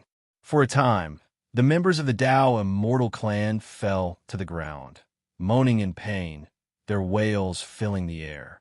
The scattered fragments of the barrier were like a sky full of falling snowflakes, and a chilling coldness eroded the members of the Dao Immortal Clan. The sect-guarding celestial array was shattered.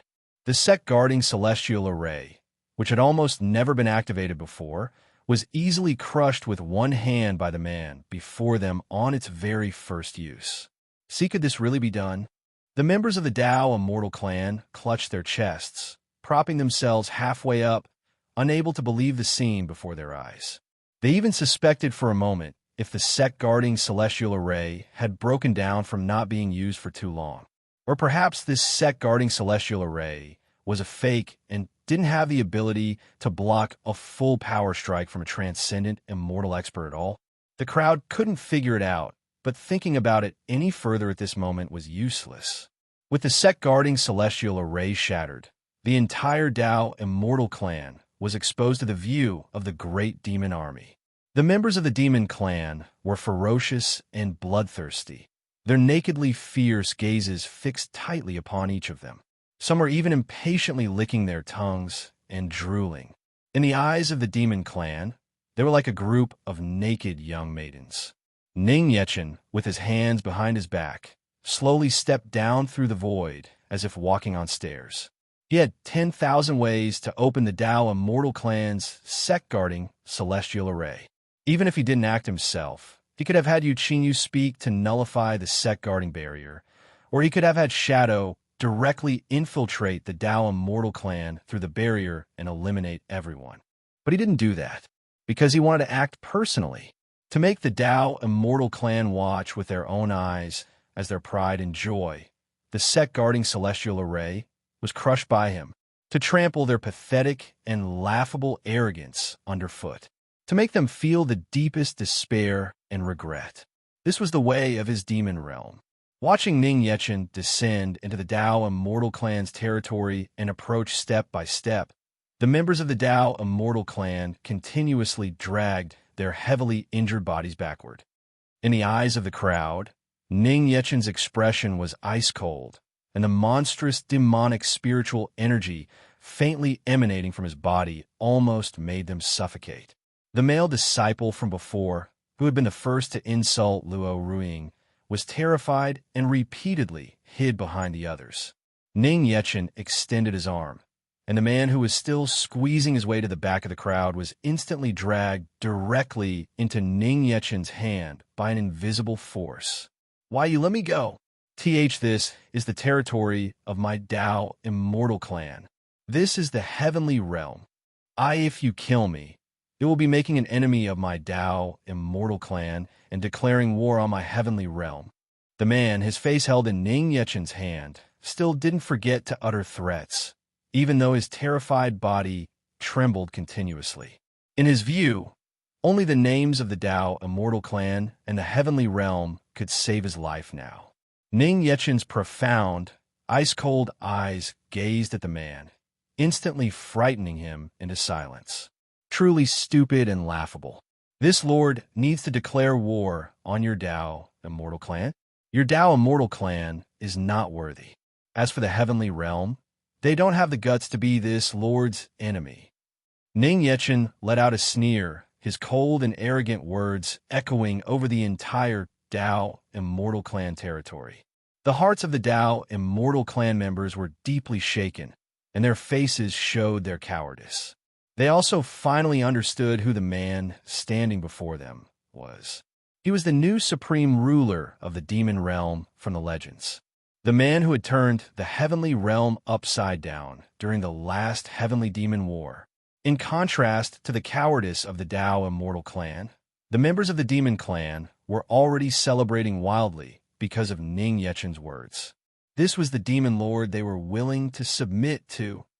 The demon lord, please forgive me.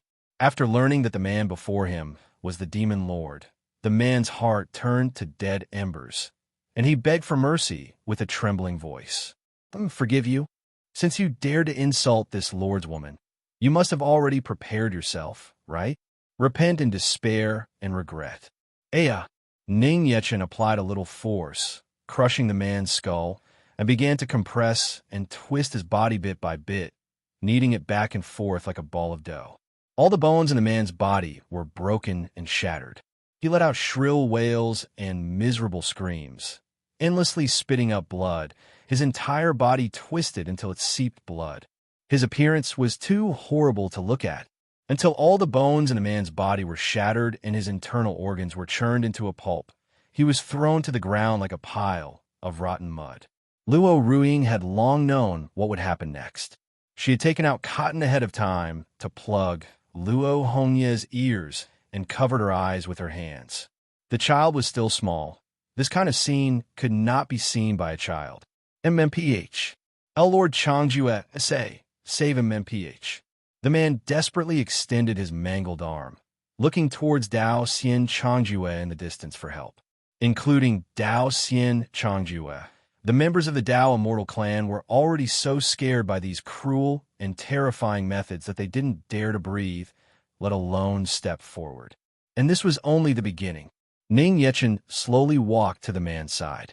A small wisp of jet-black flame ignited on his fingertip. With a light flick, the flame fell onto the man's body. The demonic flame swallowed the man's entire body, burning his flesh and blood bit by bit, eroding his divine soul. In order not to let the man die too quickly, Ning Yechen deliberately controlled the demonic flame's intensity, cooking him on a low fire, allowing him to fully enjoy the sensation of being burned by the raging flames. The man's flesh and blood gradually disappeared, his divine soul twisting and deforming, and his inhuman wails echoed in the ears of the Dao Immortal Clan members. The few other disciples who had also chimed in with insults were so scared they turned and fled towards the depths of the clan's territory. This lord didn't say you could go. Ning Yechen lifted his hand and twisted all the bones in those few people's bodies from distance. Shadows surged forth, and hundreds of millions of spirit-devouring bugs began to slowly devour them bit by bit. Seeing such a massive number of spirit-devouring bugs, the members of the Dao Immortal Clan trembled with fear. Each and every spirit-devouring bug had a cultivation that had reached the immortal venerable realm. Who knows how many people they had devoured? After casually disposing of the few people, Ning Yechen walked step by step towards Dao Xian Changjue. Cold sweat dripped down Dao Xian Changjue's forehead. His feet felt as if they were filled with lead, unable to move. He secretly glanced towards the surrounding sky, but he couldn't see a single figure. Why? Why has no one come? Where are the others from the heavenly realm? He had clearly sent out a distress signal long ago. Ning Yechen took a step and landed, standing before Dao Xian Changjue with his hands behind his back as he said calmly, "If you are expecting others from the heavenly realm to come and save you, then you can already give up. No one is coming. Those who don't dare to come won't come. As for those who do dare, they can't come either." Dao Xian Changjue, the demon lord, stood right before him. Yet he was too terrified to move. This was a feeling Dao Xian Changdu had never experienced before. Ning Yechen, with his graceful and slender figure, was like a towering mountain with no end in sight to his eyes. Just standing before him and feeling the demonic spiritual energy on his body, he felt an immense pressure. This humble one is the current head of the Dao Immortal Clan, Dao Xian Changjue. I wonder for what reason the Demon Lord has specially paid a visit to my Dao Immortal Clan. Dao Xian Changjue knew he was absolutely no match for Ning Yechen and could only brace himself and feign calmness as he asked. His only hope was to be able to preserve a sliver of a chance for the Dao Immortal Clan's survival. Ning Yechen gazed coldly at Dao Xian Changjue and said, "Surely the head of the Dao Immortal Clan doesn't truly not know why this lord has come to find you." Dao Xian Changjue was silent for a moment. Then he bowed slightly, lowered his head, and began to apologize. "I ask for the Demon Lord's forgiveness. My Dao Immortal Clan had no intention of provoking you and your wife." At this moment, Dao Xian Changjue's heart was filled with endless regret. Long ago, when he heard that the Demon Lord had come to the heavenly realm to inquire about Luo Ruiying, combined with the fact that Luo Ruiying had given birth to Luo Hongye, who possessed demon clan blood, he had vaguely guessed something. This was also the reason why he had specially requested the immortal ancestor to act personally. It was just that he had never, ever imagined that the Demon Lord's strength would be so terrifying. Not only had the Dao Immortal Ancestor and the 6 great elders all perished, but even the sect-guarding celestial array was useless against the Demon Lord. If he had known this earlier, he would not have spared no effort to deal with Luo Ruiying just to curry favor with Patian. Truly, one wrong step led to all wrong steps. But who could have predicted that Luo Hongye's father would be the legendary Demon Lord? Ning Yechen lightly furrowed his brows, his face showing displeasure. Is this the only sincerity in the Dao Immortal Clan's apology? Dao Xian Changjue lifted his head, a look of humiliation on his face. He gritted his teeth tightly, but did not dare to lash out. After hesitating again and again, in front of all the members of the Dao Immortal Clan and the great demon army, Dao Xian Changjue slowly bent his knees, knelt on the ground, and bowed his head in apology. "I beg for the Demon Lord's forgiveness." The members of the Dao Immortal Clan were instantly dumbstruck. Their Dao Immortal Clan had stood as a noble family in the heavenly realm for several thousand years at least. In the heavenly realm, no one had ever dared to be disrespectful to their Dao Immortal Clan. Wherever they went, were they not an existence that was deeply admired? Yet now, their clan head, Dao Xian Changjue, was bowing and scraping before the Demon Lord, prostrating himself in apology. It was as if the thousands of years of honor of the Dao Immortal Clan were, at this moment, being fiercely thrown to the ground, ravaged and trampled by the Demon Lord. Some disciples could not bear it, and stood up on the spot, roaring in anger. "Lord Changjue, what are you doing? What need is there to bow your head to the filth of the Demon Clan? As long as the Immortal Ancestor and the 6 great elders return, what is there to fear from this bunch of demon clan filth?" "That's right, Lord Changjue. We haven't lost yet." That disciple's words stirred the agreement and resonance of the other disciples, who all spoke up in support. "Silence! All of you shut your mouths."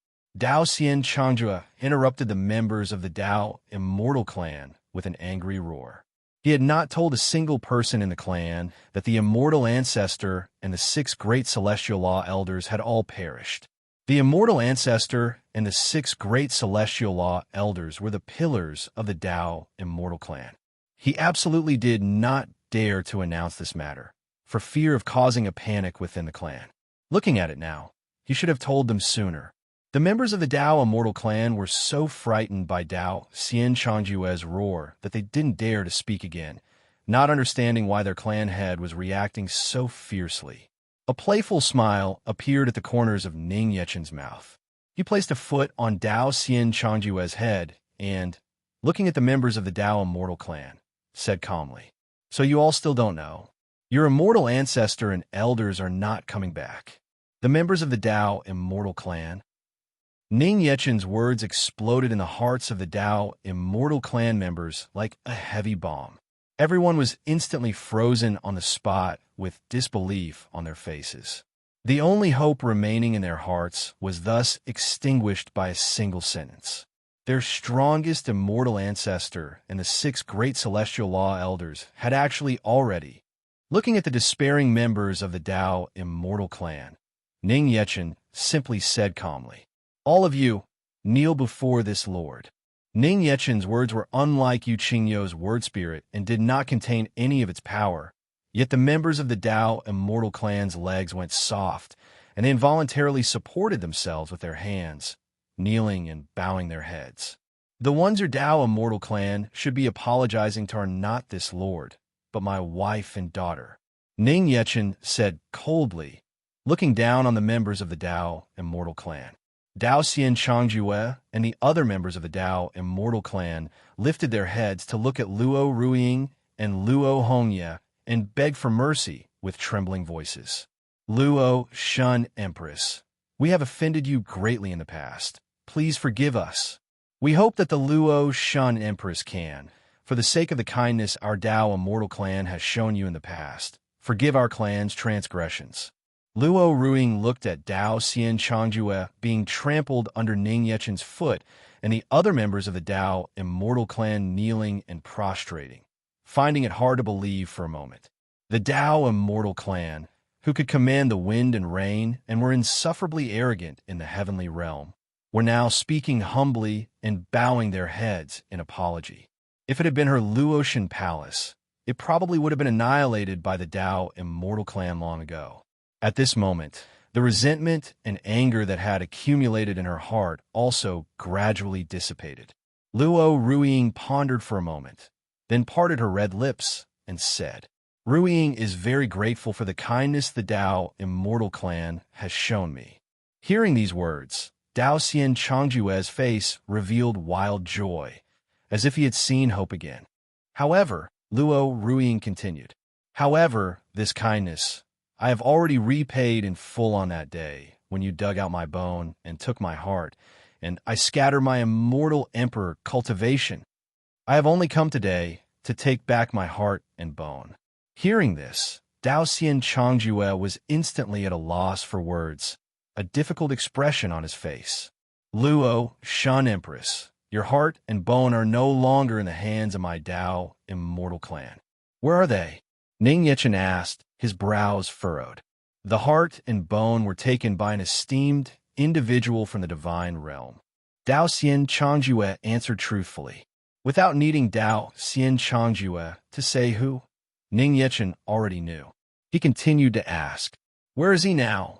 "He should be in the Judgment Divine Palace at this moment, making a move on the Luo Shun Empress and attempting to snatch her child.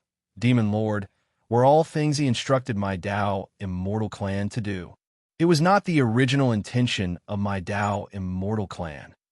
At this point, although Dao Xian Changjue was very worried about provoking Patian and angering a god of the divine realm, he had no other choice but to pin everything on Patian to absolve himself of responsibility.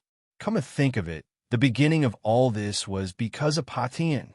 If it weren't for him, the Dao Immortal Clan would not have met with its current fate. Dao Xian Changjue had already cursed Potion's 18 generations of ancestors in his heart. Hearing that Luo Ruiying's heart and bone had been taken by Patian, Ning Yechen's expression showed no ripple. It just meant one more place to go. My wife, take Yi back to Qingyo's side for now. Luo Ruing seemed to know what was about to happen. She pursed her red lips, wanting to speak but hesitating, and in the end, she said nothing, leaving first with Luo Hongye in her arms. The Demon Lord, Mi Dao Immortal Clan, has already apologized to the Luotian Empress. If you're not satisfied, any compensation will do, Dao Xian Changjue, as if sensing some ominous premonition, pleaded with a trembling voice. That's right, your Dao Immortal Clan did apologize to this lord's wife. My wife is kind-hearted and has forgiven you. But this lord never said I would forgive you. Ning Yechen leaned down, his ice-cold eyes gazing at Dao Xian Changjue, a cruel smile on his face. His words instantly plunged all the members of the Dao Immortal Clan present into utter despair, endless terror on their faces. Ning Yechen slowly turned, leisurely walking away with his hands behind his back as he ordered without turning his head. Kill them all.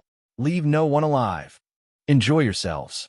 Receiving Ning Yechen's command, the great demon army, which had long been starving and unable to bear it, charged towards the members of the Dao Immortal Clan like a crazed horde.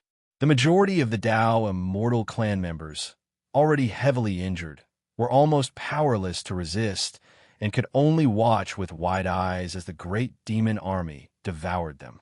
El Lord Changjue, save me. Demon Lord, SP spare me, In an instant, the Dao Immortal Clan's territory was transformed into a sea of blood and fire, with fresh blood and severed limbs splattering everywhere.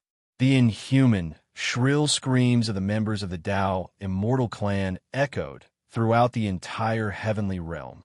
Hello, everyone! As we wrap up this video, I want to share a quick note. I have a Patreon account. If you'd like to support me and enjoy on-demand audiobooks, you can become a Patreon member.